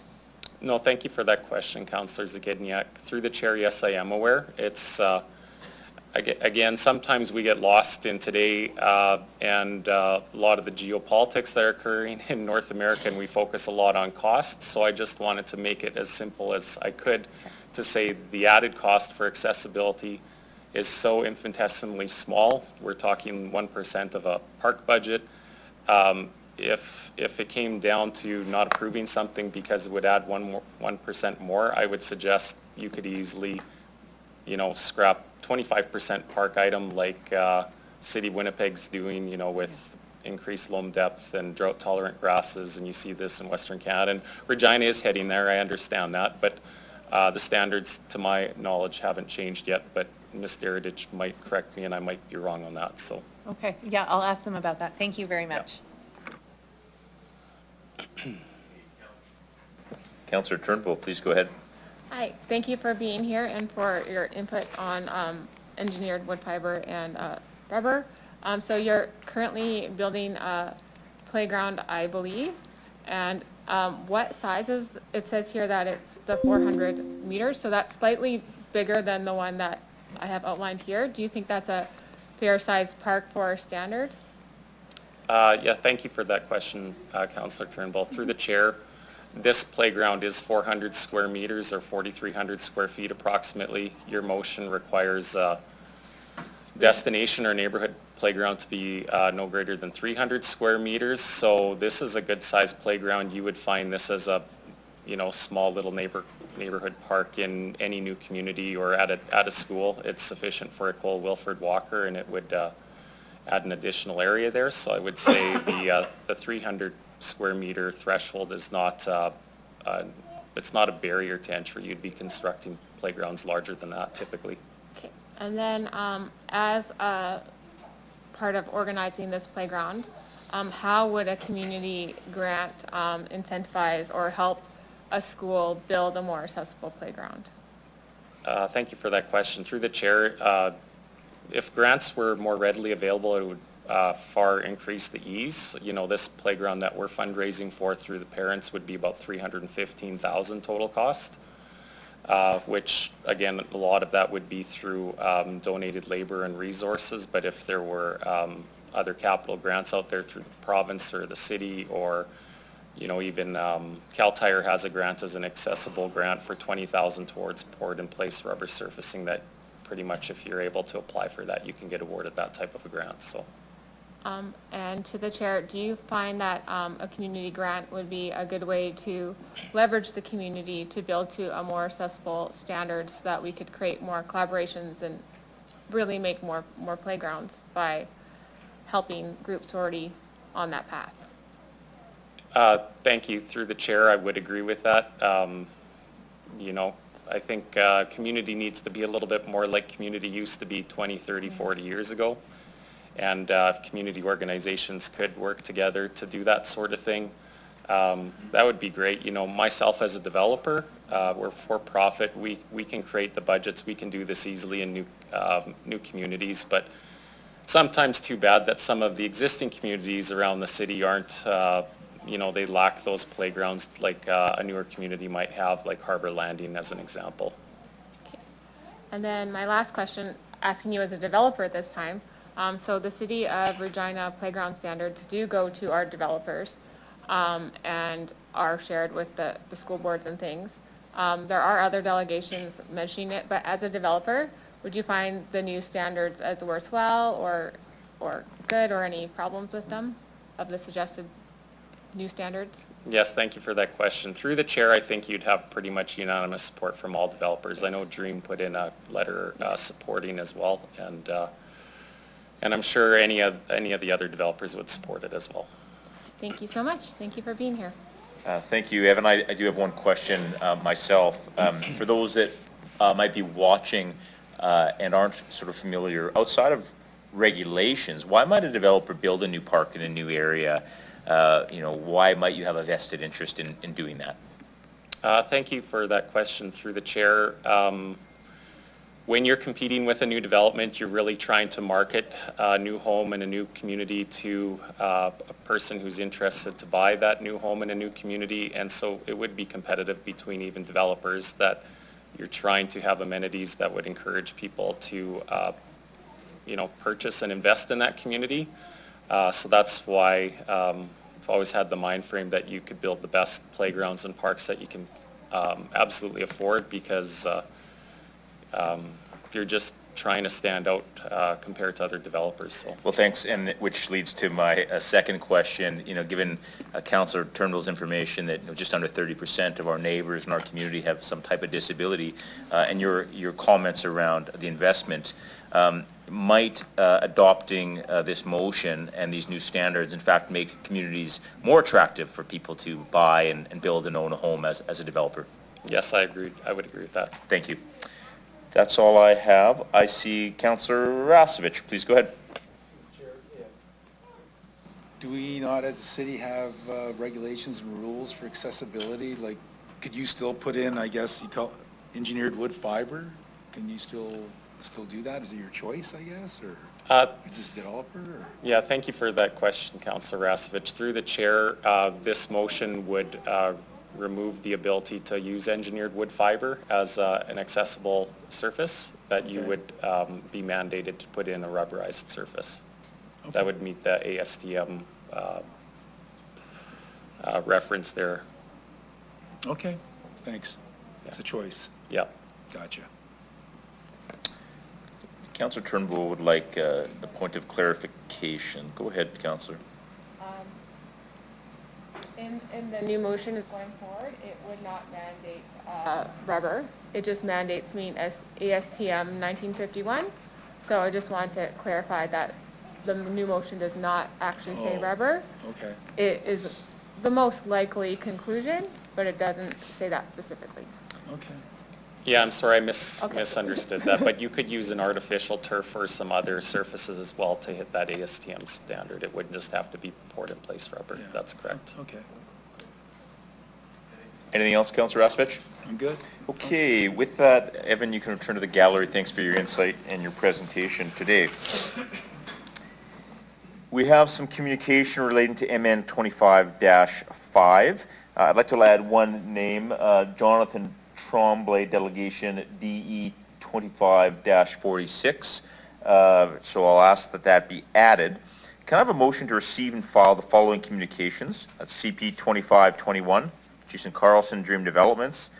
CP 2522, Jana Hands, Variety Children's Charity, Alberta and Saskatchewan, and Jonathan Tremblay. For motion, please. Thank you, Councillor Flores. Oh, there's more. Thank you. Not quite yet. As well, CP 2523, Adam Hicks, Regina Public School Division. CP 2524, Tiana Young. CP 2525, Daniel LaPrairie of Regina. CP 2526, Jeffrey Walters of Regina. CP 2527, Ted Gilletta of Regina. CP 2528, Wes Hartness of Toronto, Ontario. CP 2530, Ashley Creefting of Regina. So I'll first need a motion. Councillor Flores, thank you. I'll look for a seconder. Thank you, Councillor Seekleys. I'll call the question. Any opposed? Seeing none, that is carried.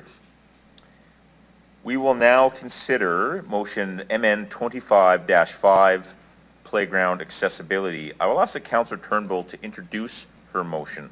Please go ahead, Councillor Turnbull.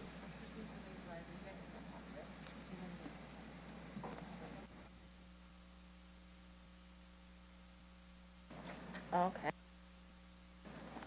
Maybe so that people can hear me. Seconder, I guess? So you asked for a seconder? Councillor Turnbull's asked for a seconder for her motion. Lots of hands going up here. We'll recognize Councillor Radens. Councillor Turnbull, please go ahead. Okay. Passing this motion means a lot. Saskatchewan has a higher rate of disabilities than the national average, nearing 30%. Currently, Regina has over 150 playgrounds. It's an even larger number when you include school playgrounds and developer playgrounds. Of those hundreds of playgrounds, there are only 6 that are accessible, with the 7th about being built. This motion enables growth. It redefines our standard of accessibility and how we treat each other, and how we motion to the world belonging. It strives to give every family access to a playground. Without a disability, you can probably likely name 2 to 3 playgrounds you can walk to from your home, or take recess for granted as a basic right. Without this, someone in my position, we really have to map it out to see where it is. And this motion is to get a minimum drive time. This motion can be seen as 3 action items. A, strengthening our standards, a strategic playground report, and a community grant program. The first part strengthens our existing policies so that when new infrastructure is built, it is done right. Our playground standard is utilized for our playgrounds, developed for playgrounds, and is used as a reference for our school divisions. The second part is to ask for a strategic playground report to be building playgrounds in the right locations and for the administration to come back with a timeline to achieve this. The goal is that everyone should be able to get to a playground within an 8-minute drive or a 25-minute bus ride, which is really quite minimal at this point. As part of the strategic playground report, I'm requesting an investigation into an indoor playground. We are seasonal in the city, and the cold weather is another barrier. An indoor playground is a family-friendly, inclusive ad, which is supported by our Regina recreational plan. This motion lastly asks for a community grant program. This is to aid and add leverage to our partners who are currently building playgrounds and giving them the support to build the playgrounds to an accessible standard, to eliminate those barriers and to create a better community. And I hope that these actions can bring the community together to bring us up to a higher standard. To the city administration, thank you for your hard working with me on this and making this motion possible. It is noted, and also the growth we have been making. Please, anyone here, ask me any questions about anything that is not understood, and I'll be happy to answer them. Okay. Thank you, Councillor. I'll look to my colleagues to see if there's any questions on this motion. Go first to Councillor Seeklees. Please go ahead. Thank you, through the chair. Knowing that this motion was coming, I challenged my colleague to put some numbers to this, to put some facts on it. And I thank Evan for doing that. If I were a business person trying to serve my customers and I could go from 70% satisfaction to 100% satisfaction by spending 1%, that is the definition of a no-brainer. I'll be wholeheartedly supporting this motion. Thank you very much, Councillor. Councillor Flores, please go ahead. Yes, sorry, 1 second. Absolutely, I agree with that. I think it's very important for us to always work towards creating accessible spaces for all of our community. So I'm really excited about this motion.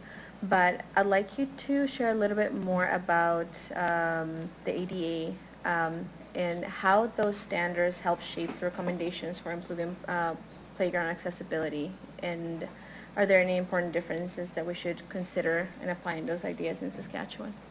Yes, thank you to the chair. So the history of accessible playgrounds actually kind of stems from the American Disabilities Act in 2010.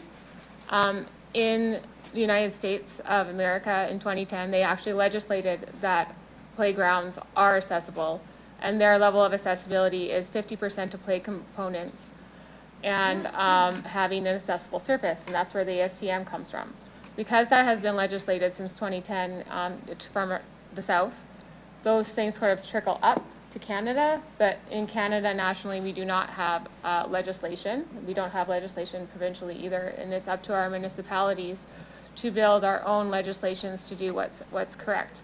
That is why there are so many references to the ADA, and this is one instance where the United States has beat us by 15 years, which is kind of crazy to say, but it's true. And yeah, so that's the history on that. Thank you. And I will also wholeheartedly be supporting this motion. Thank you. Thank you, Councillor. I recognize Councillor Zikiniak. Okay, thank you. I guess I'm going to start with this so I don't forget. Mr. Hunchuk was making a point that we can save additional money on playground design if we increase our naturalization of parks and decrease our irrigation or eliminate irrigation requirements in new parks. It is my understanding that we're on that path with the approval of the Parks Master Plan. Can you verify that and then remind us of the target that we're trying to meet in terms of naturalization of park space? Through the chair. Thank you for that question, Councillor. Through the chair, you are correct. Last year with the approval of the Parks Master Plan, we recommended and what was approved was increasing our naturalized spaces by 25%, and our target date was 2028. We're also, the plan also recommended reducing the potable water used to irrigate parks by 5% in 2025 and 10% by 2027, and we were able to exceed that target for 2025. We've also, I'm just going to keep going because we've also adopted new seed specs for drought-tolerant and naturalized seed specs have been developed and are being incorporated into the development standards for our developers as we're building new parks. And we're also working on our design standards for new park spaces. We've been doing that work in collaboration with the developers and also incorporating the naturalized spaces that we're requiring.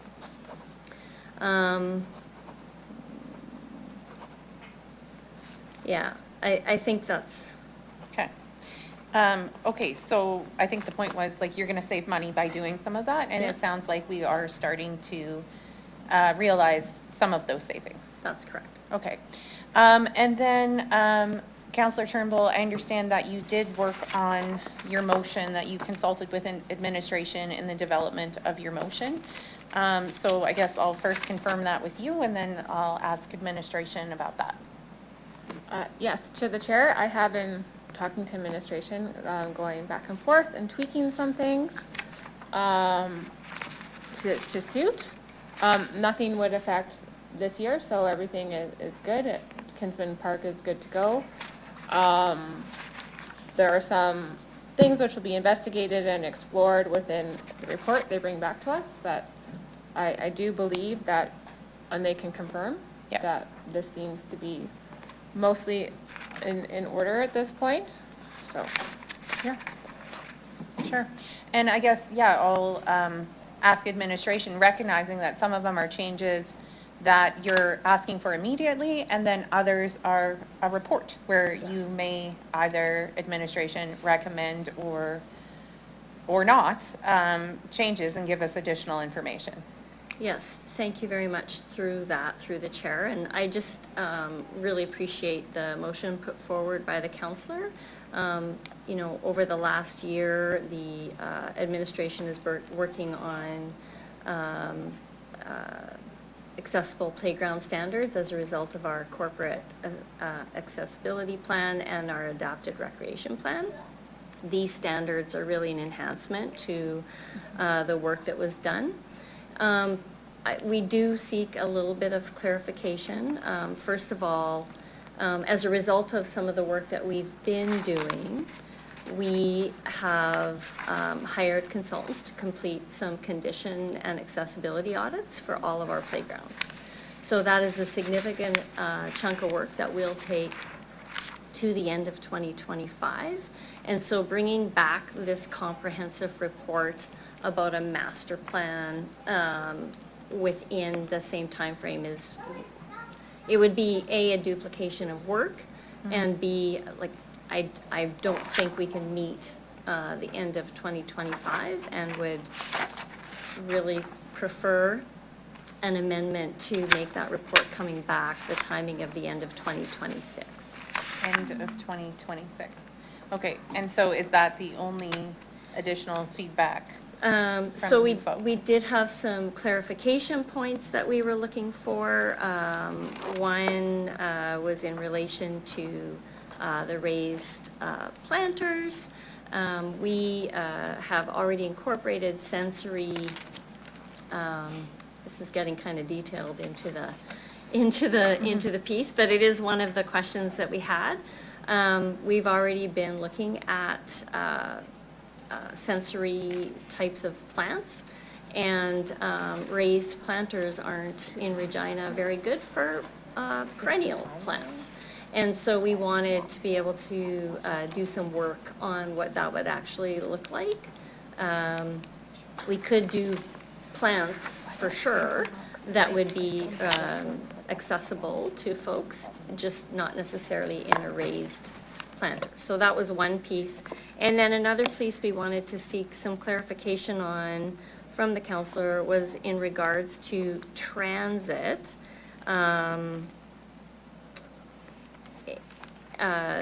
Basically, the question of the parks being on a transit route or within a certain distance of a transit location. Sorry, the question of which one? Yeah. Okay. Okay. Is that everything? I think so. Okay. I can now, I'm going to use my Sorry, time. Councillor Zakiniak, I apologize. I am just going to interject.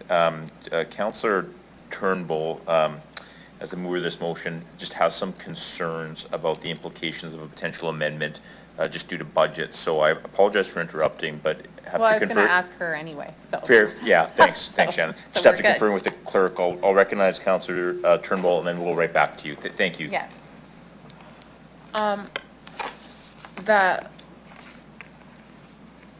I would like to have maybe not the full report, but enough of a report back for future playground planning. Like, I want this to sort of not hold back the process, so I do want the new playgrounds to be done strategically and with the right time frame, and also in respect of the budget. Knowing that the budget is coming up sooner rather than later, we do want that to be included for the budget deliberations for next time. So I am very weary of changing the timeline of this because it would put everything back, and in the meantime, we could be building playgrounds not strategically, and we do need to be doing that. As for the transit or car, I felt that has to fit that bubble, so it would be both. Like, you would have to get to a playground within 8 minutes by car or 25 minutes by transit, so either one of those would be a maximum.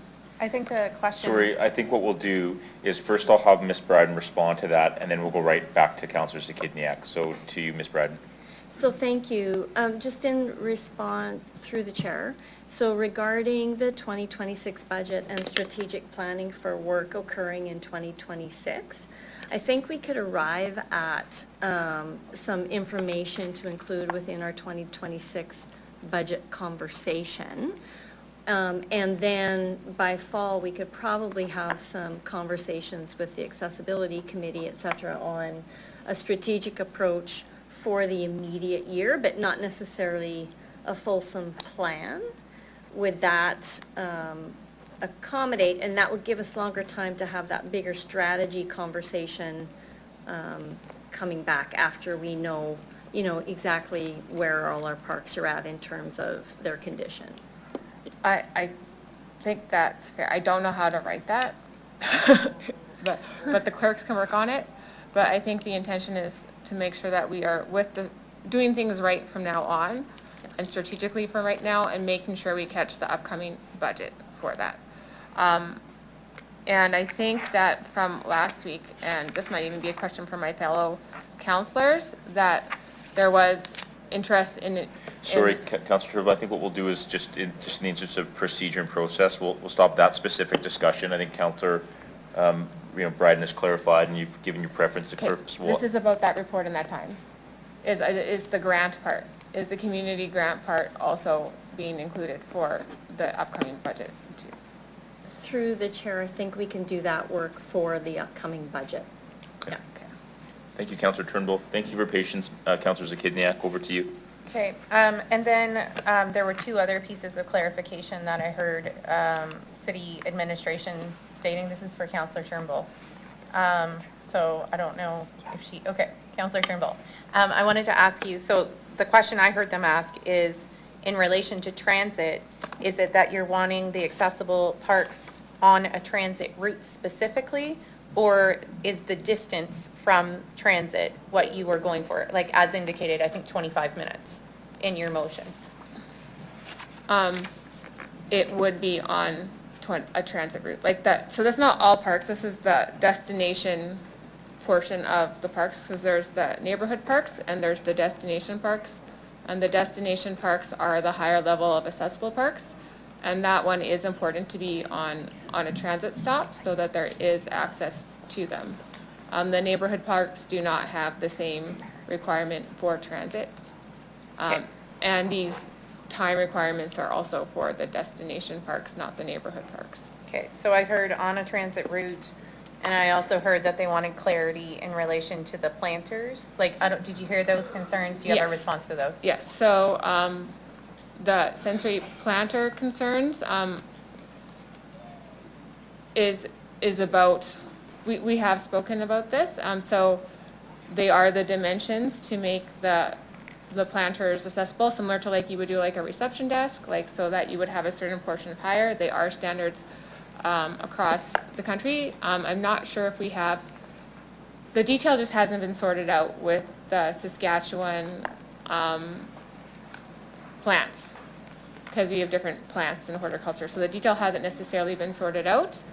I wouldn't necessarily say we have to remove it from this motion at this time, in my opinion. I would think that you would just, when you do put the sensory plants in action, by that point it will have been sorted itself out and had that design detail ironed out, because you don't have to do that currently.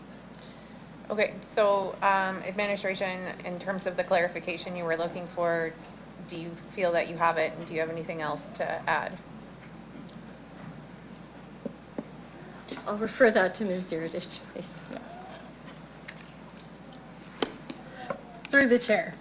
So what I am looking to clarify on the transit route is, right now, I can't guarantee that there is a bus stop at the park. I can guarantee paratransit will drop at the park. They will drop you wherever you ask to go. And so is it, that was what I was wanting to clarify. Like, is it that the bus stop is within a certain distance of the park, or is that something that we could work through with the Accessibility Advisory Committee and yourself? I think it's fair to work out the proper distance with the Accessibility Committee. I don't think we need to assign any distance to the stop. Like, they can sort that out with us, and we can add that to the standard, but it is important that there is a stop for those ones.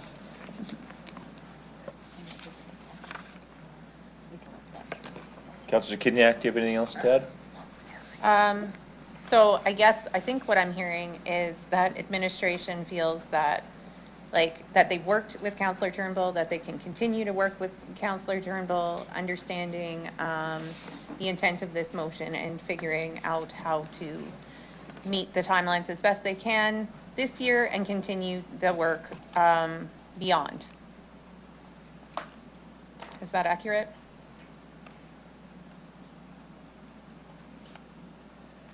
Ms. Bryden, thank you. Through the chair. Yes, that would be accurate. We will continue to work with Councillor Turnbull as well as the Accessibility Advisory Committee to work through some of these pieces for this enhanced plan. Okay, I appreciate all the collaboration that you folks have done, and happy to support this. Thank you. Thank you very much, Councillor Zakidniak. At this point, we are going to break for supper. It's 6:35. We will break for 45 minutes. Apologize, everyone that's in the gallery. I know it's been a long evening for you, but we will reconvene at, here. So is that 7:10? Pardon me? So hold on, please. One moment, please. Yeah, no, I think Councillor Turnbull's raised an important point. In fairness to the delegates, because we're very close to the end of this, what we'll do is we'll delay our mandatory break. And as a reminder, this is a mandatory break. It's not an optional break for councillors. It's not like we want to leave you waiting. But what we're going to vote on this, we'll finish our questions so that those that are here for that motion can leave after. Certainly, that's the very least we can do to respect your time. One moment, please. So at this point, we'll go back to the order. Did your mic get turned off, Councillor Radens? Okay, well then let's recognize Councillor Radens, please. I think that was an inadvertent mistake, and then we'll get over to Councillor Bezos after. So please go ahead, Councillor Radens. Okay, thank you. So through the chair, I'd like to move an amendment to this motion, please. Are we going to put it up? Okay, thank you. So we'll need a seconder for that? What's the amendment? Sorry. You want to see the amendment? Need the amendment first. So Councillor Radens, you can read it out after we get up on the board here.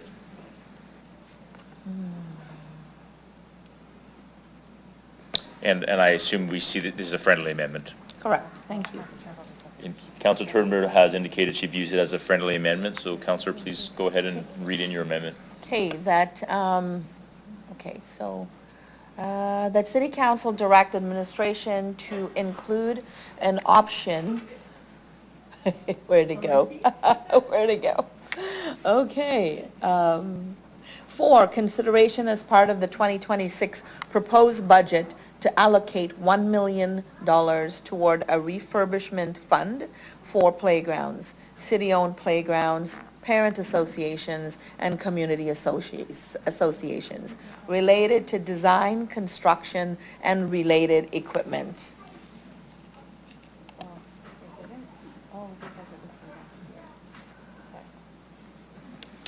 Councillor Turnbull, you have a question. Please go ahead. Would you want to attach that to the grant program for the community, or did you want it just to be for the playgrounds? No, I don't, grant? Yeah, yes, please. Thank you for that.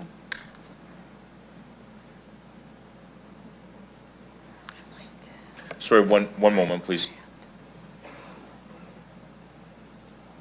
It's okay. Okay, so either, I think after conferring with the clerk, this amendment for it to be friendly is good as it is, but if we start delving into grants and other things, this will have to be a standalone amendment. Okay. Please, Councillor Turnbull, go ahead. If it's friendly, that's fine. I was just wondering if it would go on to this number E, which is the options to utilize the grant program, or if it was just a general fund, that's all. But if it's friendly as is, that's okay. I just thought you might want to specify what you wanted. Can we just leave it as is? Yeah. I think. Yeah, that's fine. Because I think there are grants that are already in place, so.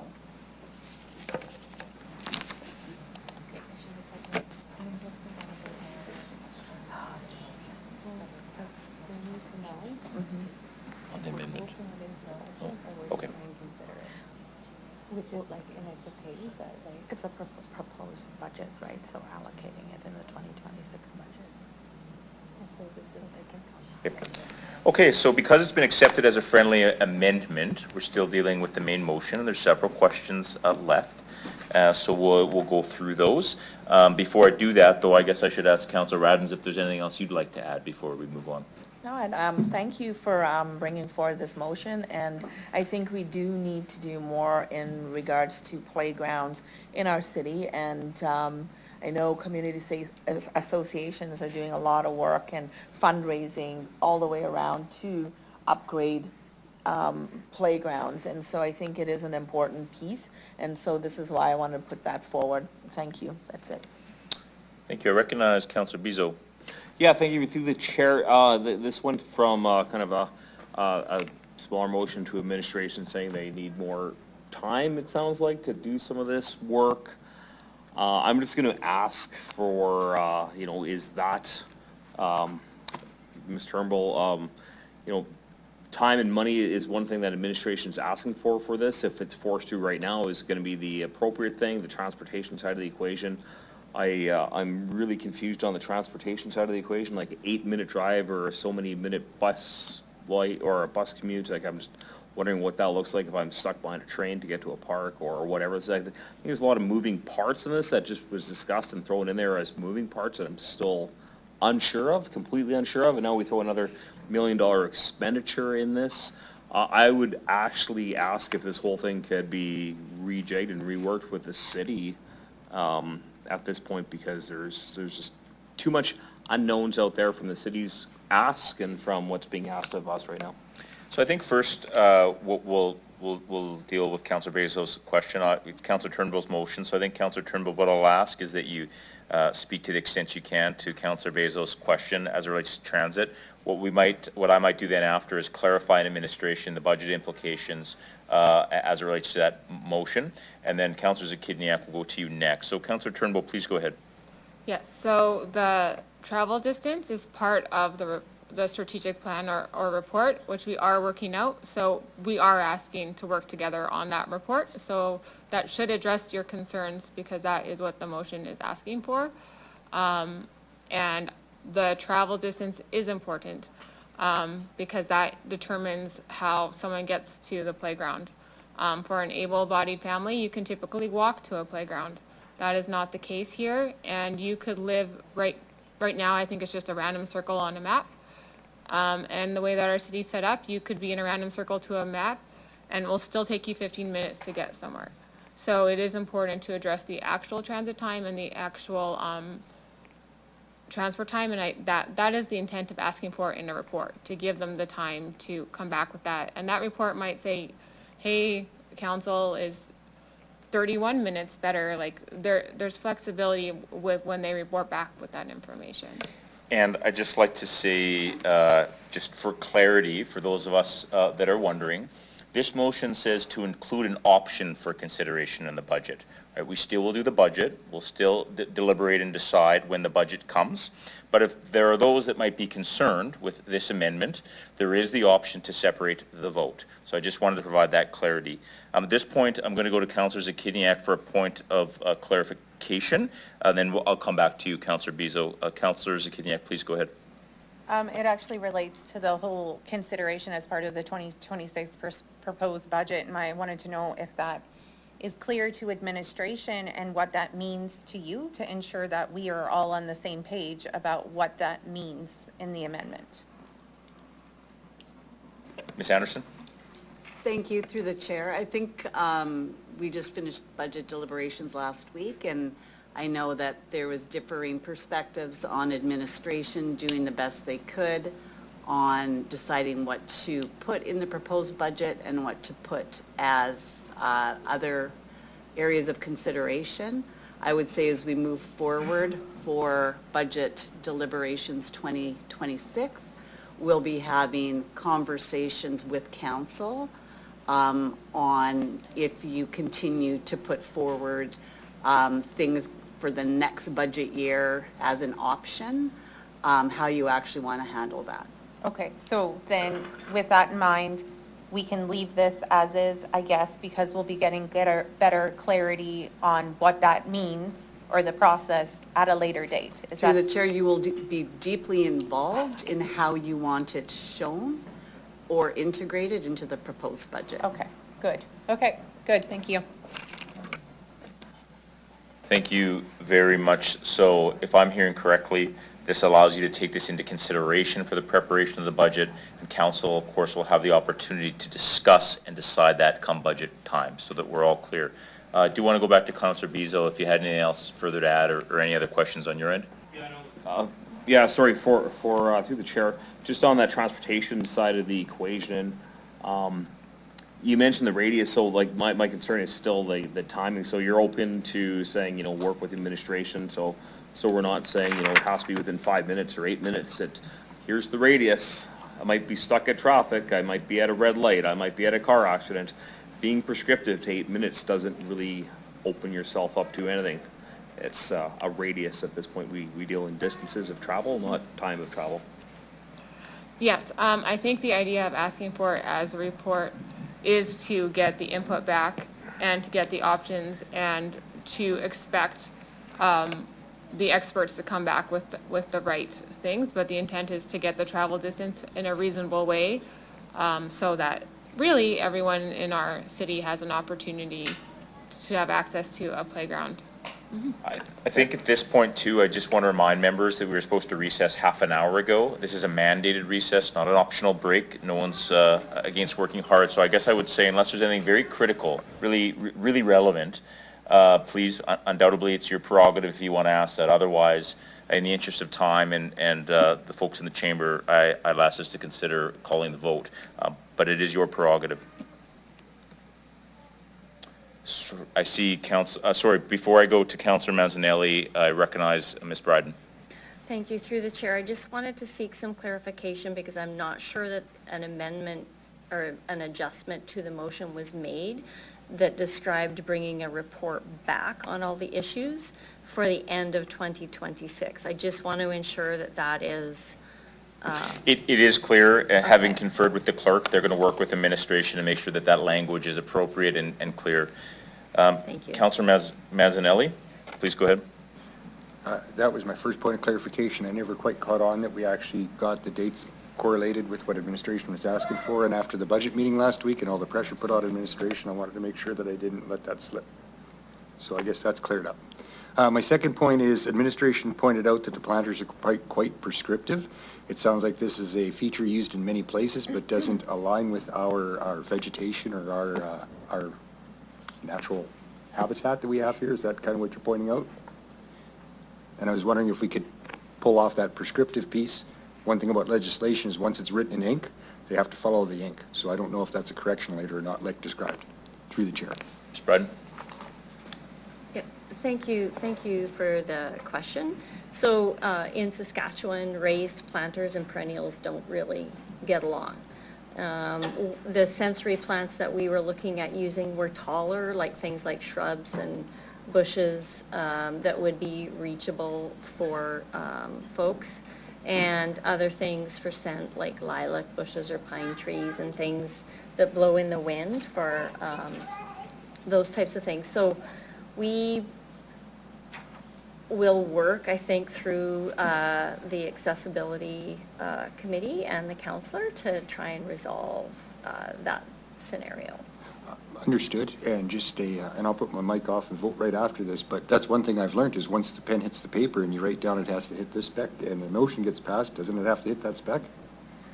Well, so these are design standards, and yes, that would be required. Having said that, if there is some flexibility within the motion, perhaps maybe the councillor could provide that. And then just a comment, 3.5 years from now, we might have different people in the chairs. This conversation will be forgotten, but that ink and the pen will last. So I'm just looking to the councillor who moved the motion for some wisdom, and I'll shut my mic off and let the vote go. Thank you, Councillor Mazzanelli. So we will look to Councillor Turnbull to address that, and I'd ask if she'd like to close debate.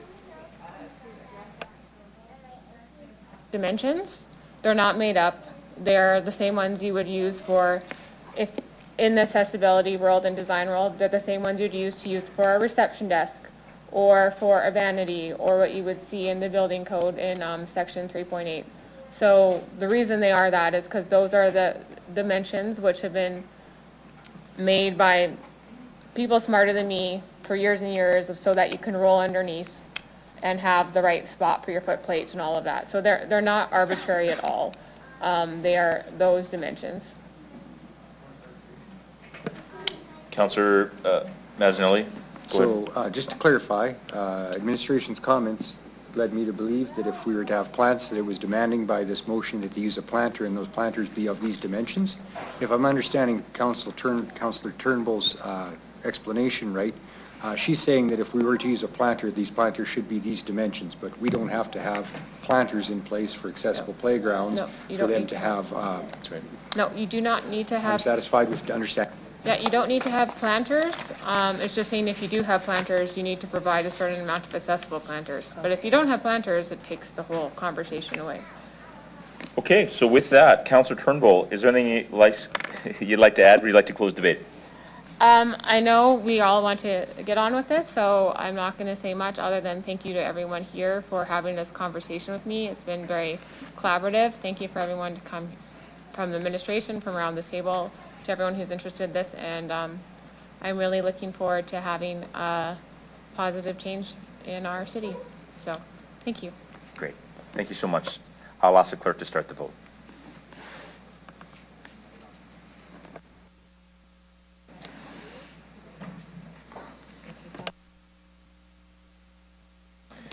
Councillor Rasevich, if you have a clarification question, I'll recognize that. Otherwise, the vote has been called.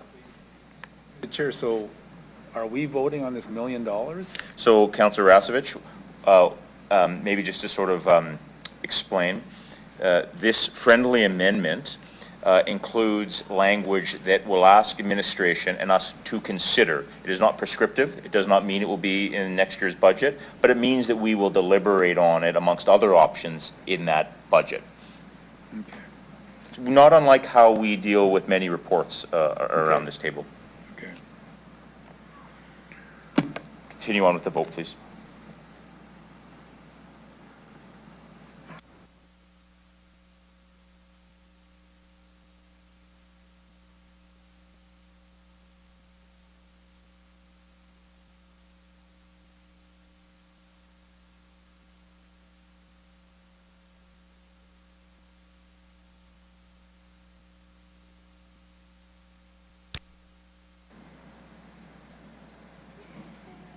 Through you, Deputy Mayor, the motion is carried with all 10 members present voting in favor. Well, I think before we close, I guess several things. First, I'd like to recognize and thank Councillor Turnbull for your hard work. I'd like to thank those in the gallery for your words and for sticking with us all evening. I heard a few people say, do we get to eat? I'll run back and grab some granola bars and water. We can't feed you supper, but I'll be out in a few minutes. We are going to break now. It is a mandatory break. And I believe Council Turnbull has cupcakes, so we're in luck. We're going to break now. We will be back in 45 minutes.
Okay, I'm going to ask that everyone take their seat and we're going to get started. We have quorum, so let's begin, please.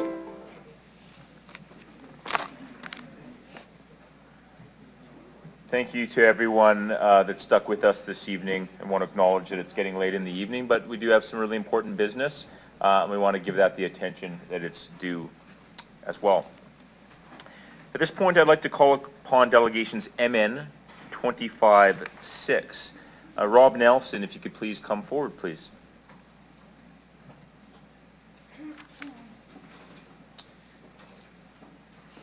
Rob, welcome back. I believe you're familiar with this, but please introduce yourself for the record, the organization, if any, that you're representing today, the city or town that you live in. You'll have 5 minutes to address us, after which there may be questions. Please go ahead. My name is Rob Nelson, and I'm a resident of Regina, and I'm here as a concerned citizen speaking on this motion. Thank you for welcoming me back. I was here last month talking about the Community Safety and Wellbeing Plan and the dissolution of the Community and Social Impact Regina organization. And since that time, I've taken the opportunity to visit and speak with some of the staff and volunteers with some not-for-profits within the city here, organizations that are impacted by or trying to address houselessness, addictions, crime and violence within the city here. And now we have a federal election underway, and those leaders leading those parties are touting unity, a stronger Canada, and restoring the Canadian promise. They're pledging that where we are today as a society will be different tomorrow, and what that end result is and how we get there is up to us. So we have to manage that accordingly. At the same time as that election's underway and the leaders are touting unity, this motion is asking for unity amongst the levels of government in helping us address this crisis. Having all three government levels support this motion will support ourselves, will restore promise to individuals who are less fortunate than ourselves and build a stronger Regina, Saskatchewan, and Canada. This motion supports Regina's downtown vision, which is to support the creation of a complete and sustainable neighborhood where entrepreneurship and cultural vitality flourish and a diverse community of people thrive in an active, safe, accessible, inclusive, and attractive downtown district.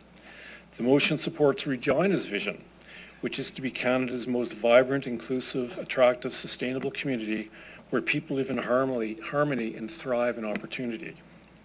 And it supports Saskatchewan's vision to be the best place in Canada to live, to work, to start a business, to get an education, to raise a family, and to build a life. While we may have a new vision for Canada by month's end, with this election, our values, our Canadian values will remain the same. Our values where they intersect with this motion include human rights, these are Canadian values, human rights, fairness and equality, peace and safety, and especially social justice. The Saskatchewan Party's guiding principles include a strong social safety net which protects those who truly need support while encouraging individuals to become self-sufficient, and individual freedom and the equality of opportunity for all citizens, and the constant improvement of Saskatchewan's economic and social conditions within a strong and united Canada. And key elements of Regina's vision include an exciting downtown, a balance between the economic, social, environmental, and cultural dimensions, and I'll quote this one in full, harmony, empathy and understanding come from and lead to being safe in our homes and neighborhoods. Building strong social networks throughout the community creates synergy and a sense of belonging. Visions are important, values are important. Visions are guiding statements, the destination at the end of the journey. With this federal election, we have the opportunity to begin a new path to that destination. We have an opportunity to come together, three levels of government, and build something. While we're rebuilding our physical infrastructure in Regina, we've been building roads and sidewalks, water and sewer, plans for new aquatic centers. Let's dedicate ourselves to rebuilding our social infrastructure. Let's pass this motion and work together with our provincial and federal counterparts towards our common goals and values and make our vision a reality. Thank you. Thank you very much, Rob. I appreciate your words. There's now an opportunity for any of my colleagues if they have a question to ask. I see none, which probably means that your words were well placed and well reasoned. Thank you for taking the time to address us and sharing your thoughts. Thank you, Rob. Thank you very much. I'd like to now call upon Delegation 2554, Florence Stratton.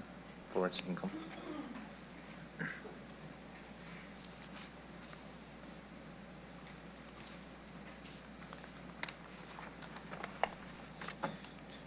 Good evening, Florence, and thank you again for coming this evening. As always, I'll ask that you introduce yourself for the record, what organization, if any, you're representing, the city and town you reside in. You'll have 5 minutes, of course, to address us, and there may be questions after, so please, over to you. Thank you very much. Florence Stratton, I'm speaking on behalf of myself. I thought a houselessness crisis motion was a great idea until I read this one. Sadly, this particular houselessness crisis motion will do little, if any, good, and will actually cause harm. I'll start with the harm. 5 out of the 13 whereas clauses link houselessness with addiction. That's nearly 40% of the clauses. Linking houselessness with addiction reinforces the dangerous and damaging stereotype that all unhoused people are addicts. It also implies that addiction is the main cause of houselessness. Further reinforcing this link is the misuse of the term intersectionality in the first and third clauses to imply even more strongly that addiction is a major cause of houselessness. Intersectionality in fact means, quote, the interconnected nature of social categorizations such as race, class, and gender as they apply to a given individual or group, regarded as creating overlapping and interdependent systems of discrimination or disadvantage. Intersectionality can also explain advantage. Whether or not I am an addict, I am very unlikely to be unhoused because I was born with white middle-class privilege. Lots of white middle-class people are addicts, but we still have a roof over our head. More crucially, perhaps, the identification of houselessness with addiction frames houselessness as an individual problem stemming from personal failings, rather than a problem with the society in which we all live. Yes, Regina is experiencing a houselessness crisis, but it is caused not by personal failings such as addiction, but rather by the lack of affordable housing and inadequate income. As for the motion doing little, if any, good, it avoids a specific ask of the City of Regina, it fails to address the real issues with the provincial government, and it leaves the federal government out altogether. It will take all 3 levels of government to solve Regina's houselessness crisis, and the federal government has a particularly big role to play. So these are my asks. Please do not support this houselessness crisis motion. Instead, support a motion along the lines of the following.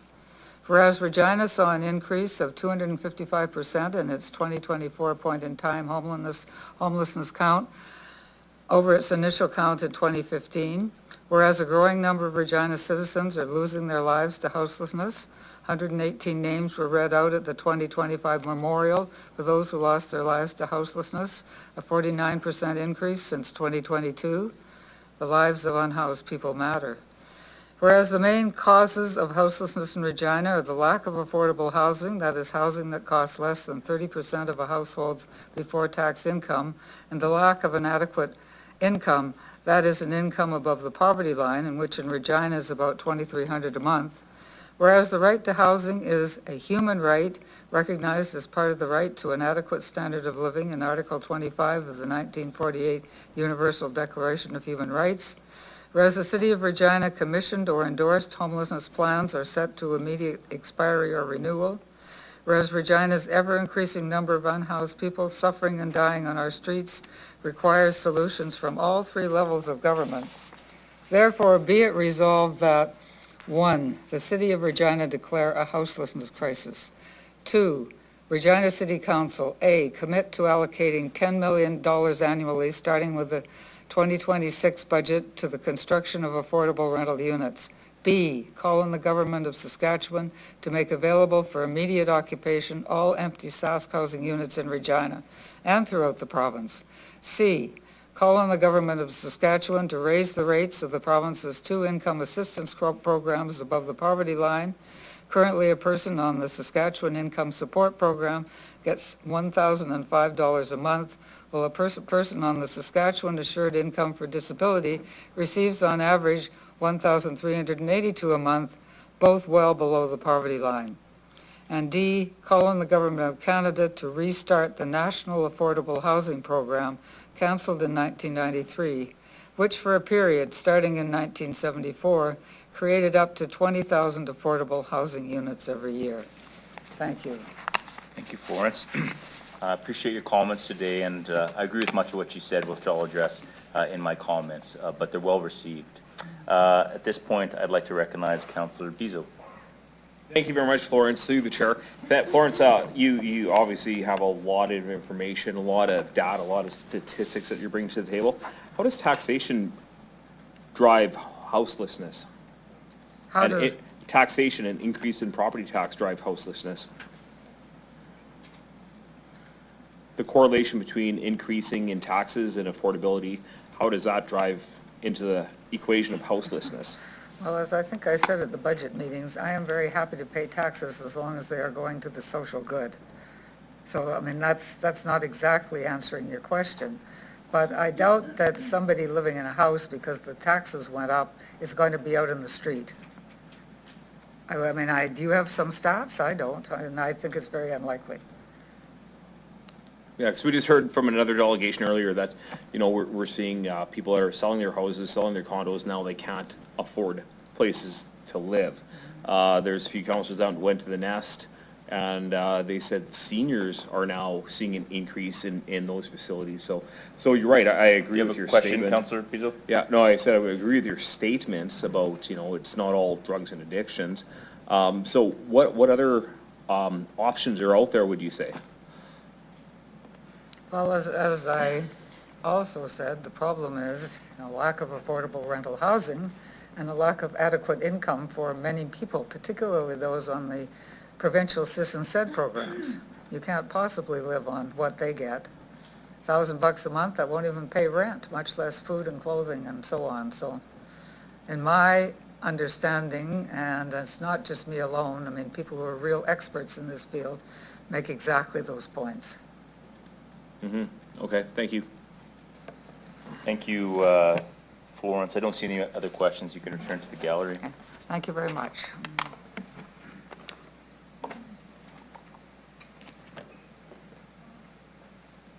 Can I have a communication on motion MN 25-6?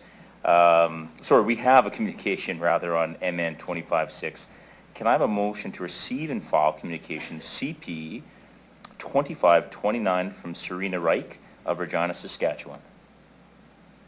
Thank you. Councillor Zakiniak and the seconder. Councillor Rasevich, I'll call the question. Any opposed? Seeing none. We'll now consider motion MN 25-6, the houselessness crisis.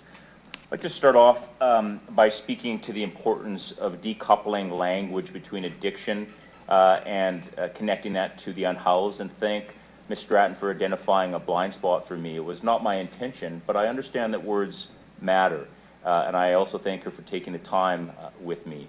Procedurally, I cannot amend whereas clauses, but I want to state for the record that people find themselves unhoused for many reasons. Income inequality, racism, and poverty are as prevalent as anything else. Linking addiction to being unhoused creates a distraction and is wrong, even as we admit that we too have an addiction and mental health crisis in our community. So I'll now speak to the motion. I believe that Prairie people have a history of taking care of each other. How we treat our vulnerable defines and reflects who we are as a community. We're failing the hundreds of people who are unhoused, sleeping rough, and struggling. As Florence mentioned, last year, over 100 unhoused people lost their lives. And we see the unhoused crisis everywhere, all across Saskatchewan. We need not accept that people sleeping in alleys, malls, parkades, or tents is normal or okay. We have seen life-changing images and stories of our neighbors suffering extreme injuries like frostbite and worse. And there is a better way and a more cost-effective way. I want to acknowledge the advocates, grassroots organizers, and nonprofits that provide service like Rally Against Homelessness, the Good Trouble Network, Hawk Principle, Namarin, Warm Welcome Coalition, more. From faith groups to businesses, there's a wide degree of support to address this issue. this crisis, but first we have to acknowledge it. People in Regina are dying. The solution is housing, a living wage, and wraparound supports for our most vulnerable. We desperately need funds for support.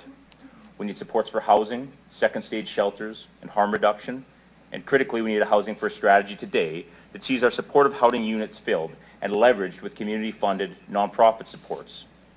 When we house someone, we not only provide dignity, we save money by reducing strains on health, police, and the government system. We make it very hard in our community for people to be poor. I think Regina has taken some important steps, but we need to do more and we need help, and that's why we're calling on the federal governments in this election to confirm your commitment to affordable housing and a Housing First program by materially increasing funding to a national housing strategy and allocating dollars to support a Housing First plan. We're asking the provincial government in good faith to work with us and to support us financially with dollars to execute our Everyone is Home plan to end homelessness and our community well-being plan, and critically, to ensure our Sask and Regina housing units are renovated and filled. We have endless plans identifying crisis. In my view, we need money yesterday to start working to it. I have several amendments that I'd like to introduce today, but I think I'll just, in closing, say this. I'd ask that my colleagues join me today, I hope, to not only declare a crisis, but to commit to moving forward on implementing policies and plans and working in good faith with all levels of government so that we treat everyone in our community, whether they're unhoused or housed, the same. They are our neighbors after all. So,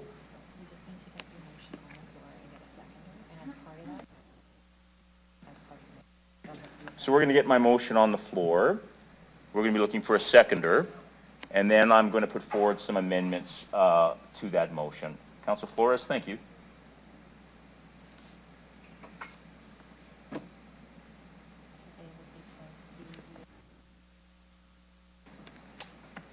So at this point, I'll call on, I'll rather read the amendments for those that might not have them right in front of you.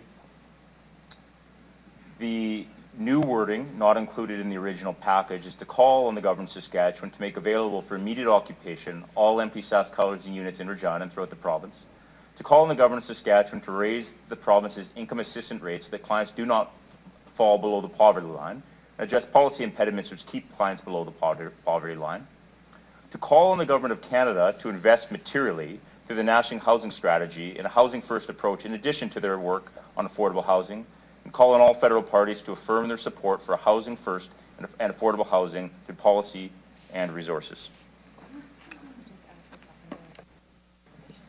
I'll ask my second if you're okay with that. Thank you, Victoria.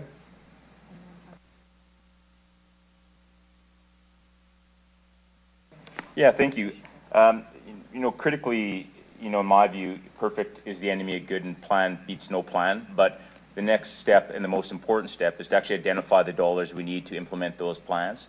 And so in this resolution, it looks to administration to provide us with some sort of dollars as to what would be needed. I'm aware that currently there's not a timeline there, and I guess I'd look to administration to ask, wouldn't that be a reasonable time to report back on, you know, what the requirements are to execute some of this work?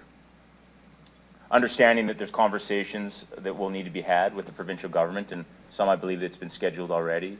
I don't want to be prescriptive, nor do I want to leave it open-ended.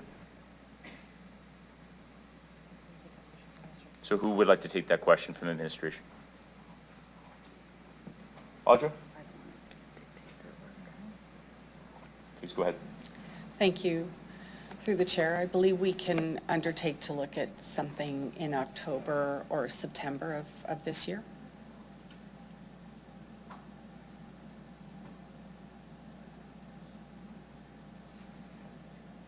I'm sorry, I apologize. Could you please repeat that? That's okay. Certainly through you, through the chair, we can undertake something to come back to council in September, October. Q3. Thank you.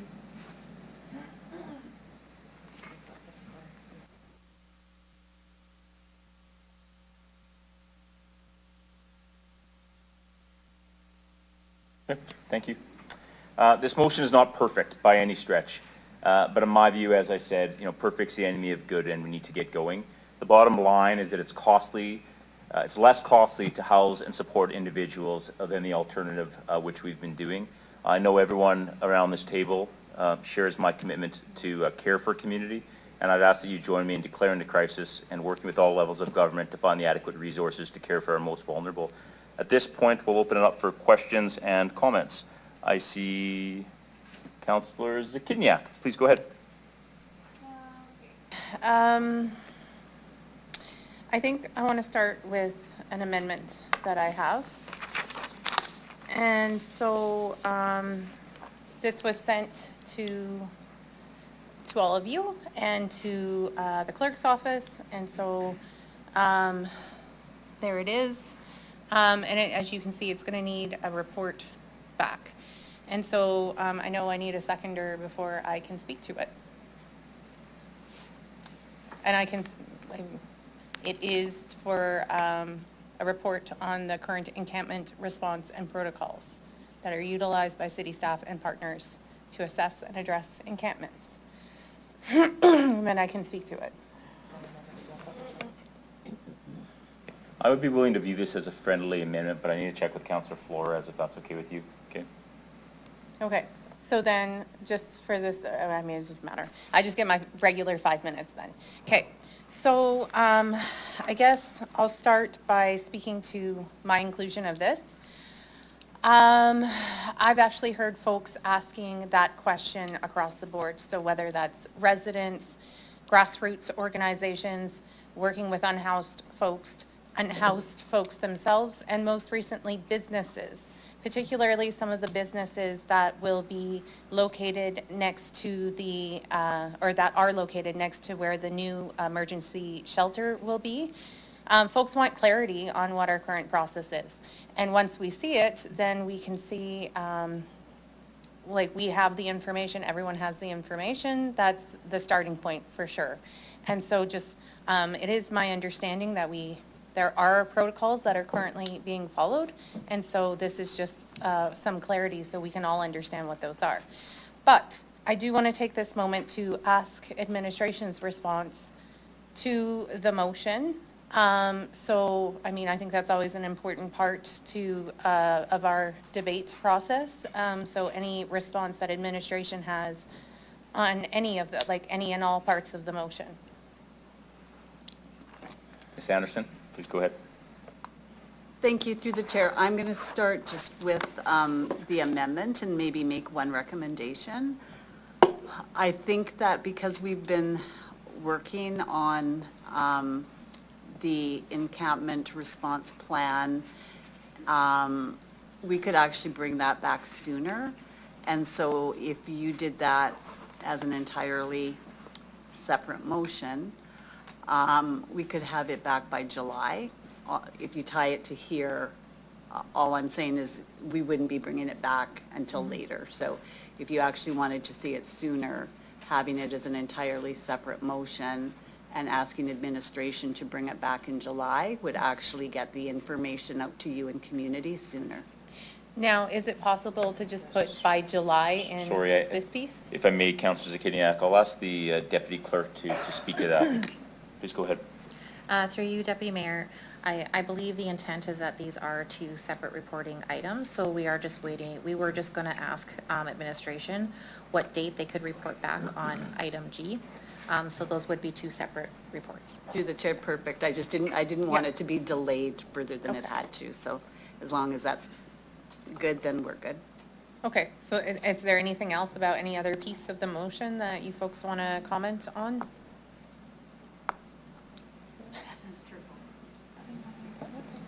Yeah, I think you can talk about the work you've done.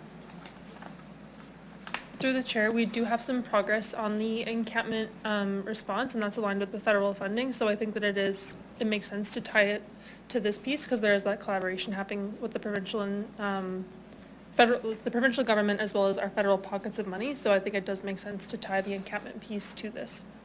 Okay. Okay. Anything else about any part of it, or good, bad, or otherwise? No? It makes sense. Yep. Okay. Great. Well, I support this motion. I appreciate Councillor Fro bringing it forward. You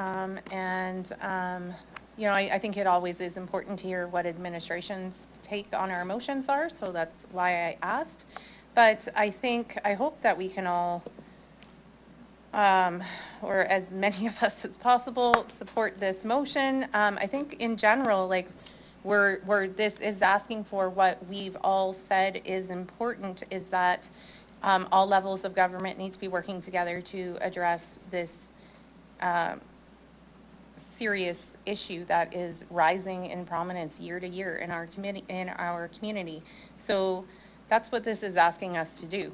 We need to work with other levels of government, and we also need to, you know, folks have asked, like, how much is it going to cost for us to address the problem? Well, that's the Be It Resolved that's asking about the plans that exist. What financial resources would be required from the city to execute that plan? I think that's an important piece of information. I already mentioned why I think the encampment response information is important. So, I mean, I think the more information we have on this issue, the better equipped we are to try and address it in a meaningful way. It's a complex issue, and it requires collaboration with all levels of government. Thank you.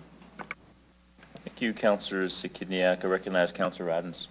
Thank you. Okay, so I do support this motion wholeheartedly, and though my concerns are that homelessness has been a crisis for a very long time, and it's been on the radar for a long time, and my concern is, and my issue is, that we talk about it, and I want to see that we're doing more than just talking about it, because there has to be an action plan that's attached to this, and I know that all three levels of government have to work together in order to address this important issue that's facing our communities. And the sad part about it is that at a municipal level, we get to deal with the emergent piece of it. And so I'm going to challenge our counterparts in the province and federally to work with us to help in this issue. And I do agree with Florence in that homelessness is no respecter of any persons, and talking about intersectionality and our intersectional people of our community, as well as you know, mental health and addictions. Those are not the only people that are on the streets and that are homeless. And so the fact that lack of housing, we keep talking about, we don't have enough housing, and yet here we are when the opportunity to build more housing and put more housing in our community, we fail.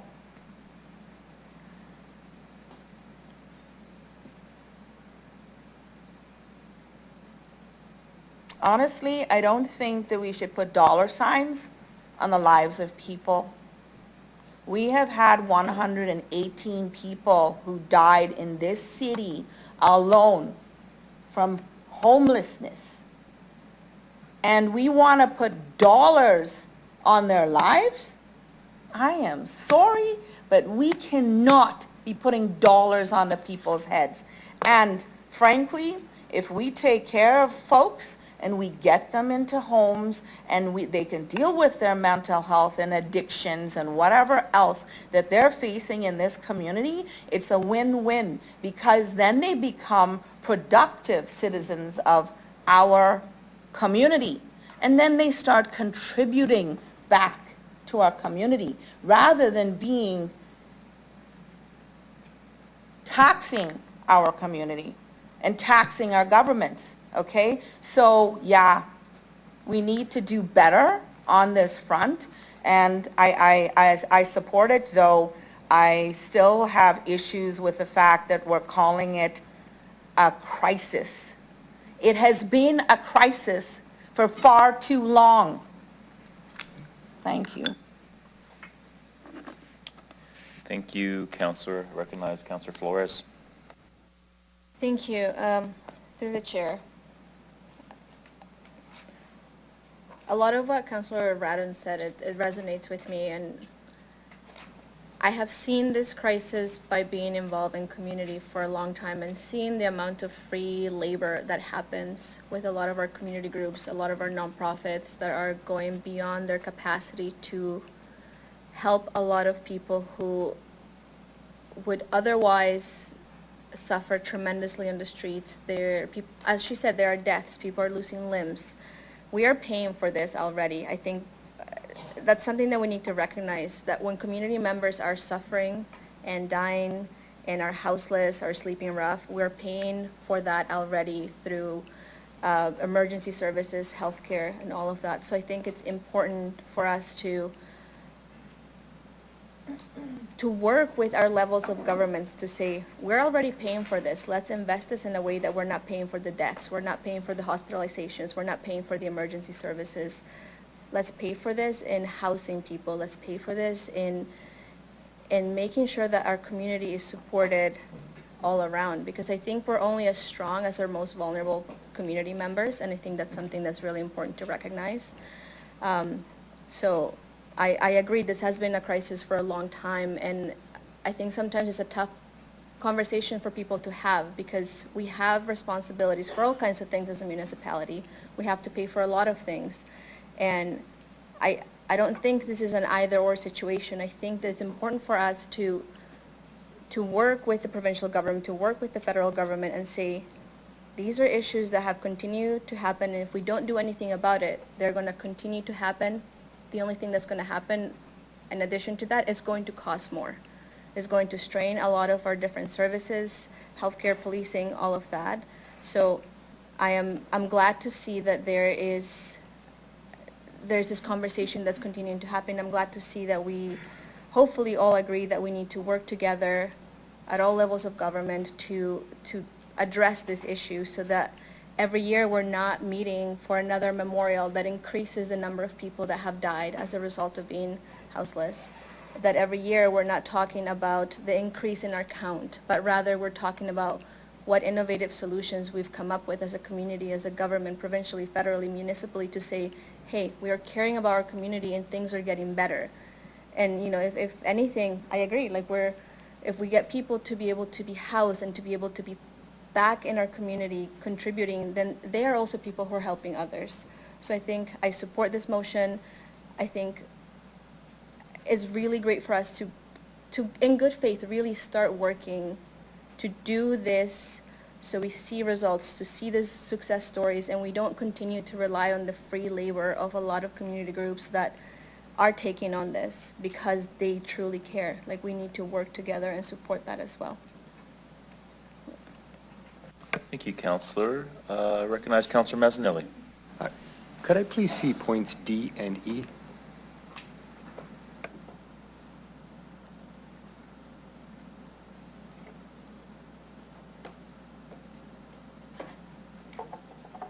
Thank you. I see our city, I see our downtown, I see people coming through, appearing to be unhoused. I have a lot of empathy for them. I want to support this motion. I will support this motion, but I'd kind of like to call a little bit of an update on it. There's been a couple comments already. That language about Regina declare a houselessness crisis, I have to mirror the previous set of comments as well. It's not that I don't believe there's a problem. It's the pounding of the chest and the inflammatory words behind it that don't do anything. And I've had that. I want to do the actions. I noticed points A and B are a lot of words, and not to be like, I don't mean to belittle them that quickly, but I just mean, you know, they don't have a lot of actions. It's calling on people, it's talking. Point C comes to taking account of what's going on. Sorry, Councillor Radens, assigning a price to it and informing the members who were asking for investment about it. And that's actionable, and that actually has merit to it. And I like that, because that means you're moving something and you're doing something. And so as we're moving through this, I think that that's kind of what's been some of the communication I've heard so far, and I'm feeling the same way. It's not that I have a problem with the motion, it's that I have a problem with not doing anything and talking about the motion. So if I was to ask a friendly amendment for you to consider by the time the debate's done, I'd like to just skip down everything right to point C, carry on with point D, and through the end of the rest of the motion is written. And it's not to just change things to change things. I think it's been kind of spoken to and alluded to through both the delegates and our council members, and I just want to make this more actionable items to take forward, not just symbolic ones. And I think the later points are much more actionable, and I think that's what we're all wanting to do. Well, thank you, Councillor, and I appreciate your comments. I share your interest in action. To be clear, are you asking that we remove point A and B from this motion altogether? Is that what you're asking there? Yeah, what I would say is, number one, the City of Regina declare a houselessness crisis. It doesn't do nothing. Two, that Regina City Council, A and B, well, we can leave Regina City Council, but A and B don't really achieve anything. We're already in talks with them. When we get to point C, we have actual financial request. We have information. We'll be asking to present that information. So when I go to talk, or if I was the one that had a representative to talk to the government of Saskatchewan or the government of Canada, they're well aware of the problem. I'd rather start the conversation with some actual meaningful material to start talking about and not just statements. I'd like to get right in there with, this is what we got going on, this is our plan, and this is what we got going. I want this to be movable, actionable, and getting something done. Thank you, Councillor Mazzanelli. The intention behind these, and I respect your point just for clarity, is one, many nonprofits and advocates have asked us to declare a crisis. Recognize Councillor Radden's point, we've been in a crisis for far too long. So there has been a request to declare a crisis. The intention behind the wording of calling on the government of Saskatchewan and Canada is, to be clear, frankly, we need their resources, and then to direct administration to work with them on a time-bound, measurable implementation plan. So acknowledging that those words may be high level, but the intention, I think it's important to declare a crisis, but the intention behind that was also to acknowledge that we frankly need the resources that the federal and provincial government have. So that, I don't know if that changes your standpoint, but not intended just to be nebulous, but rather intended to give council, administration direction to work with the provincial government on a time-bound, measurable, and resourced plan. I don't know if that changes anything for you, but thank you for your comments. And it's fine. And like I said, I don't mean to be so critical. It's just that sometimes reading through that, when we're so entrenched in a problem already, those sound like really elementary steps that have been said so many times over. And yeah, I really want to get to the... No, I'm not going to call for a separate vote. I was just commenting a bit. I kind of heard a little bit of a flavor, I believe, from Delegate Flord Stratton, a little bit along the same lines, and I know how strong her beliefs are. And yeah, it's just that it's too many words sometimes, which I'm using right now. I've had my point across, and I'm shutting my mic off. No, thanks, Councillor. I think your points are well made. I appreciate that. I'm going to go over to Councillor Seeklees. Thank you. Through you, Chair. It's too bad the cameras are on because I don't like what I have to say right now. You don't need a motion to talk to the provincial or federal government. You just need a phone. Let me put out some numbers for you. CSER, we spent $5 million last 3 years, no results. Eagles Club, $5 million more than brand new build. Taylor Field, not developed. Electric buses, $28 million. We have an affordability crisis, folks. Some members of this council were sitting here 4 years ago and sat on this land designated 8 years ago for affordable housing, did nothing to build homes there. So I don't want to be lectured or guilted into what looks to me like a virtue signaling motion with no action plan. And I'm very sorry to call it that. That's all I have to say. Thank you, Councillor Seeklees. Councillor Burton, please go ahead. Thank you. Through the chair, we've all heard the adage, an ounce of prevention is worth a pound of cure. When we have police clear encampments, that's a pound of cure, and technically it's not a cure. It really isn't a cure. I do believe in the statements A and B, that those do signal that we need other levels of government to help provide that ounce of prevention. Thank you. Thank you. I do not, apologize. Councillor Rastovich, please go ahead. Sure, through the chair. Yes, I mean, a great great points about the homelessness, but we know that, hey, when the provincial government stopped paying the rent, homelessness tripled. I got the stat, homelessness Regina right here. They sent me an email saying, post-SIS immediately ballooned to 49%, 3-time increase, and have remained at 50-50 coin toss in terms of people not being housed. So, again, we're talking about all these different things, you know, but again, I know we mentioned to the provincial government that we wanted to, hey, reverse these things, right? So those are low-hanging fruits that, you know, it can make a big difference right away. You know, and just like we were at the Nest the other day, we have 2 emergency doctors. We have people from Ritz telling us they're getting a lot of older people who are actually ending up homeless. You know, because there's an affordability crisis as well. They're telling, I mean, they told us that straight up, right? So, you know, and obviously, like, hey, we've talked, Dave. I mean, homelessness isn't just about addiction and, you know, drugs and all that. That's just a piece of it, right? You know, it's not one single thing, right? So there's so many different things, from provincial government to, you know, start paying the rent, you know, to us watching affordability in this city. You know what? We have 240,000 other citizens in this city we got to look out after too. So anyway, just want to make those points. Okay? Thank you, Councillor Rasevich. I think at this point I get to close debate, seeing no one else.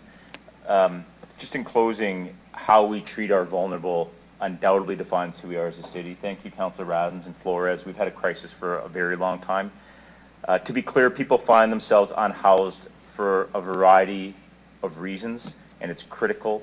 And thank you to the delegates that spoke to the very important need to decouple and not link addiction with being unhoused. That is very important, and I appreciate the acknowledgement of that. I think declaring a crisis, you know, is an easy first step. And to Councillor Mazzanelli's, you know, point, you know, those are just words until we do something with it. Frankly, it's actually quite easy to make a plan. Plans are easy, right? The hard part is to fund and execute the plan. And what we're seeking now is to understand what are the actual dollars required to implement the plans we have, and we're seeking partnership in good faith. We're seeking partnership in good faith, and I would say I'm very optimistic that provincial government will work with us. I think they've sent all the important signals that they will. And certainly we have a federal election right now, and we need to hear from our federal parties on what their intention is. So I've heard my colleagues and I've heard my delegates that we need to stop talking. It's time to get going. I agree, and that's all I have. I'll ask the clerk to call the vote.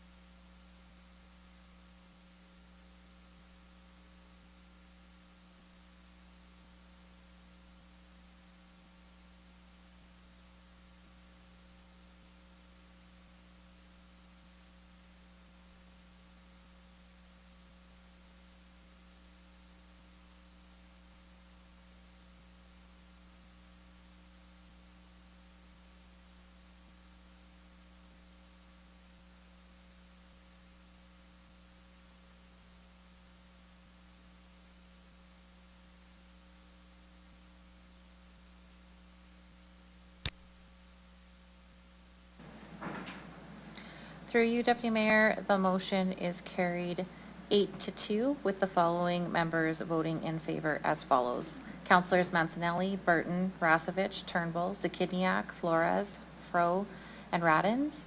And the following voting against are Councillors Bezo and Councillor Siklees. Thank you. Calling on Delegation MN 25-7.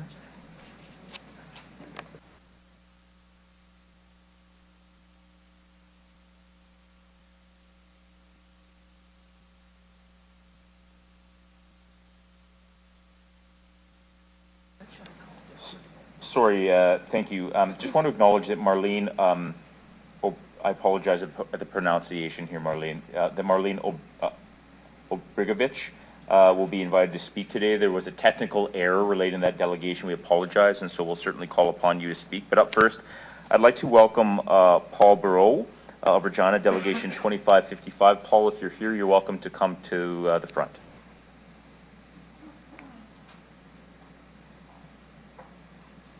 Is there Paul Bro here? He was. Okay. Next then, we'll call upon Delegation 2556, Rod Robbins. Is there a Rod Robbins here? Thank you, Rob. Please welcome and come to the front.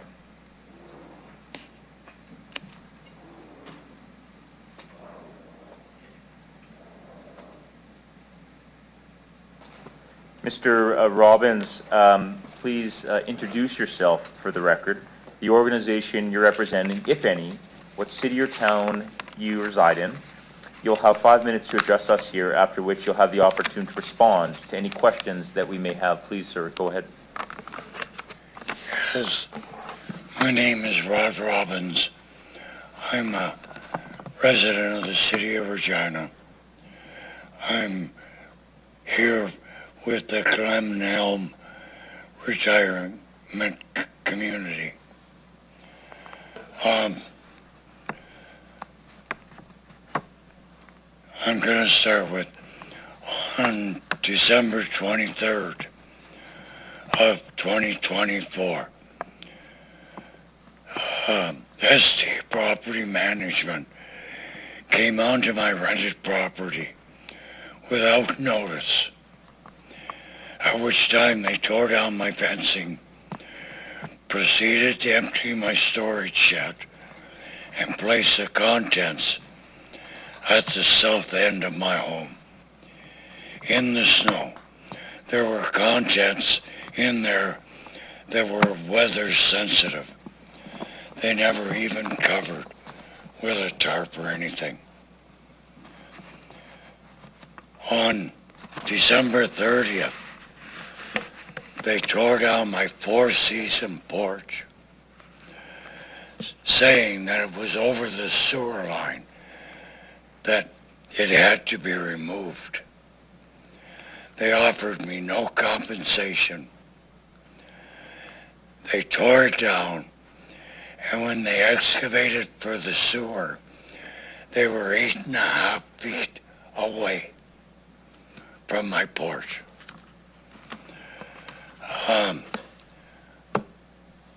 For materials to rebuild that porch, it's over $9,000 for me to rebuild it myself.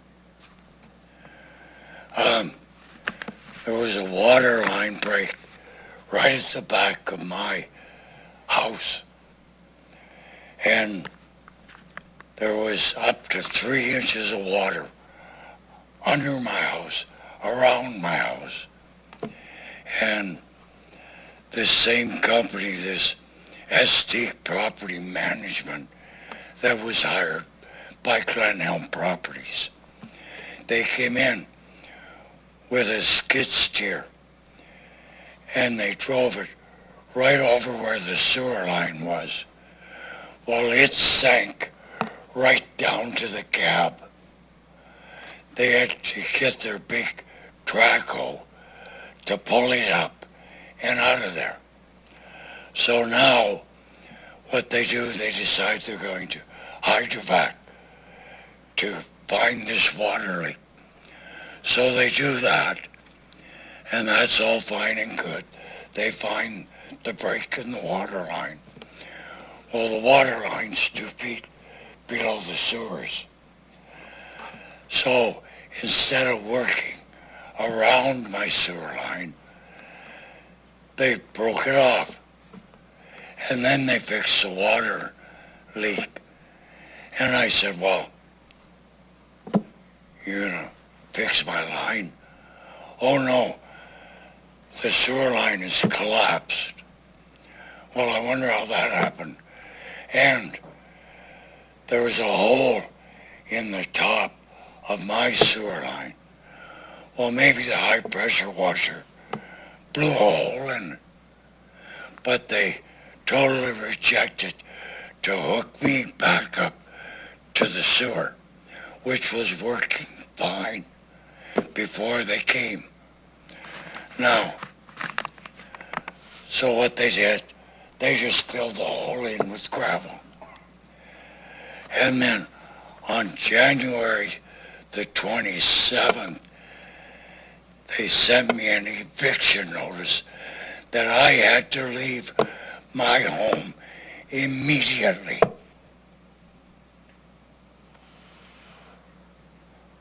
Now, they make me an offer. I have three choices. I can sell my home, but you can't get a realtor to sell your house there. They're not allowed in there. MLS, nothing. So I either got to go on Facebook or use Regina, something crazy. Number two, they said, you can move your home if you wish.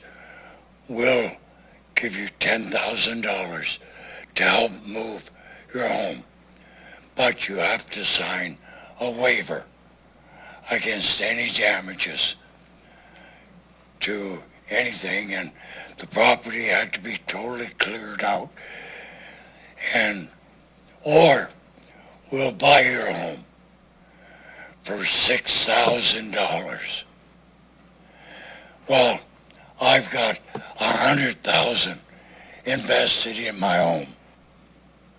Mr. Robbins, I apologize. I know this is important and for you, but you have about 30 seconds. If you could just wrap it up, please, sir. There may be questions. I'll sum it up. I'm retired. I can't afford a lawyer to fight these people. I'm going to be homeless any day now. And I've got a beautiful home. Rob, thank you for sharing this really difficult and important story with us. I'm going to look to my colleagues and ask if they have any questions for you. I see several. Councillor Zakiniak, please go ahead. Hi, thank you for coming today. And I'm really sorry to hear about everything that's happening to you. I want to ask in relation to, like Councillor Flores, I believe has been working with you all. My question is the solution that she has identified, this is not it, today is a report, like have you seen the solution that she's identified in terms of the possibility of moving manufactured homes to vacant lots throughout the city? Have you seen that potential solution? Yes. Yeah. Yes. And how do you feel that will that, I know that it's not a quick one, but do you feel supportive of that step? Well, yes, but again, I've got quotes to move my home. Yeah. And they're $30,000 to move. How can I do that? I'm retired. I'm worked construction all my life, so all I have is my Canada pensions. Is there something else, another ask that you have of us today? Like, is there something else that you've identified that you think we should be doing to help you? Well, I don't know how this company has a right to all of a sudden decide to clear the park out for no justified reason. I paid my rent since 2017 faithfully, and their responsibility was to provide us with water and sewer and road maintenance. Where's all the money gone that we've given them over the years? Okay, thank you for that. I will be asking administration some additional questions about the things that you're raising. Thank you. That's all I have. Thank you. Can I ask Councillor Flores? Thank you. Hi, Rod. Through the chair. First, thank you for coming and sharing that. I know it's really tough, and I know many of the residents are going to share really tough stories that I have personal thoughts on that I'm not going to speak on right now. But you spoke about where do you go, right? And many of the residents like you, if they were able to move their home, could they go anywhere in the city right now? Are there any spaces anywhere else? There's no trailer court spaces in Regina. We've been recommended to go to North Battleford because they got lots there, trailer lots. Well, excuse me, I don't live in North Battleford. I love Regina. Thank you. Thank you for that. That's it for me. Rod, thank you for sharing your difficult story. It's appreciated. Oh, sorry, I do see one more question. Councillor Mazzanelli, please go ahead. Hello, through the chair. I noticed there's a number of people who are affected in the same way the decision has affected you. You mentioned about a lawyer as an individual. Have you guys gotten together as a group and looked at any kind of, or approached any provincial entities that might look after these matters as well? Have you looked at outlets that way? Yeah, the association tried to raise money as a group to get legal, but everyone is so poor. We're just living day to day that they couldn't raise enough money to secure a lawyer. Appreciate that. Thank you for being honest. Okay. Thank you. Councillor Bizo, please go ahead. Yeah, thank you very much, through the chair. Thank you for coming, sharing the story. The reason why we're sitting around this table, or this horseshoe today, is to listen to people like yourself, to have compassion for what you were talking about. When we sit and talk about motions, it's going to take months to get through Do you have and a question, pass and Councillor everything Bizo? else. It's going to take a while. It's not going to help your situation at all. What I'm going to commit to you today is to work with our team here to try to find a solution. You're a hardworking individual, worked hard construction your entire life. You're facing a dispute Councillor between Bizo, your points are really well made, but I'm sorry, you do have to ask a question. Yeah. Your points are between private land and yourself. What is your timeline that you're given right now to essentially vacate? They have to be out by April the 30th, which, getting that notification January the 27th, when it's 40 below zero for the next month and a half, how do you move? Everything's frozen into the ground. It's not reasonable to make me have to move by April the 30th. Is that for the entire complex? No, that's for the first 14 that got notification. How many is in there? I believe there's about 130, and so far, over 100 have been notified they have to get out. Is it all April 30th? No, the 14 is April the 30th. The others are July 30th, I believe. How many, will you say the others, the balance of the 100? Pardon? Are we talking about the 86 other ones? Yeah, at least. And do you know why there's a time discrepancy between the two? No, I don't. Anyone know why?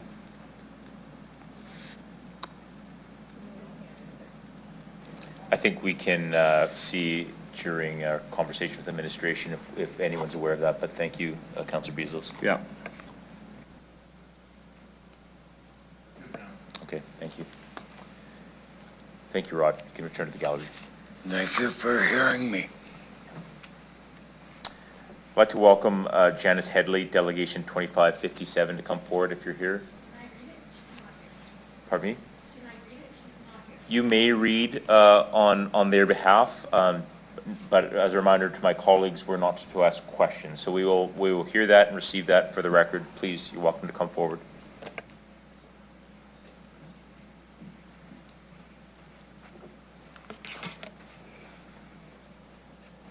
Yeah, what I'll ask then, given that you're speaking on someone's behalf, if you wouldn't mind just indicating who you're speaking for today, and thank you very much for coming forward. Please go ahead.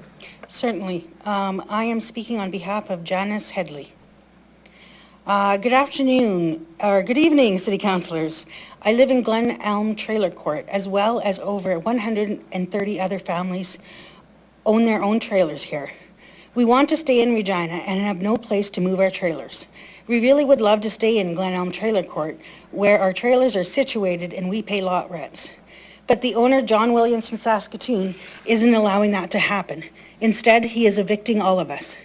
We need somewhere to put our own trailers to stay in Regina, where our families are and all our resources, like doctors, dentists, medical personnel are. Because there is no room in any trailer courts in Regina or surrounding areas, we request the bylaw to be changed to allow manufactured homes to be placed on the empty lots in Regina. There is a shortage of low-income housing available in Regina and elsewhere. We don't want to be added to the homeless population. We have paid our city taxes and city utilities.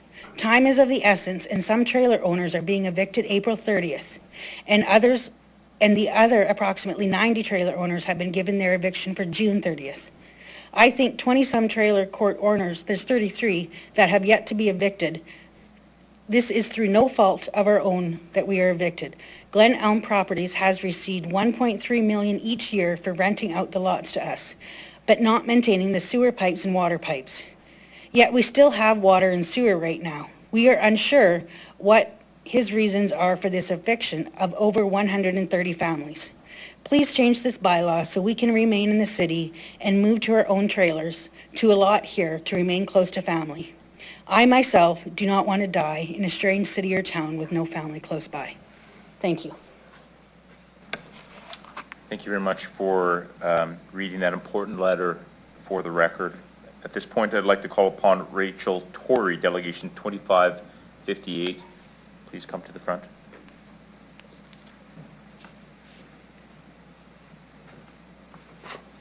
Hi, Rachel. Hi.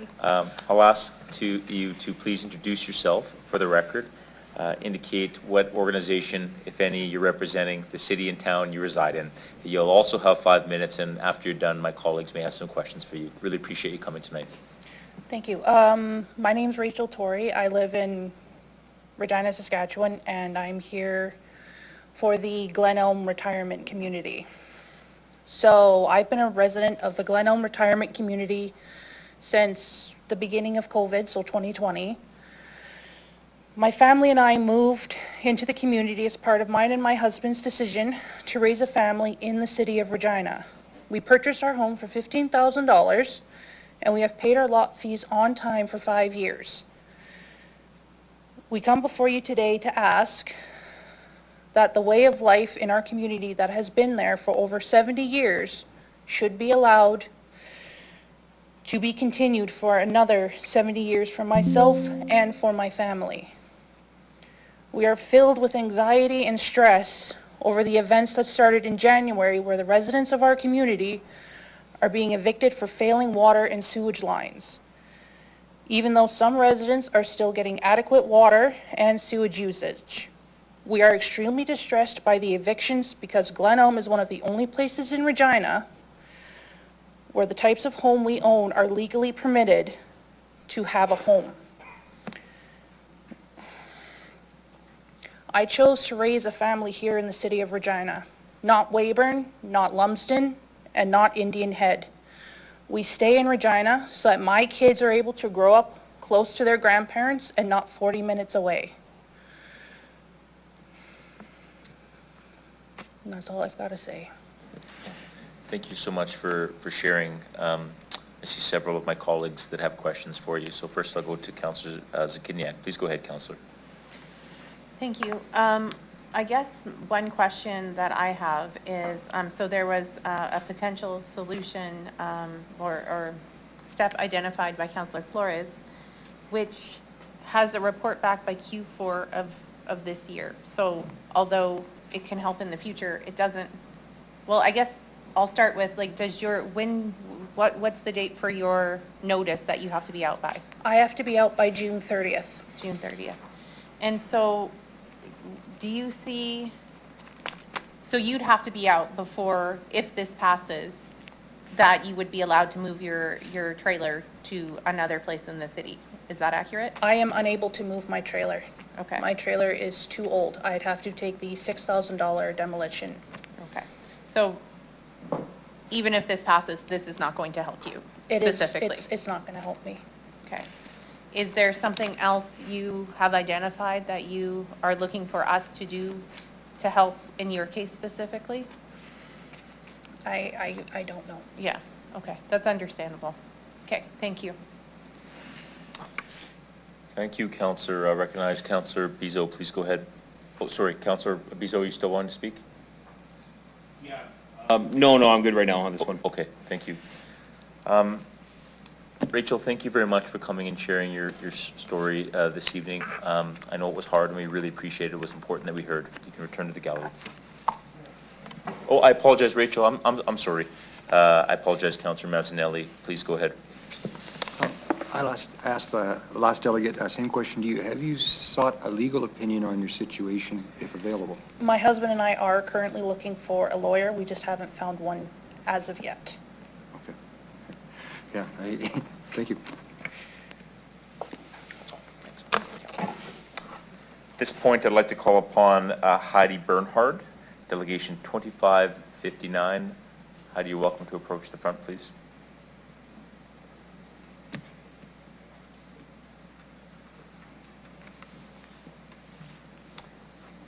Good evening, Heidi, and thank you for coming. I'll ask that you please introduce yourself for the record.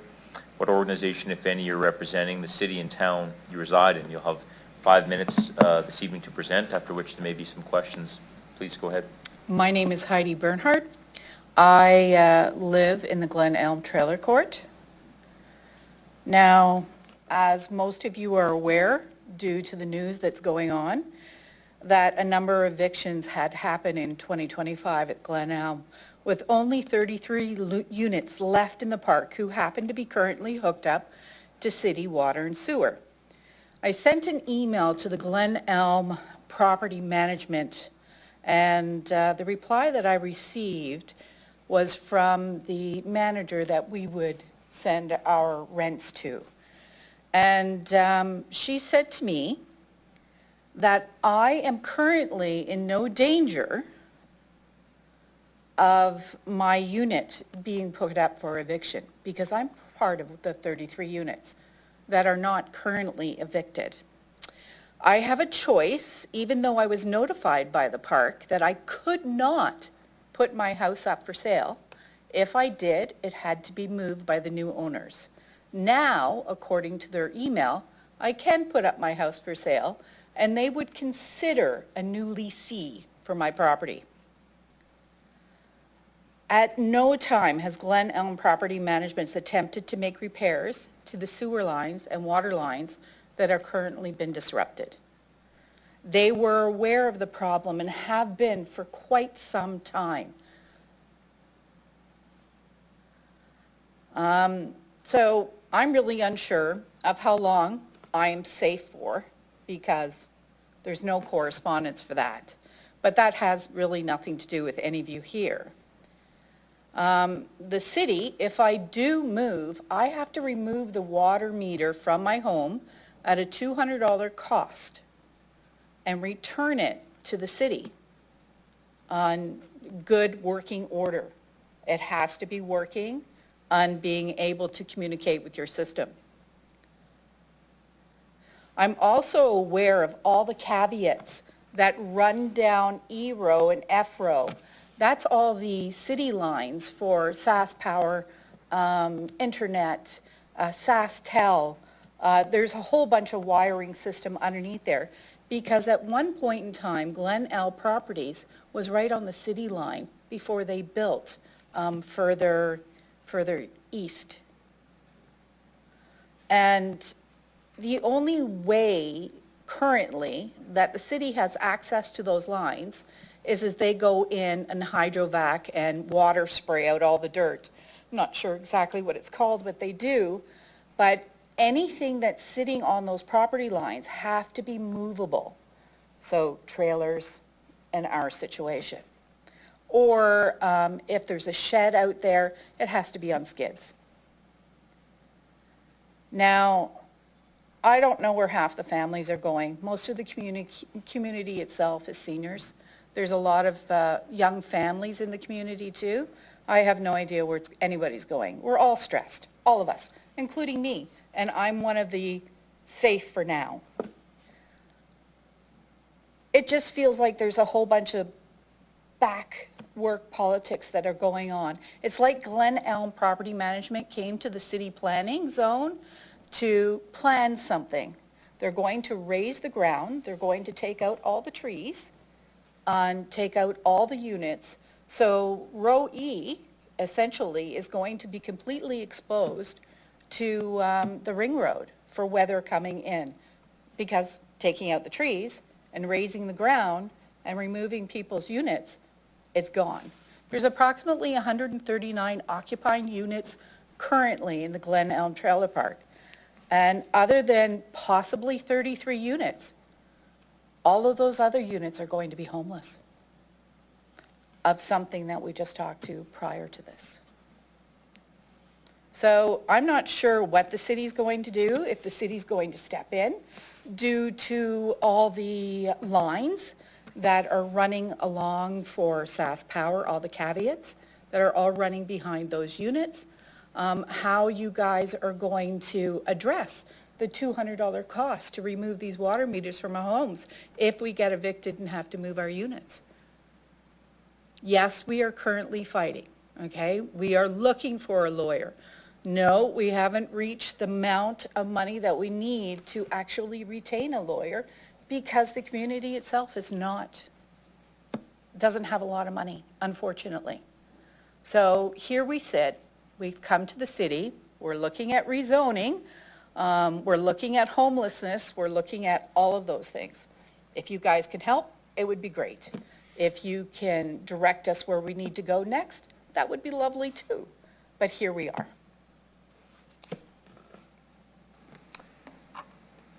Thank you very much for your presentation. I'll look to see if any of my colleagues have a question. Councillor Burton, please go ahead. Thank you. Thank you for your presentation, and I have my sympathies. Has there been any change in ownership of Glen Elm Properties or something at some point in the past 10 years? Yes, there has. There has been change of ownership. I do not know who owned it prior to that, but there was a change in ownership, and a John Williams, along with a board of directors, took ownership of the property. I believe the property is currently assessed at about approximately $4 million, and it has a lien on it for about $3,555,000 and change currently. So do you think they're trying to get their money back out of the property? Would not be surprised. Would they be planning on building something there? They would have to come to the planning committee of the city here, right, to do that. And it almost seems like that's going on in the background. So what happened is the association was developed in the park, went to the park residents. By the way, this is the biggest block network you've ever met in your life, because we all do know our neighbors and we know their names. We know their kids, we know their grandkids, we know everybody. And so we all got together and developed an association, started writing letters to John Williams. John Williams no longer replies to our letters, everything goes through his lawyer. So the replies back are slow. Do you have any idea when that property sale took place? I think it took place about 5.5, 6 years ago. I Yeah. don't know for sure. You betcha. Okay. Thank you very much. You're welcome. Thank you. Recognize Councillor Bizot. Please go ahead. To ask for an in-camera.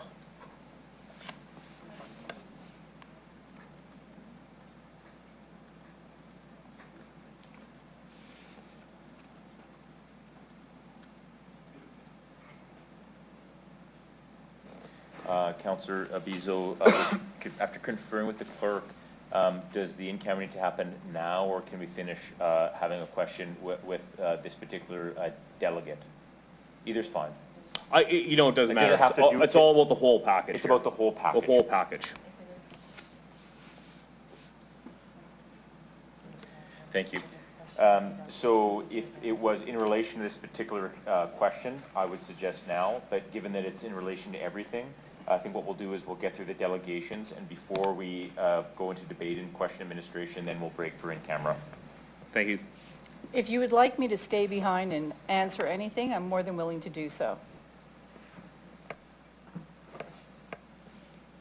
Councillor Bizos, any other questions for this particular? Thank you very much for sharing your story. You're welcome to return to the gallery. Thank you. At this point in time, I'd like to invite Tom Stanhope, Delegation 2560. Tom, please come to the front.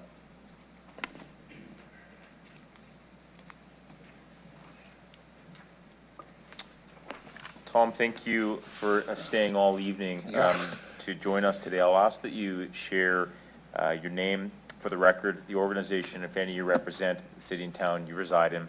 You'll have 5 minutes to present, after which there may be some questions. Please go ahead. Okay. My name is Tom Stanhope. I live in Glenelm Trailer Court in Regina. I've resided there since 2015. We have a little bit of a script, but I'm going off of it because a lot of the questions were done. My wife and I bought this trailer more because of the quietness of the community. And it was a place for my grandkids to come over. And I didn't have to worry about them running off into the street because it was enclosed. I live in Ero. I'm not generally, well, so far I'm safe. I am safe so far. What's frustrating to me is that this gentleman who doesn't even live here, Mr. Williams lives in Saskatoon. And I was in the first Zoom meeting with him, with Randall, and we proposed solutions and got told no. There is one trailer that, Rod's, I believe it was, that has the biggest issue. I have an empty lot right across from my house. I suggested, can we move his trailer there while you work on the infrastructure? Got told no. I'm very mad that, I get really mad when bullies, that's basically it is he's bully, he's got money. He owns Can West. So he can come in, buy property, and if he wants to put a condo in, oh, let's just kick out everybody. But he didn't even do it right. He has not applied through the rentalsman for proper eviction notices. We get letters. They're not even filed. If you're going to evict, a landlord has to evict a person, he has to give a proper form from the sheriff. And if the person refuses to go, then the sheriff comes in. He hasn't done this. He's kicking out my neighbors because he spent his money instead of fixing the water lines, the sewer lines. We got a person that knows about the asbestos lines that are in our area. He knew about that. We didn't. I never knew all about this until I started on the board. I don't know what the city can do for us. If they can placate or slow down a little bit for these people, if they want to move, can move. Because right now, everybody's scared. We don't know what to do. But if we can just get some help for the current ones that are about to be evicted, then that's why we're here. And like Heidi said, if you have any ideas, please, we're willing to listen. We are trying, I'm trying pro bono lawyers, trying to get lawyers from my neighbors. You know, nobody wants to take the case. You know, one lawyer that Randall hired, he says, oh no, we can't fight him.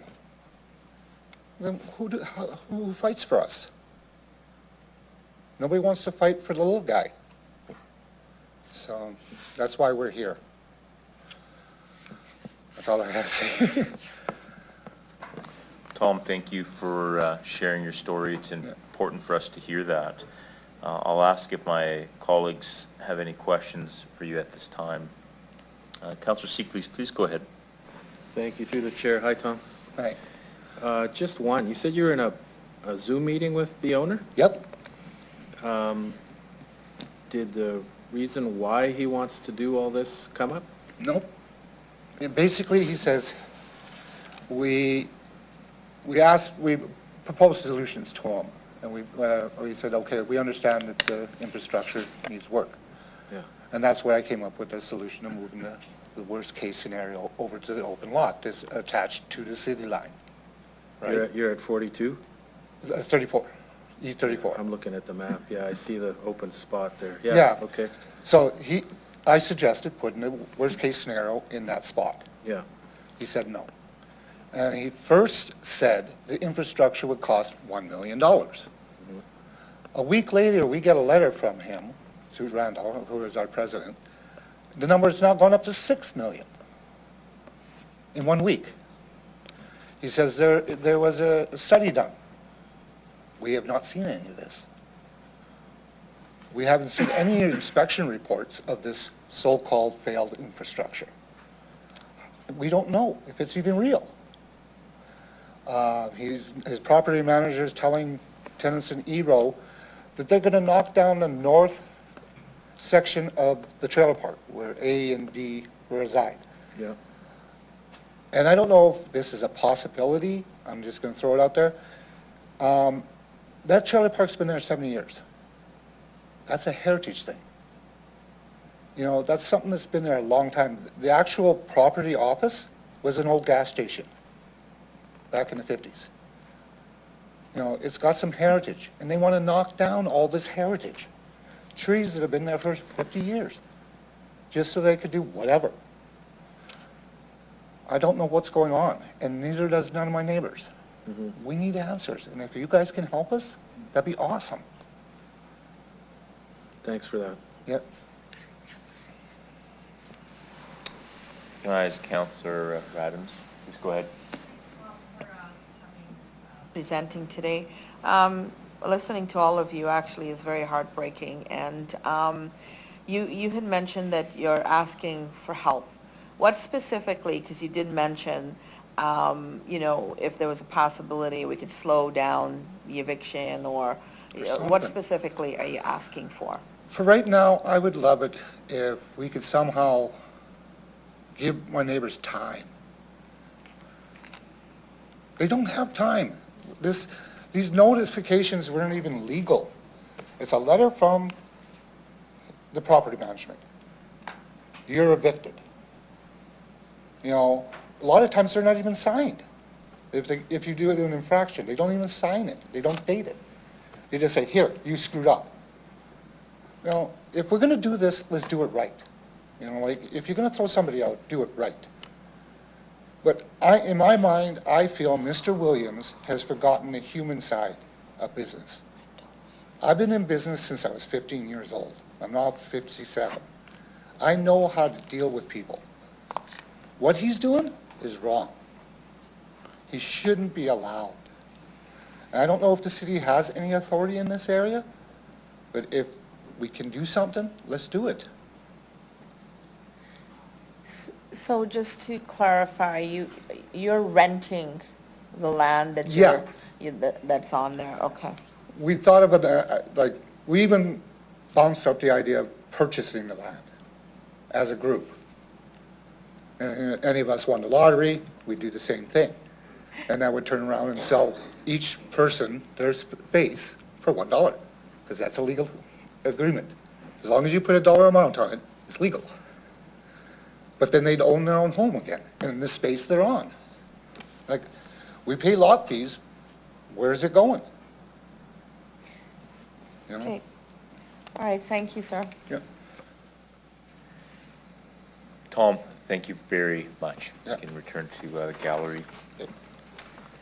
At this point, I'd like to call upon J.C. Stanhope of Regina, Delegation 2561. Please feel free to come forward.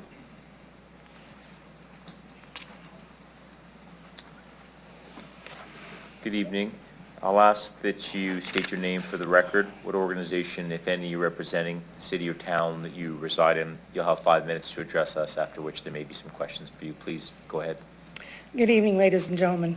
My name is J.C. Stanhope. I reside in Glen Elm Trailer Court, and I live in the city of Regina. As my husband said, we purchased the home in 2015 with the intent that that was going to be our final home. That was where we were going to die. Maybe leave it to one of our kids. This does not look like a possibility anymore. I am not happy. No, I am not really going off my script, but pretty much everybody has addressed what's in my script. But I am tired of getting up every morning and waiting for my camera to tell me that the mail person has gone by, because I don't know what's in that box. Yeah, we're safe for now. We're not safe forever. I can't move again. I cannot start over. I have done it too many times. My grandchildren are here. 2 of my kids live here. My work is here. My life is here. I came to this province from Alberta, and I stayed. I could have gone home, but I stayed here. I've paid my taxes. I pay my lot fees.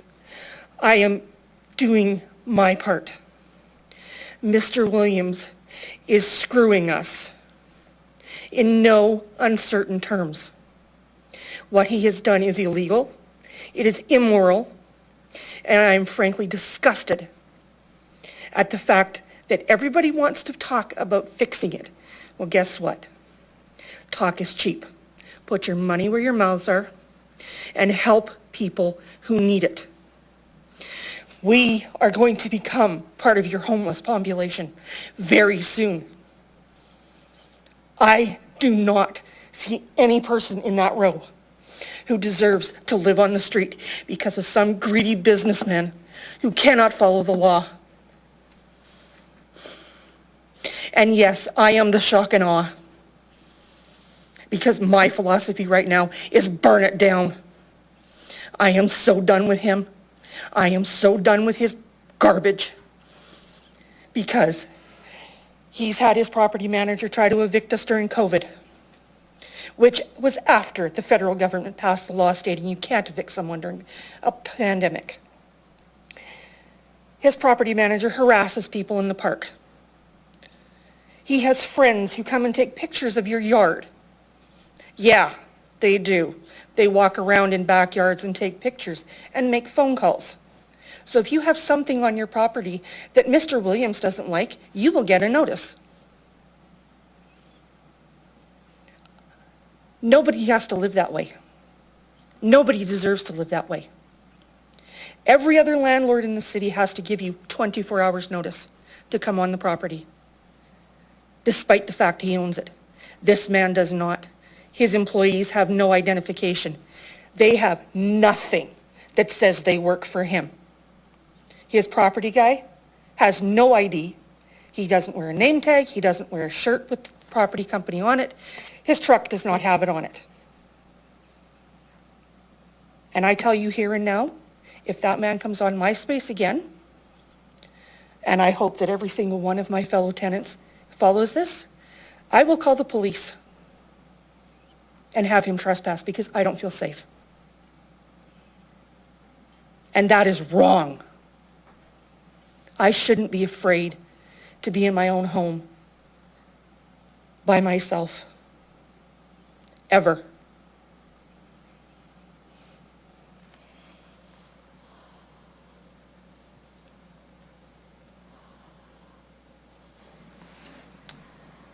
JC, it's important that we heard you this evening, and I want to acknowledge how hard it is for everybody to share this story, and we hear your anger and frustration and hurt, and I thank you for sharing with us. It's been received. I'll look to my colleagues to see if they have any questions. I don't believe they do. But please Yeah, I note- think I pretty well covered it. Yeah, thank you. Your words matter. Thank you for coming this evening. You can return to the gallery. I'd like to call upon, call upon Delegation 2564, Marlene Obergewich. If you're still here, you're welcome to come forward, please.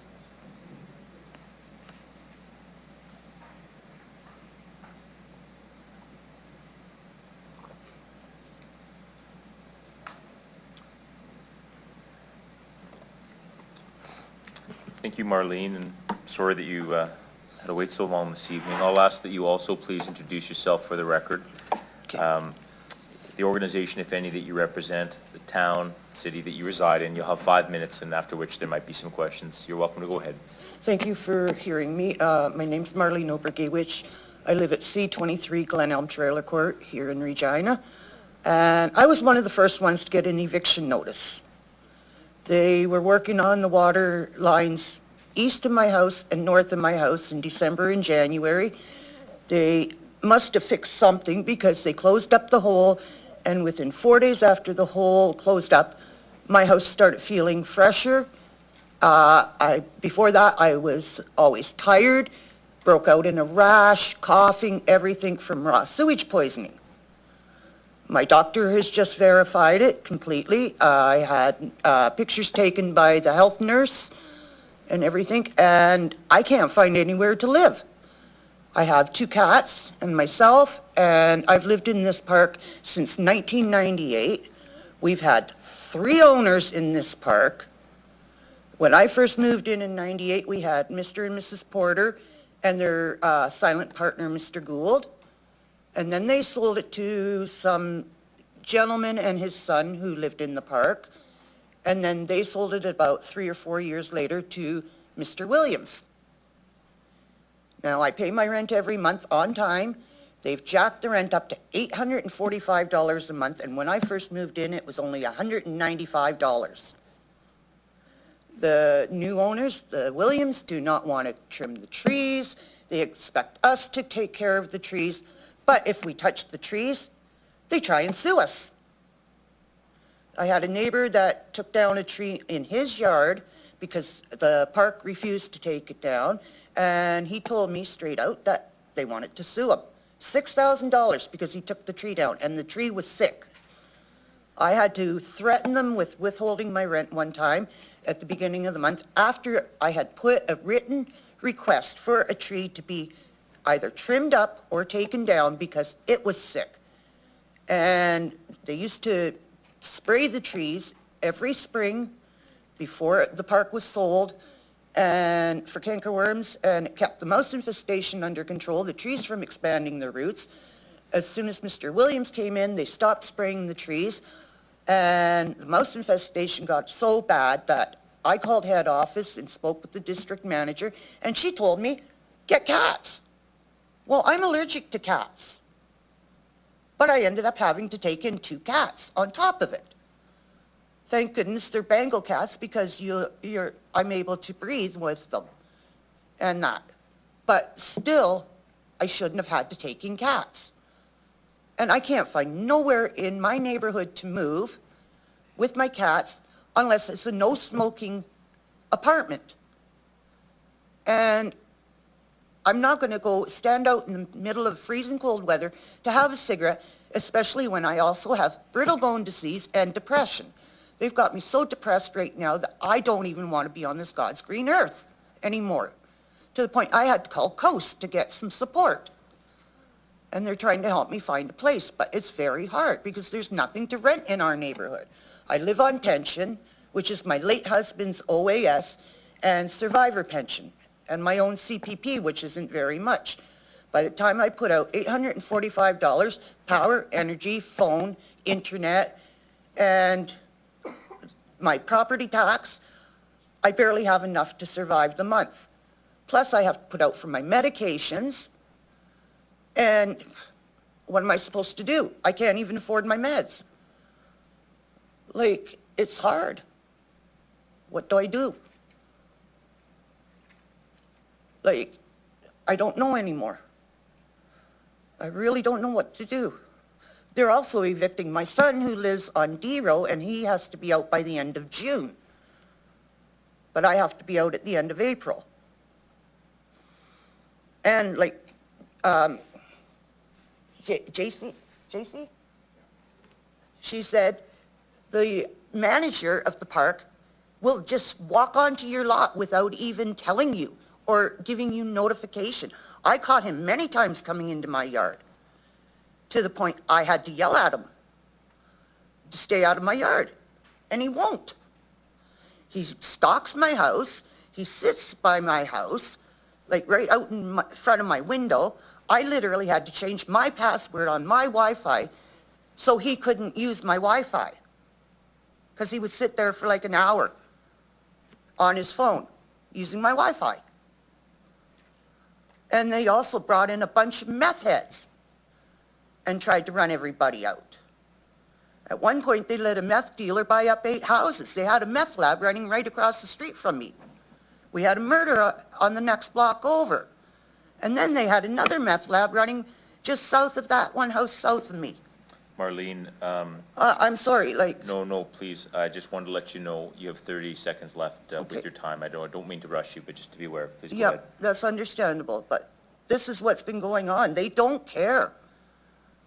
They fixed, as far as I know, they fixed the issue north of my house because the symptoms have started disappearing that I had, which was always tired and what have you. And I've been to the doctor, and right now I'm waiting to get a prescription tomorrow for antibiotics because I couldn't get it 2 weeks ago when I went to see the doctor to try and clear up the sores that I broke out in also, because I have sensitive skin. But I thank you for hearing me, because this has been very stressful on me. And I just lost my sister in January to cancer.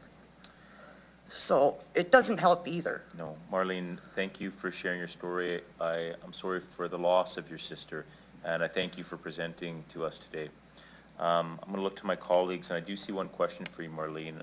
Call on Councillor Zakidniak. Please go ahead. That's me. Okay, yes, agreed. Thank you for being here. Just the question, I hear the call for help, if there's some way we can help. Do you have a concrete ask, or you're just saying how can, like, if you can help, please help? Or do you have something more specific you want to ask us for? Well, first of all, I can't find housing, low-income housing, because there's none in our area. The closest one is either Arcola and University Park or Winnipeg and Vic. Well, if I go to either one, then I have to take a bus to get to wherever I need to go. Whereas right where I have been for the last 26 years, I can walk to everything. My doctors, my dentist, my eye doctors, all of my shopping that I need to do. The only doctor I have to take a bus to is my bone specialist. And he just moved out to Albert North and 5th North. That's the only time, and that's once a year that I have to take the bus out to see him. But otherwise, everything I need is right there, right at my convenience. And they take more than 30% of my income. And that's not fair to me. I pay my rent every month at the beginning of the month, and they just won't do nothing. Okay. I've been harassed, and that's the gist of it, too. Yeah. I can't do nothing. Okay. Thank you. I appreciate you sharing with us. Thank you, Marlene. You're welcome to return to the gallery. At this time, I'll call upon Lori Dietz. Thank you. Delegation 2562. You're welcome to come forward, please.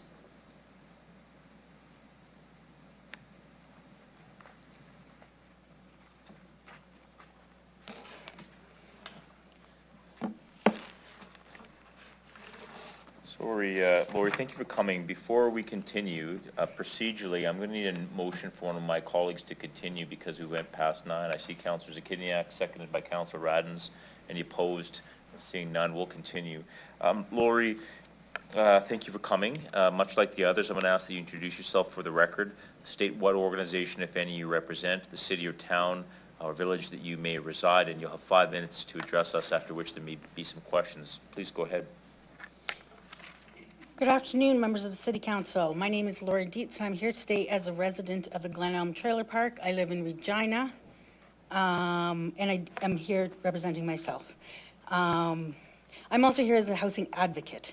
I am someone who has lived through the struggles of housing insecurity and poverty. Much of my life has been spent facing precarious housing, but despite that, I have kept fighting to build a stable life in an unstable environment. I want to take a moment to speak for those who aren't able to speak today. Writing a speech in front of a group of professionals is a daunting task. We live in a time where the belief that our voices matter is dying. We have lost faith in our governments and administration, but I believe the work has to start in our communities.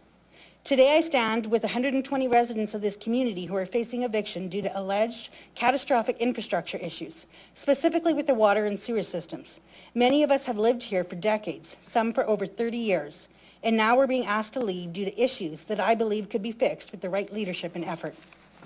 The motion to direct administration to prepare a report by early fourth quarter seems to miss the urgency of our situation. 14 residents are being asked to leave by April 30th. How will that timeline help them? The rest of us are being given until June 30th. This is simply wrong. The owner of this park, a corporation based in another city, has chosen to use the Frustrated Contracts Act to justify these evictions. However, 33 homes in the park are paying their own water and are not being evicted, which raises serious questions about the fairness of this decision. The infrastructure issues, particularly the water and sewer systems, are not unique to this park. As we know, Regina has over 550 kilometers of asbestos cement piping, much of which is in need of repair throughout the city. It's hard to understand how someone can collect approximately $1.2 million annually in lot fees and not maintain the services these fees were intended to cover.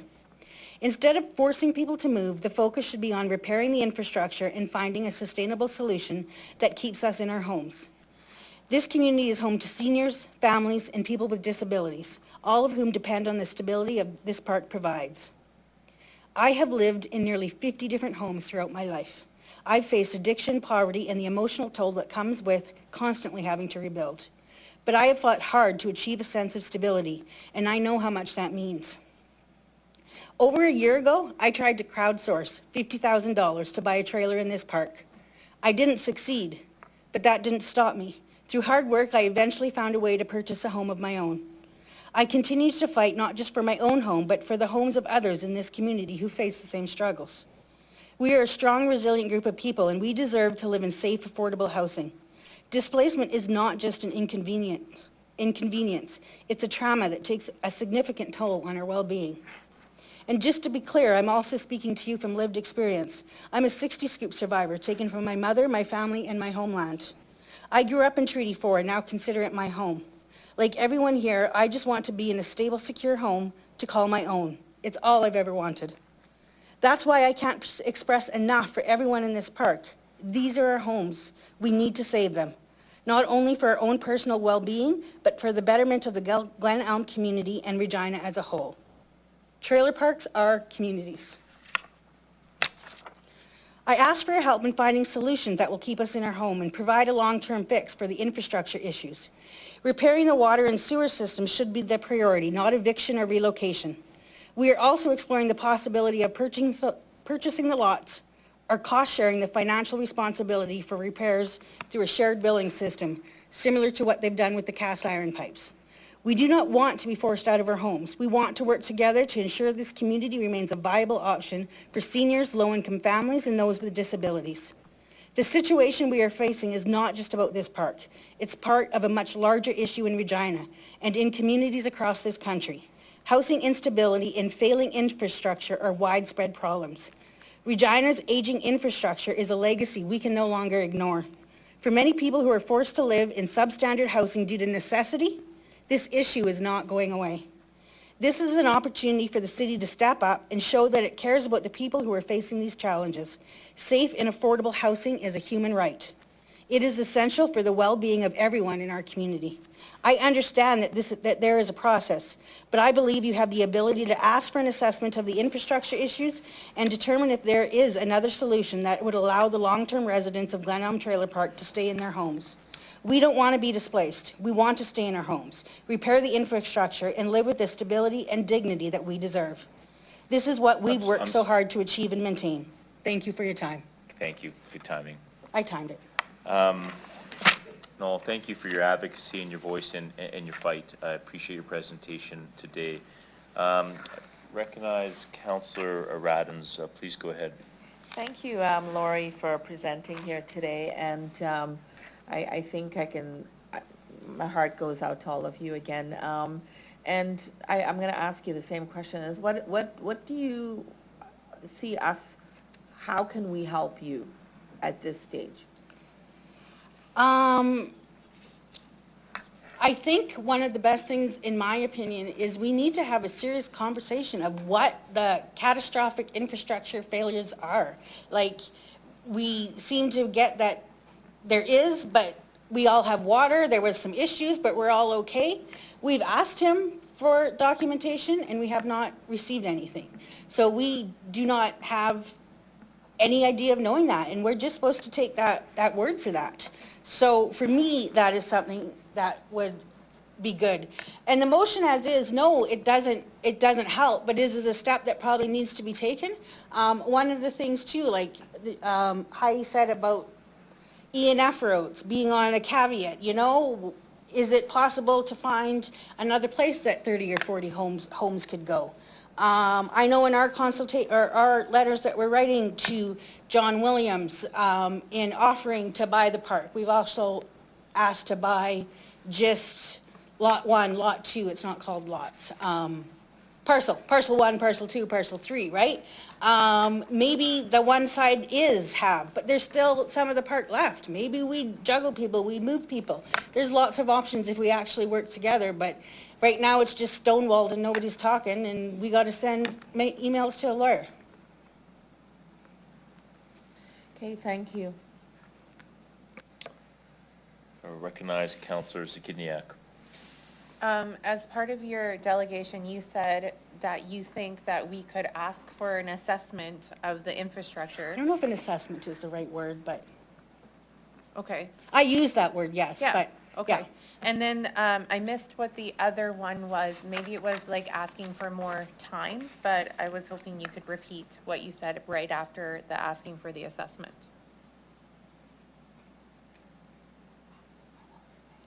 I asked about doing some, like, can the rest of us be on city water? Can we do something? Can we do some sort of shared cost system to get the water and sewer working properly? Like right now, all the homes that are being evicted, we don't pay a water bill. It's just included in our lot fee. I'd pay a water bill if I didn't have to move. Okay. Water and sewer service. I'm moving either way, but to another trailer. Okay. Okay, thank you. Is there anything else that you, in terms of takeaways for us? No, I don't think so. Okay, thank you. That's helpful. Thank you very much. Oh, sorry, I recognize, no, that is all. Thank you very much. I appreciate that. You can return to the gallery. We have one more delegation, but however, this will be read into the record. I believe someone will be reading this evening for Randall Edge. So similar to before, we will receive this for the record, but because Randall is not here himself, we won't be asking any questions. Thank you, though. Please go ahead. Randall wanted me to voice his regrets of not being here. Unfortunately, he had to go to work at 6 o'clock this evening and had to leave early. So my name is Heidi Bernard. I'm reading this on behalf of Randall Edge. My name is Randall Edge. I have been a resident in the Glen Elm retirement community since 2012. My family and I moved into the community as part of our decision to retire here in Regina. We purchased our home for $68,000. We have paid our lot fees without exemption for 12 years. We come before you today to ask that the way of life in our community that have been in place here in Regina for the past 70 years should continue for the next 70 years for myself and my family. We are filled with anxiousness with events starting in January where residents of our community are being evicted on an expedient basis. We are told that it's because of problems with our water lines, yet we are all getting water at this time. We are distressed by the evictions because Glen Elm is one of the only places in Regina where the types of homes we own are legally permitted to have a home. We speak for the motion before you by Councillor Force. Okay. So that should we too become evicted from our community, that we can have a place to go here in the city of Regina. We chose to retire here in Regina. We did not choose to retire in Weyburn or Indian Head or Lumsden. We chose Regina because we felt Regina welcomes retirees to make their home here. Please vote to accept Councillor For's motion. Thank you. Thank you very much for reading that into the record. Please thank Randall on our behalf as well. I will. Thank you. Yeah.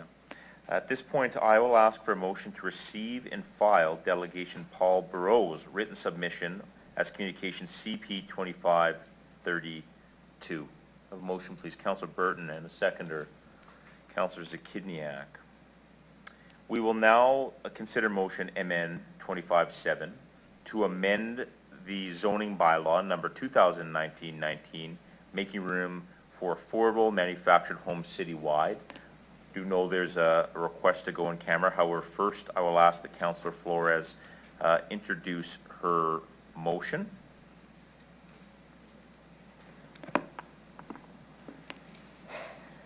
Thank you.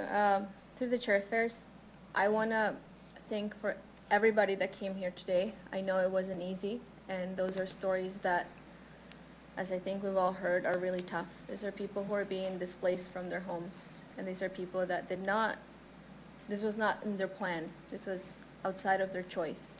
These are people that moved to this community because it was advertised as a retirement community. These are people that moved to this community because they felt that it met what they needed as a community, and because it's what many of them could afford.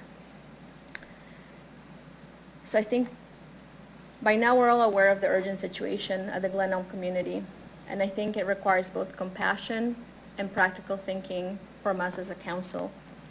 We've heard from the residents, there are neighbors, they're invested their lives and their savings in their homes there.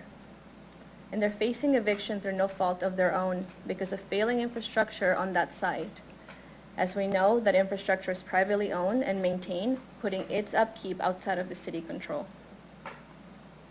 The risk of these residents is immense. Losing their homes, their community, and their stability is not something that sits well with me. What's happening at Glen Elm starkly demonstrates a critical gap that we have in affordable housing here in Regina.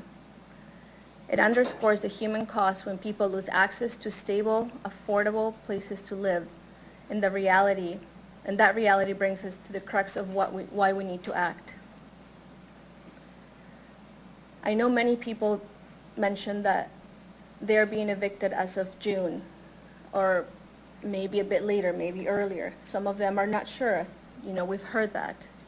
And I acknowledge and I know that that's something very difficult, especially because the motion that I brought forward today is not an immediate option for many residents. I understand that. But I know that we can hopefully be able to offer options for people that could move their homes somewhere else in the city that doesn't require them to move outside 5 hours away or to another province.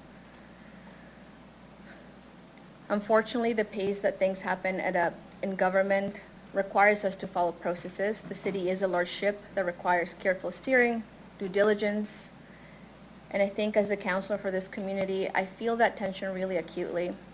The options available to us and the tools that we have to make lasting change often require these careful, sometimes slower steps. I know that. That's why the motion I'm bringing forward today directs administration to urgently prepare the report examining amendments to our zoning bylaw. Thank you very much, Councillor. I'll ask for a seconder, please. Councillor Zakidniak. At this point, I'd like to recognize Councillor Bizo. Thank you very much. Through the chair, I would like to call an in-camera discussion to talk about permitting pertaining to this subject. Permitting? One moment, I need to confer with the Deputy Clerk.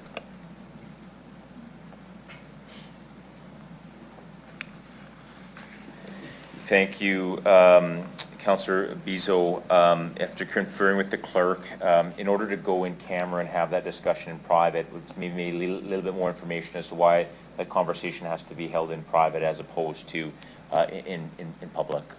Yeah, I just want to get some clarification around permitting with respects to the City Act and some of our city permits and processes required for permits. Might it be that there's some commercially confidential information, given that we're talking about a business Yes. owner in the city? Yeah. Okay, one moment, please. In that case, I'm going to ask that we move in camera to the Larry Schneider. Sorry, we need a seconder, please. Can I get a seconder? Councillor Zakidniak. So just so everyone is aware, Council's going to go into the Larry Schneider room. We're going to discuss some information there. No decisions will be made in there, and we will come back out here as soon as we possibly can. Thank you.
Okay, I'm going to, I believe we have quorum now, and I see administration coming back. Thank you for your patience and waiting. No decisions were made while we were away. We discussed some elements of commercially confidential information. And at this point, we're going to reconvene where we left off. And so what I'll do is ask Councillor Flores if there's anything additional you might want to add before we open it up to questions and or comments. Councillor Flores? Yes, please. I do have a few questions for administration. And just to bring forward some of the concerns that the residents have brought, what could the city legally be able to do to help delay evictions or help, like, do we have any options that we're able to take on? I'll recognize the city solicitor, please. Through you, Deputy Mayor, from a legal perspective, this is a privately owned property where individuals are leasing land from a private property owner. Given that that's the circumstances of this situation, as tragic and difficult as this is for those individuals who live on that property, there's very limited things the city can do from a legal perspective. Okay. There were issues brought up about water infrastructure and why hasn't this been addressed? Could you elaborate, what is the city's role? Why didn't the city address any of the infrastructure issues that have come up that are causing these residents to have to leave their homes?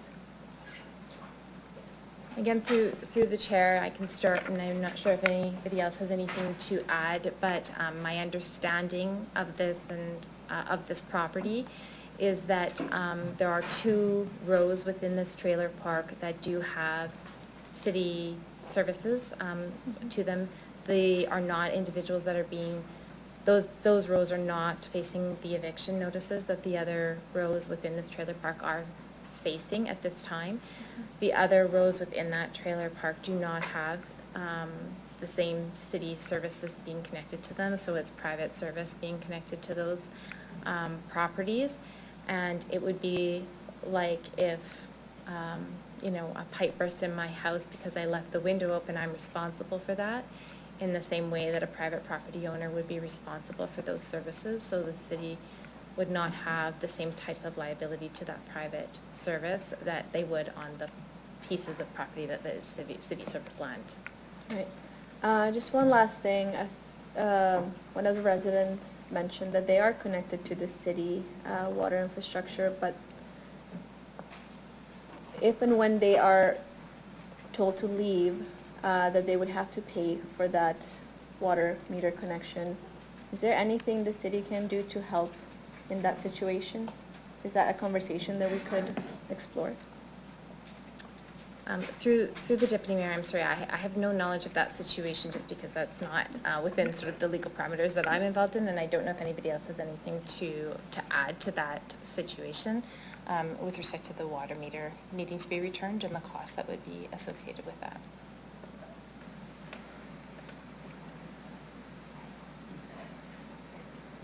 Through the chair, if you can give me a couple minutes, I'm going to see most of our staff has gone home. I'm just going to send some texts out and see if I can get an answer on that. Absolutely. Thank you. That's it for me for now. Thank you. Thank you, Councillor Flores. I do have a question myself. I hear you all this evening state very clearly that you want to remain in your homes. And I want to thank you for sharing your voice. I think we could all tell how hard it is. And so we hear you and we hear the fight in you. I have 2 questions for administration, acknowledging that you wish to stay where you are. During the pandemic, the city, I think, quite effectively and rapidly convened a working group to look at how we support individuals facing food insecurity and some of our vulnerable in our community.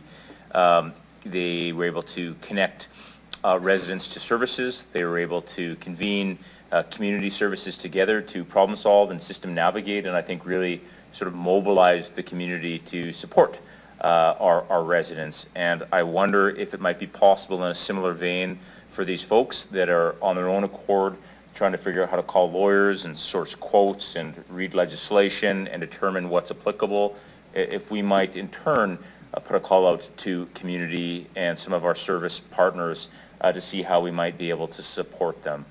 That's my first question.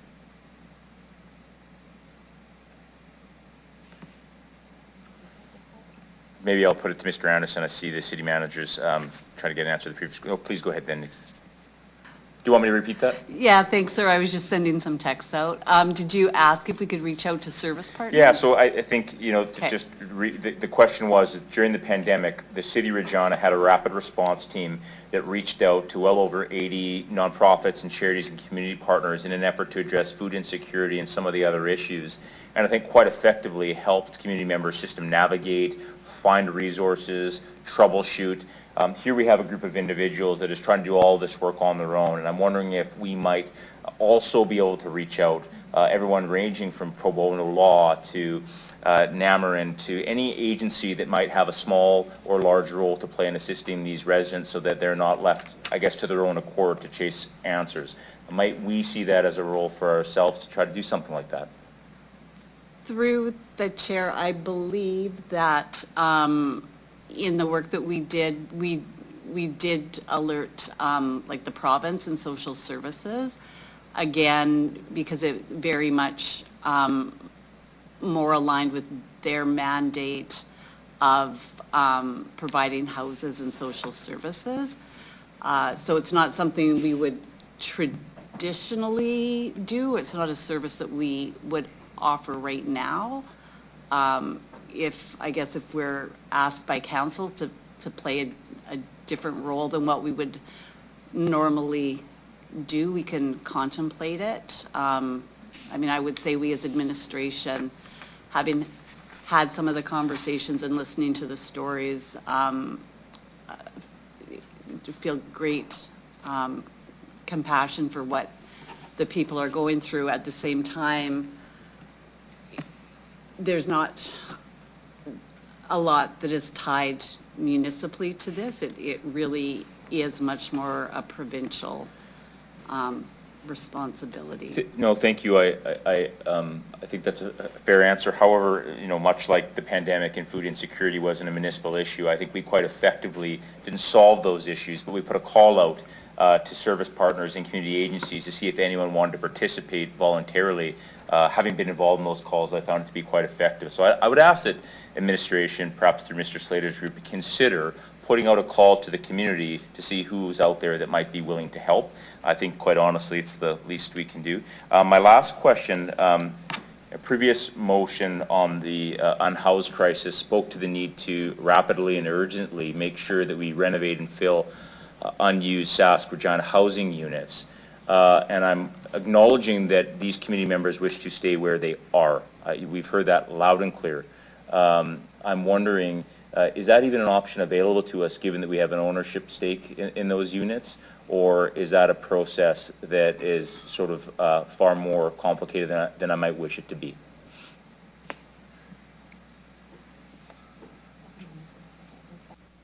Ms. Pham, please go ahead. Through the chair, I think definitely we can bring that forward as a discussion with our conversations with the Ministry of Social Services. And just kind of follow up to your previous question, I think we have existing working groups, and I think we can bring this issue forward and talk about what is the role of the province and the Sask housing units and what we can do there.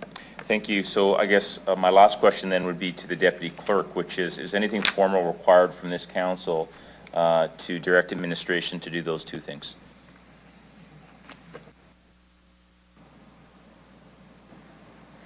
Through you, Deputy Mayor, absolutely a motion could be done, but I would look to administration to see if this is something that they're willing to undertake. If not, and they feel a formal motion needs to be put forward, we can put a formal motion forward for council to vote on. Maybe I'll look to Lee or the city manager to see if this is something you're able to undertake independent of a formal motion. Please go ahead, Ms. Pham. Through the chair, I think we can accept it as an undertaking to have the discussion, again, as we've talked before, right? We only have control within what the city can do, and this would be a conversation and ask to the provincial government to support our efforts in this. Okay, well, I'll ask then that we do that with urgency and look to find a solution, again, acknowledging your preference is to stay where you are at this point. We're looking to see what other options we might be able to find and also what other community partners might be able to provide some assistance. Thanks for indulging my questions. I see Councillor Sikidniak, you're up next. Please go ahead.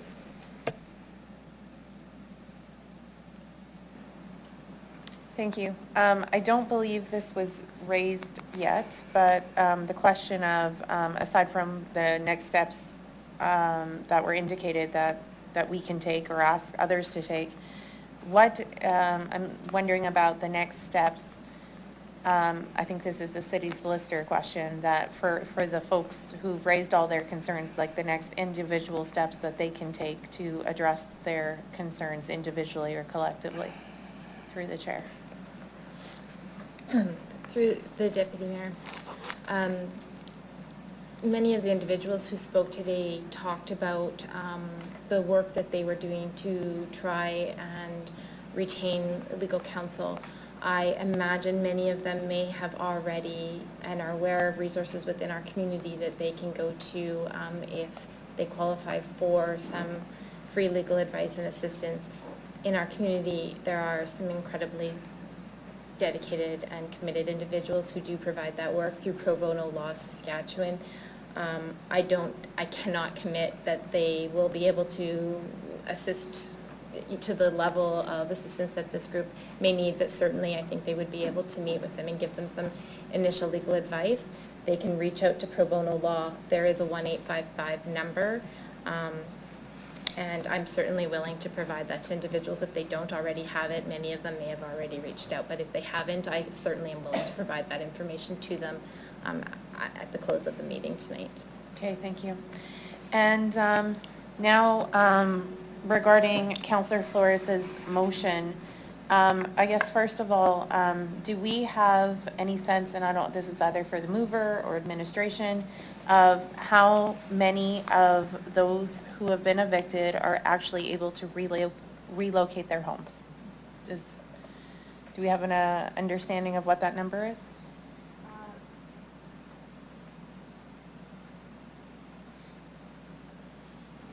Not as of right now. I think in informal conversations with some of the residents, it's something that has been expressed, which was, I think, the genesis of bringing this forward, the fact that acknowledging that many would not be able to move their homes. There are some that I think we're exploring the possibility of, if they had to move, can they stay in the city? So I don't have an exact number, but the idea is, can they stay in the city? Mm-hmm.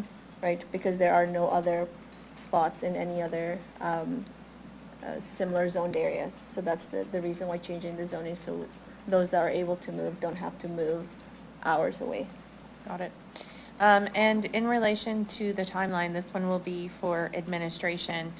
As noted by many of the folks who spoke to us today, the timeline of Q4 of this year is too late to help them individually. So the question is, with this report that's requested, is administration able to speed that up to deliver the report any sooner than Q4 of this year? Recognize Ms. Bryden. Thank you. Through the chair, through the conversations with Councillor Flores, we did indicate that we would do everything we could to do the work sooner if possible, but at the latest, Q4 would be when we anticipate this work coming forward. Okay. I just want to say that, so it's good to hear that. It's good to hear, you know, that you will endeavor to do this work as quickly as possible, and I appreciate that. To Councillor Flores, I appreciate you doing all the work that you've done to identify this solution that can at least hopefully prevent this from happening to others in the future, even if that can't help those of you who have come to speak with us today. And I guess to close, I'm really saddened and sorry to hear about your situation, and I'm happy if there's some way that I can help, I would be happy to help. Whether I've identified that today, it's something that I will continue to think about. I know Councillor Flores, and I've heard that sentiment echoed by many of my council colleagues. So thank you for coming to speak with us today. Thank you. I'd like to recognize Councillor Seeklees. Please go ahead.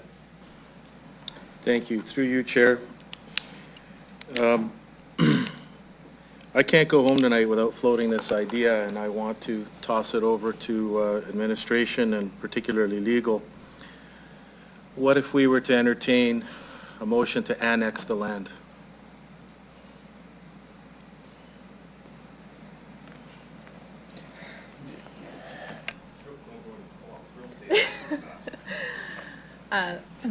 Through the chair again,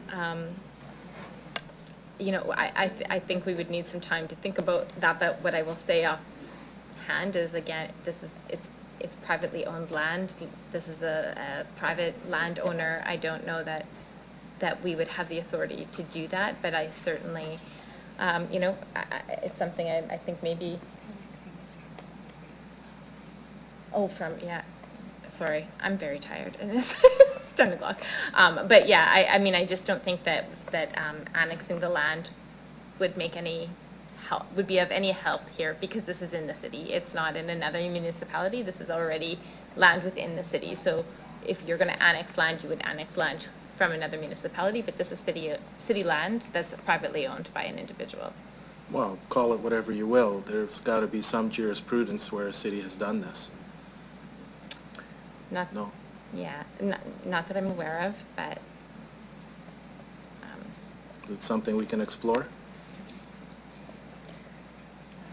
What I can commit to is we can go away with it, but I'm not going to promise that you're going to get an answer that you want to hear from us, because from a legal perspective, I don't think there's a possibility of annexing land within the city, owned by a privately owned person within city limits. But I can go away and I can see what I can find out if there's any history to that. I certainly will do that. I understand we're trying to do whatever we can.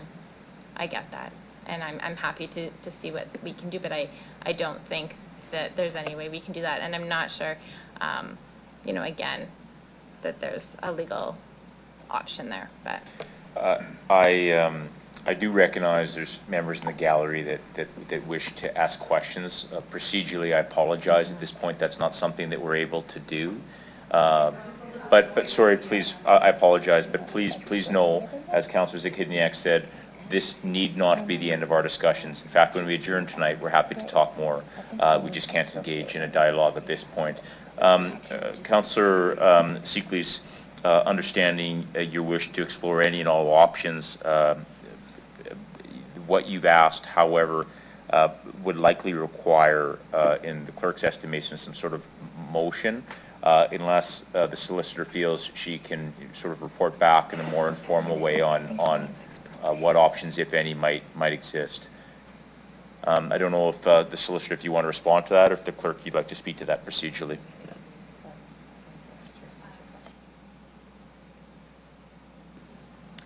Sorry, again, through you, Deputy Mayor, I'm thinking maybe, and I could be wrong, you can correct me, but I'm thinking the concept you may be thinking of is like an expropriation of land, and I'm not sure that we would have any lawful authority to do that. You know, I think there's other options maybe to get where we want, perhaps. I'm not sure. We could look at some of those other options, but and certainly we can take that away. But I don't think there's any lawful authority that we would have to expropriate private land within the city. But in this situation, this type of a situation, but certainly, you know, I understand nothing's really off the table right now, that we're trying to come up with a solution, and so we're willing to sort of look at what possible solutions might be there. But I'm not sure that there's any lawful authority to do that. Well, I'm going to challenge you and put forth a motion to find a way to buy this land. Sorry, and again, just sorry if I can, just through the chair. So buying the land is a different option than obviously expropriation, which is sort of taking the land without paying for it. We But can make a buying the list. land is Well, a sorry, different, let's let the solicitor speak, and then I'll go back to you, Councillor Seekles, to see if you'd like to put forward a motion to explore any and all options, including, purchasing the land, but I'll ask the solicitor to finish, please. Thank you. Thank you, through you.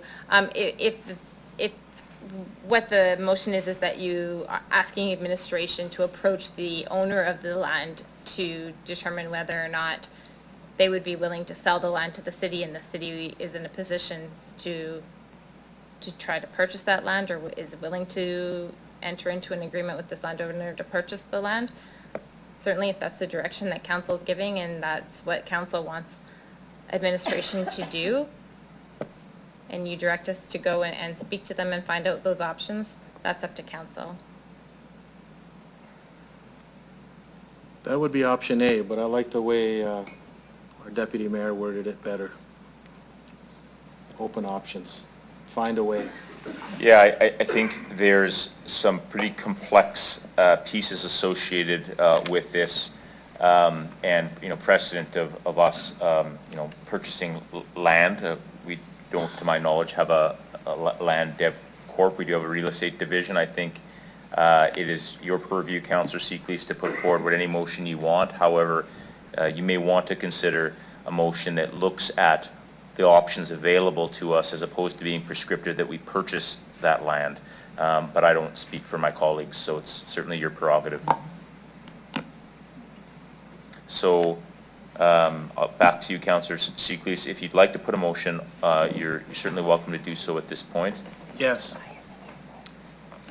Okay, so what I hear is Councillor Seekles, and I might need to confer with the clerk, is putting forth a motion that will direct administration to explore options, including but not limited to approaching the current owner about a purchase. Let's reword that. If I hear Councillor Seekles correctly, he has a motion that will direct administration to consider options, including but not limited to purchasing the land. That will require a report, and this council obviously to look at those options. Does that reflect the spirit and intent of your motion, George? I think so, and I'm looking for input from my colleagues too. First, you'll need a seconder as we try to get it up on here. I see Councillor Adams, you've seconded this. So I'll just ask for a moment, please, so we can make sure that we get this up correctly.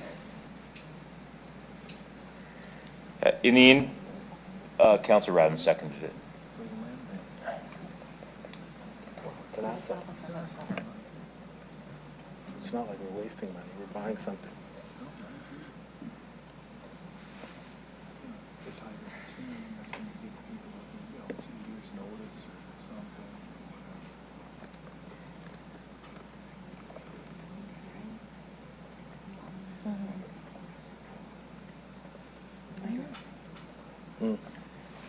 Yeah. Which one is Heidi? She's sending me messages.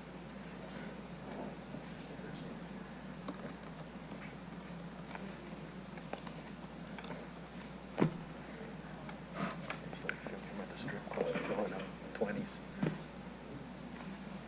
When I have crazy social people loving me. Councillor Seekles, I wonder if you'd be open to a friendly amendment that might include language instead of council is sort of looking to discuss the Sask housing units. I wonder if you might consider including that wording in the motion. Again, we're exploring options. We're not being prescriptive. We're simply asking administration to explore options, including not limited to looking at purchasing the land, but also to engage the province to consider options related to Sask Regina housing units. Would you consider that as a friendly amendment? I think so, that's reasonable. Okay, thank you. Seconder, are you okay with that, Councillor Adams? Thank you.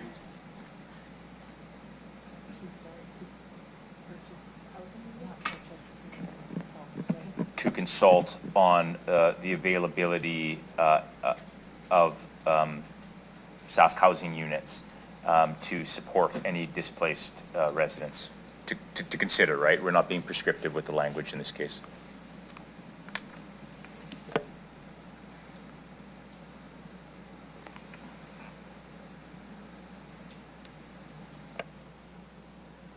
Okay, I think the clerk's office has this right, but I'm going to look to Councillor Seeklees to confirm that that reflects what you're wanting it to. Does that cover everybody's needs around the horseshoe?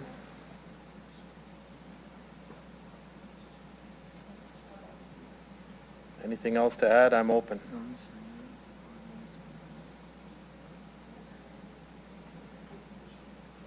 Sorry, Councillor Flores, point of clarification, go ahead. Yes, I'm good with this. In fact, it's one of the options that I had asked earlier. The only thing I think we need to be clear is if we ask to purchase the land, what happens after? Are we asking for the city to take over the what's the word? The running of the community? Like, Looks are we like then we'd be the becoming, landlord. are we becoming their landlords? Is that your ask? Yep. Okay. Yeah, I just want to be clear that I want to set expectations. I think that changes, that changes this motion. I think what I heard originally, and you can put forward whatever motion you want, that we're going to explore options including, but not limited to, purchasing. And I think we might be wise to let administration come back and outline the positive implications, negative implications, and any sort of precedent implications. So my suggestion would be, rather than being very prescriptive that we would be the landlord and run it, that we wait for administration to come back on that and make a decision at that time, if you're amenable to that, Councillor Seeklees. I am. Okay, thank you. Yep, that's fine. So at this point, councillors, you'll have 3 minutes to speak to this motion, and we will start the speaking. Oh, sorry, Councillor Flores already started. So I guess we'll start with you, Councillor Flores, and then we'll start a speaking list here. Please, go ahead.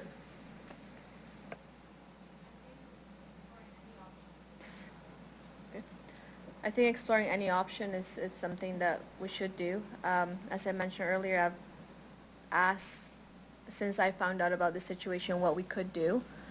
And I'm honestly really happy to hear that everyone's willing to explore options that, you know, might mean investing in this land. I think the residents deserve that, especially given the fact that we know that many of them just would otherwise have nowhere else to go or are priced out of any rental market or home ownership. So I'm supportive of exploring other options, but at the same time, I want to be cautious to not, I don't want to give people false hopes. I want this to happen, but I want to make sure that all of us here understand that that means that we might be directing administration, if the option's open, that we're willing to put money on this. And if we're saying that this is an option, that we're going to be okay with spending millions of dollars on that. Because I am all for exploring this, but I don't want to come back here when the options come to us and then we hear, no, we're not spending money on that. Because oftentimes that means that the city is spending on something that wasn't planned in the budget. And I can support that because it's the right thing to do. But if we're bringing this forward, I want to hear that same support once that comes forward. Thank you. Thank you, Councillor Flores. I recognize Councillor Mazzanelli. Councillor, please go ahead. I don't know how to suggest this, if it would be considered as a friendly amendment or if maybe a change from the author himself. I notice this is centered around us stepping into a new business model as a city. I respect Councillor Flores' comments, and I don't know if I'm willing to do that. After last week's budget meeting and the pressure we've put on our administration to try to come up with the type of money that's been discussed in regards to the purchase of this property, right there, that was 3 days worth of discussions by us already. To start exploring developing 130 lots on there that are at the end of life for their useful life, which is causing this change, I don't know where we would get the funding to change that. In today's discussion, I've noticed that a lot of this centers up to the province in responsibility once again. On top of that, this seems to be a real catch-22. It doesn't appear like this is covered by the rentalsman. It's not covered by the city as the land regulator in this area. It's almost like it's a campground within our city and someone's just yanking these people's chains. So if we could open up this, this amendment to include lobbying the province to either change legislation or take ownership of the situation or enact or take action. We don't need another 130 homeless people in our city who are already property owners with houses they pay for.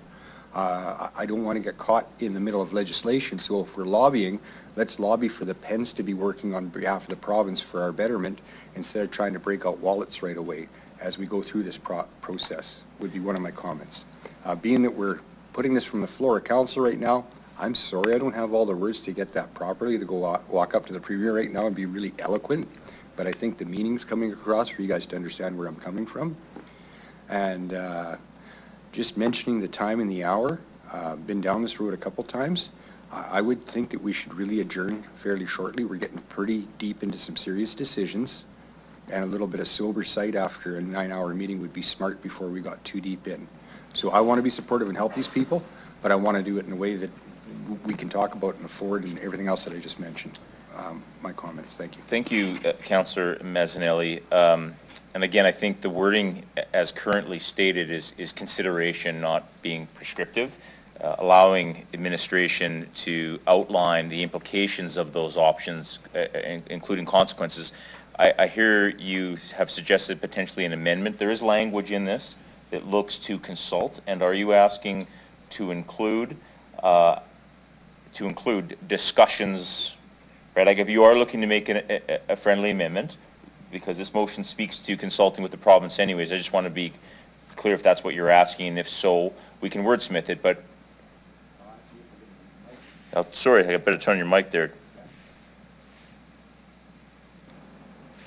I noticed the options are about approaching the current owner and lobbying the province for the availability of SASC housing units.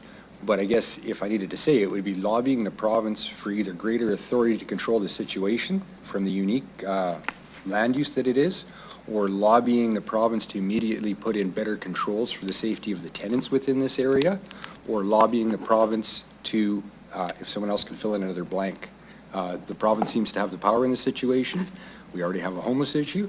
They can just roll their pen and change a couple of laws on how they're applied to be either part of the rentalsman agreement or another association, or give some protection to the people because they have the authority.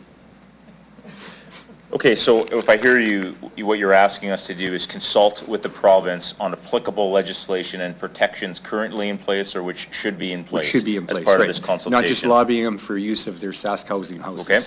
I want, there's many different departments in the province, not just SASC housing. I want this going through all the departments. I want someone to figure out they got a piece of authority, that these people are being put out, and I want them to step in and use their authority in a good manner, and I want to help facilitate that. So, given the fact that we're all operating with imperfect information, I hear you say we want to consult on applicable legislation, cross-departmental, on what can be done to support these individuals. Yeah. I'm going to go to Councillor Lease.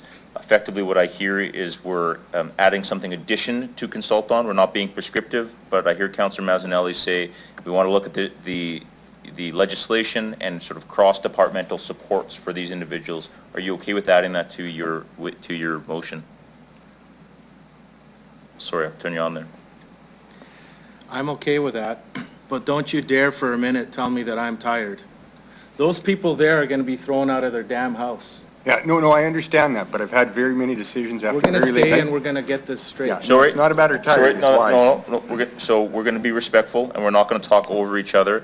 I hear Councillor Mazzanelli say we have to be mindful of making votes when we have the time and they're well thought out, and I hear you, Councillor, say it is imperative that we make this decision and that we support these individuals, and I'm confident we're in violent agreement of our interest in supporting them.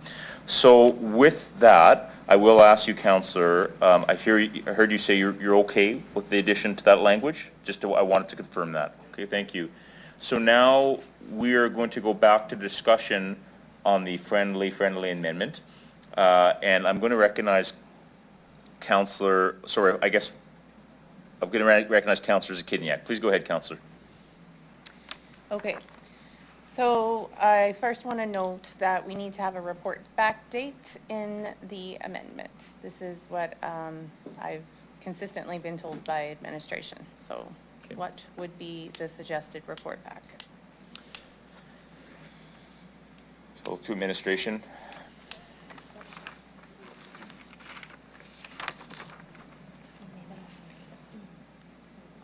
Lee, please go ahead, Ms. Pham. Through the chair, like, we will send out an email to the province tomorrow. In regards to the consultation, like, I feel like we would need at least a few weeks to actually start having discussions with the property owner. Okay. So, sorry, okay, a few weeks at least, so what do you want to put on there?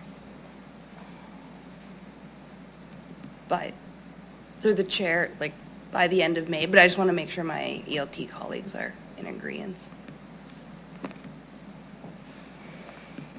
Ms. Anderson, please. Sorry, let's please turn on her mic. Ms. Anderson, thank you. Through the chair, thank you. We don't usually have these conversations out loud, but we're going to. I think what I'm trying to do is balance.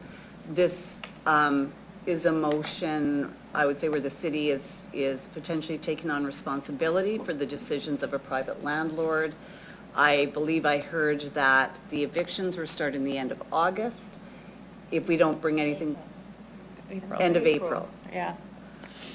So again, if I'm going to ask administration, is it possible to have, I feel like we have to bring an update to council by mid-April with whatever we have, because we have no say on whether this landowner will even have a conversation with us, or whether they'll talk to us tomorrow, a month, never.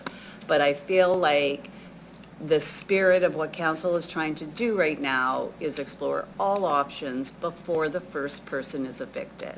So I feel like I need to say we will come back mid-April.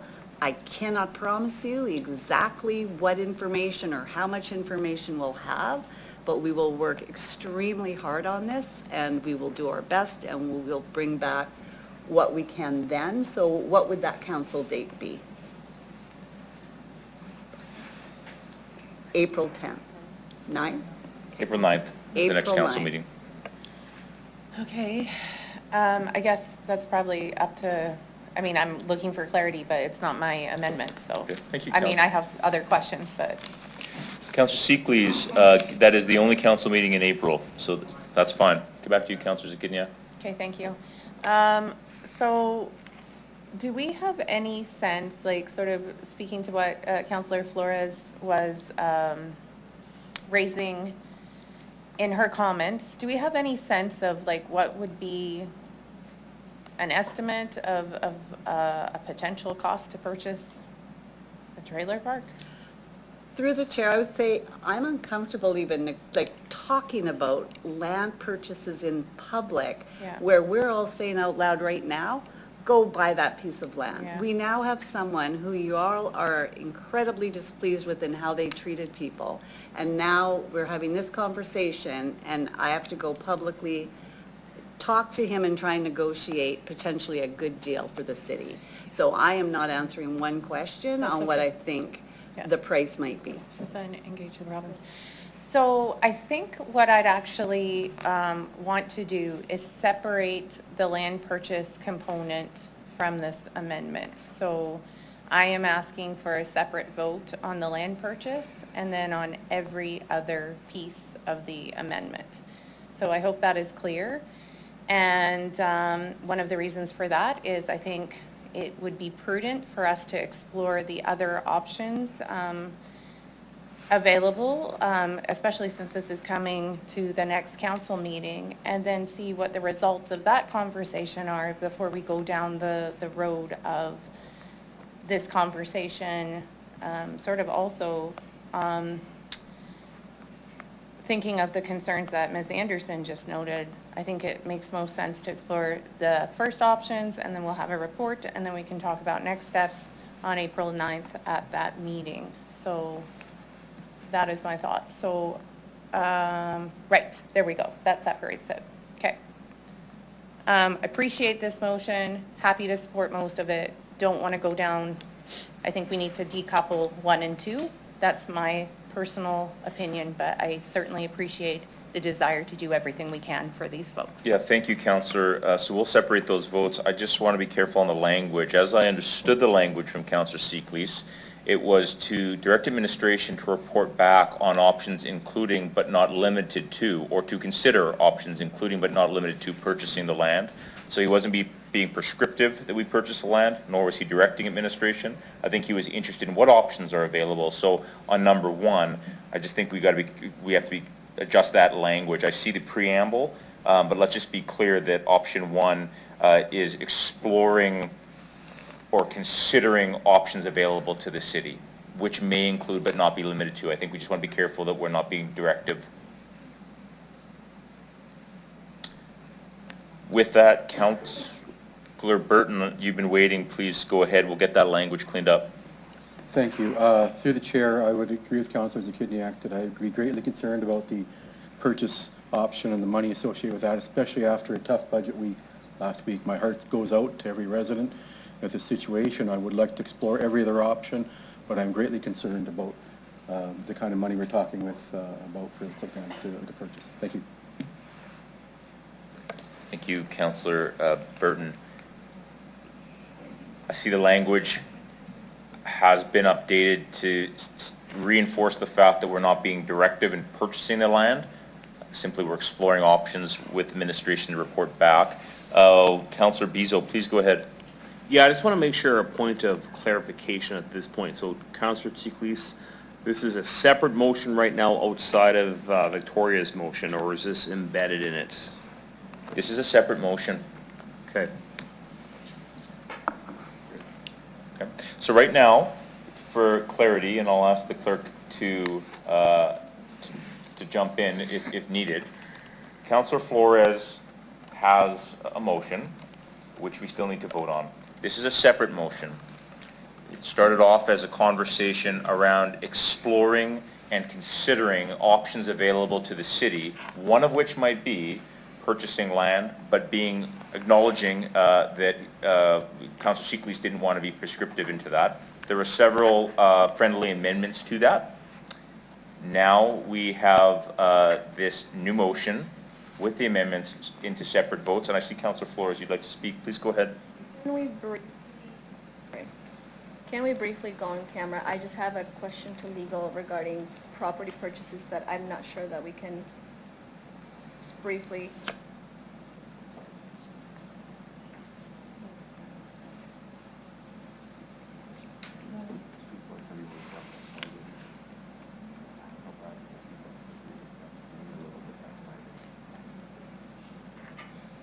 Okay, thank you.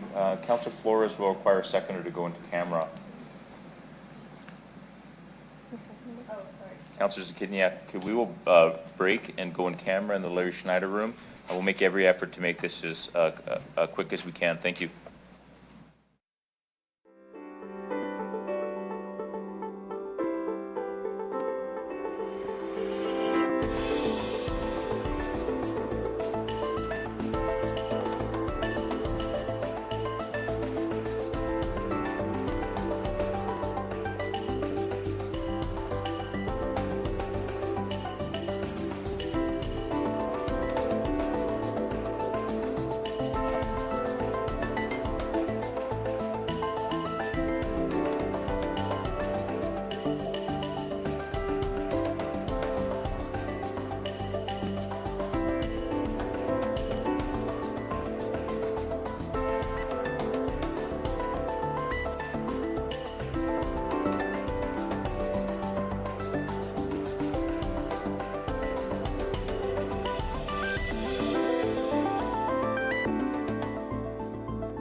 Certainly said this several times today, which is to thank everyone in the gallery for their patience with us.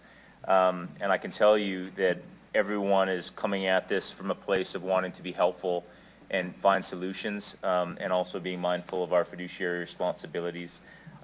So thank you for your patience for us as we look at any and all options. And thank you to administration too for your advice. Similar to last time, no decisions were made when we go on camera. We just explore and talk about things that aren't appropriate publicly as it relates to commercially confidential or sensitive information. At this point, I'm going to call on Councillor Seekleys in relation to your motion. Please go ahead, George. I propose we make an amendment to remove number 1, change number 2 to number 1. Or, oh no, number 2 is just province. Just explore any potential options. How's that? Does that make sense?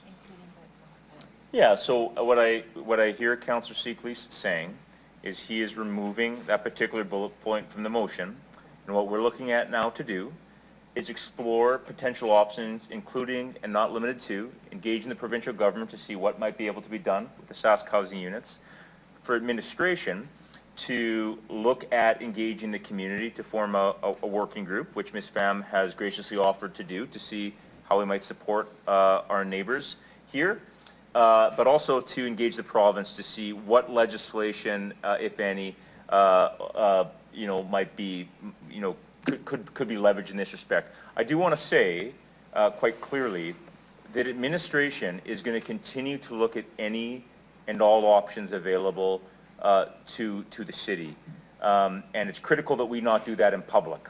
So there's a reason why we remove this motion. It does not mean that that work won't continue. It just means that that's best not discussed in public. So this is the motion as we have right now, and my colleagues have an opportunity to speak to it if they wish. I suppose we should also go to the seconder, right? Okay, we don't need to. So if you would like to, if you haven't already spoken to it,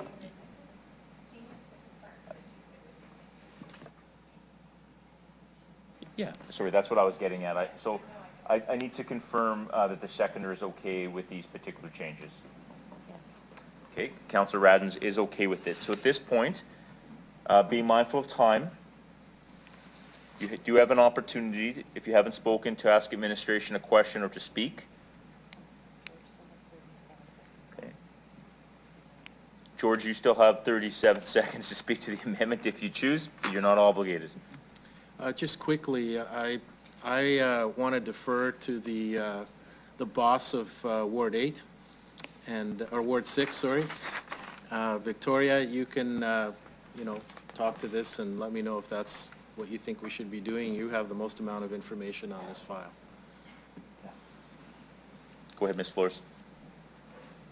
I think so, and as Councillor Fro said, I think a lot of these conversations need to happen with the community, need to happen with administration, and I just want to make sure that we're not limiting ourselves by putting things in the record that we might not be able to action on. I think conversations with the community being included are very important, especially if we're saying that we're doing things. I'm okay with this. Okay. Let's start the vote, please. There's no one else. Let's start the vote. George, you want to close debate on your motion, or can we start the vote? Start the vote, please. I'm sorry. I apologize. Well, no. We're starting the vote on this as a motion. It's an amendment. Yes, that's correct. It's a motion, Sorry. but it's an amendment, yes. We'll start the vote on the amendment. Thank you for the clarification.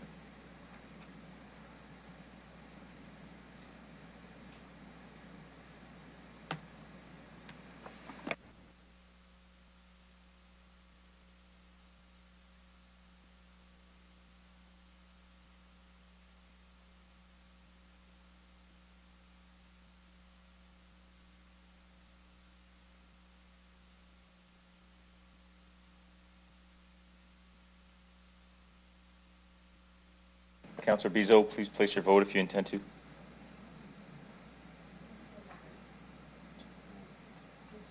You're voting on what's on the screen here, which is Councillor Seeklees's motion.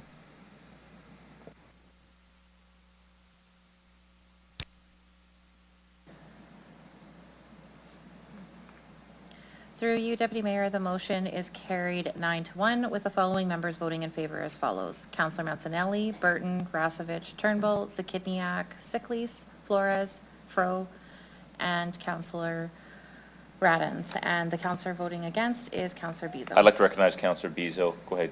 Yeah, sorry, wrong one. Okay. So I believe that requires us to be okay with Councillor changing his vote. I certainly am. Assume we all are. Anyone's opposed? Seeing none? Thank you, Councillor.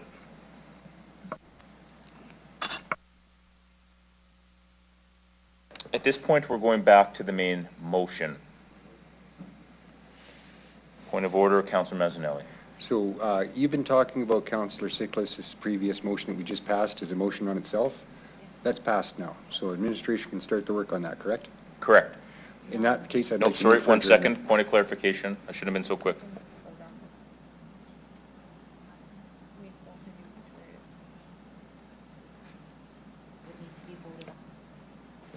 Thank you, Councillor Mancinelli, for the question and for the opportunity for the clerk to clarify.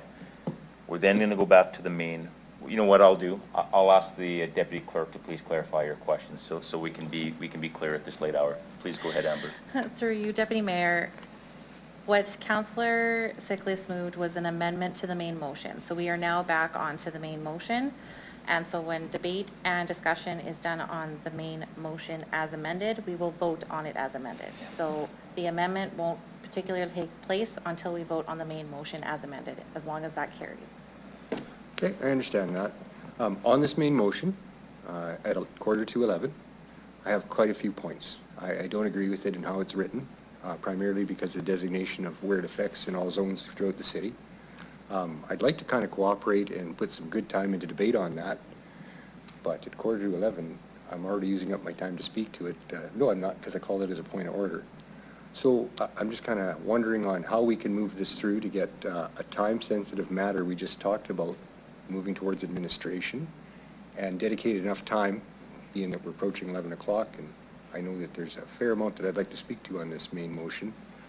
How can we get this process unraveled to have a little bit of movement on time-sensitive matter and enough debate on something that affects the whole city a little bit more than I think it might should? Thank you. We're going to take a 5-minute recess so the city clerk can discuss an option with the solicitor before I speak to your request. Thank you. I'd like to get the report pertinent to me.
Saved ourselves 2 minutes.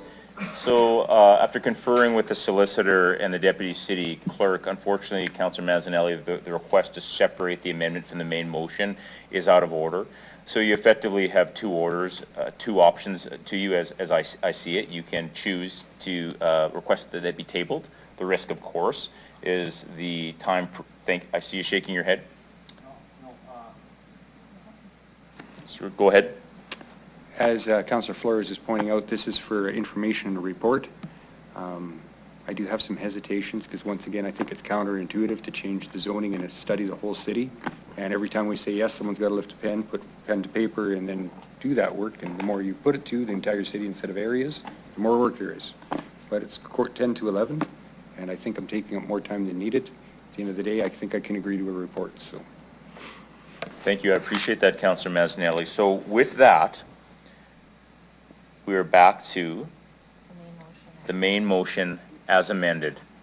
Just want to make sure everyone knows where we're at, and you're welcome to ask any questions if not. So we're back to the main motion as amended. There is no obligation, particularly given the late hour, but you can, if you wish, ask questions or speak to it. And if there's nothing, I'll certainly call the vote. Councillor Mazzanelli, please go ahead. yeah, I guess I can ask a question. Administration, through the chair, just thinking back on some of the conversations I've had over the years, trying to get intensification in areas like the heritage community for things as small as an extra 6 inches of height out of a roof line. I've literally sat here for 4 hours trying to sort that out. Looking at our all over change to city zoning for prefab homes. Even the Housing Accelerator Fund having 2 houses built on one lot was very controversial. Do we really have to look at the entire city for this change, or would it be wise to maybe look at applying this to places we want to intensify already, that we know we have to have construction show up, a lot of empty lots currently? Would it be wiser to limit it to the places we need fixes for, or should we be looking at this as a whole community outlet? Through the chair.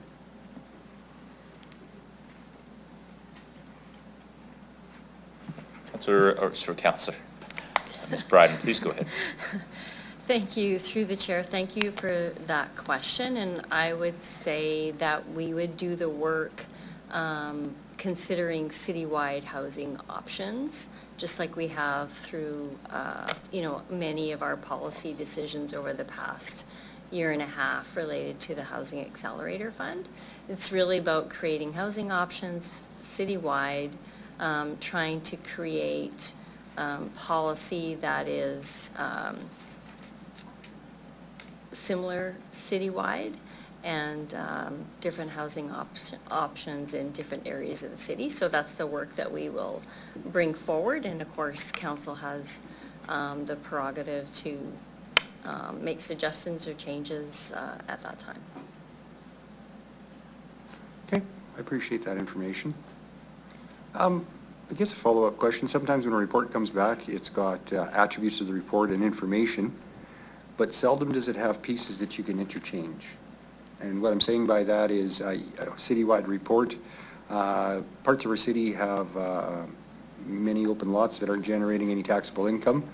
Could we have different points of the report that show us the attributes that would make it more successful for generating taxation as opposed to less successful, or that inclusivity of the whole community, how that would weigh against those type of thoughts when the report comes? Would that be doable? Thank you, through the chair. So typically in a report, when we come back, we bring options. If you would like to specify different options be provided, I would request that you actually make that request. Yeah, at 11 o'clock I'm not that smart, but maybe tomorrow morning at 8 I might be. If I think of something, I'll pass it along. Thank you. Thank you. At this point, I will ask the mover if they wish to close debate, speak to the motion. Sure. Go ahead, Councillor. First, I'd like to thank everybody for being part of this conversation. I think it's a very important conversation for us to have. It all stemmed with trying to provide some sort of solution to at least some of the residents from the Glen Elm community, because I think that's the least that we can do.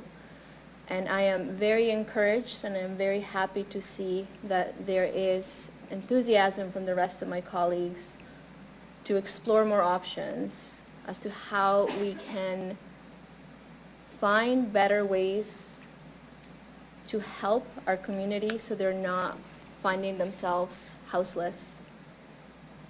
So I'm really encouraged by that, and I'm grateful. I'm grateful for the community members that came and spoke and shared very hard stories. I cannot imagine that it's easy to speak in public about something that is so hard. So thank you for that. Thank you to my colleagues for having this conversation, and I realize it's very late, but I think this was very much needed. The motion asks to explore options to place manufactured homes outside of the already established zoned areas. And I had a conversation with a few people that started that motion. Why can't we have a manufactured home other than this area? It's a home like any other. I have seen them. And that started that conversation, the thought, and I looked up other places in Canada that have done similar things, how that's working. I haven't seen any case studies in which that has been a bad thing. If anything, it provides more affordable housing options for people in the community. I think that we all know that's very, very much needed. So I think to answer the question, why can't we put our homes in places outside of where they are, given that these people are being evicted? I asked the same question, and I would love to answer that question with, like, why not? I think we should be able to do that. That's why I think it's urgent that we get this report done so we can change that zoning bylaw. So I'm really happy to hear that administration, although they're at the latest is later this year, that they're willing to work as fast as they can to make this happen.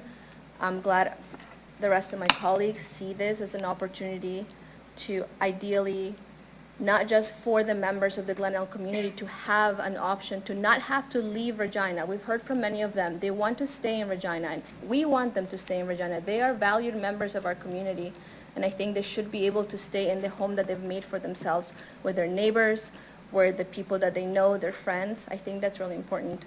So again, thank you to all the questions. Thank you for exploring other options, and I hope that you can support this motion to explore this alternative zoning so manufactured homes can be placed in other places other than where they are. Thank you. Thank you so much, Councillor Flores. At this point, I'll call the I skipped ahead. I'll ask the clerk to please start the vote.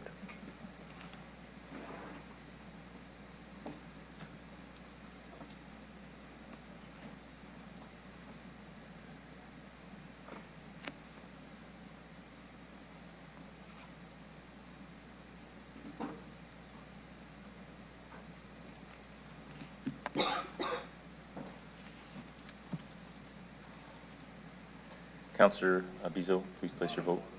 Yeah.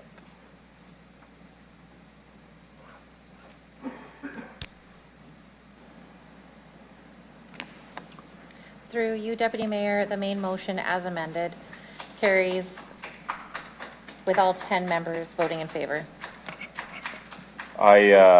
I want to thank all the city staff that stayed late. Mostly I want to thank the folks in the gallery this evening that likely without supper shared your stories with us. They were heartfelt and impactful, and thank you for having the courage to do that this evening. At this point, I'd like to have a motion to adjourn the meeting. Councillor Seeklees, I'll call the question. Any opposed? Sorry, I need a seconder. I want to skip that. Councillor Turnbull, any opposed? This meeting is adjourned. Thank you.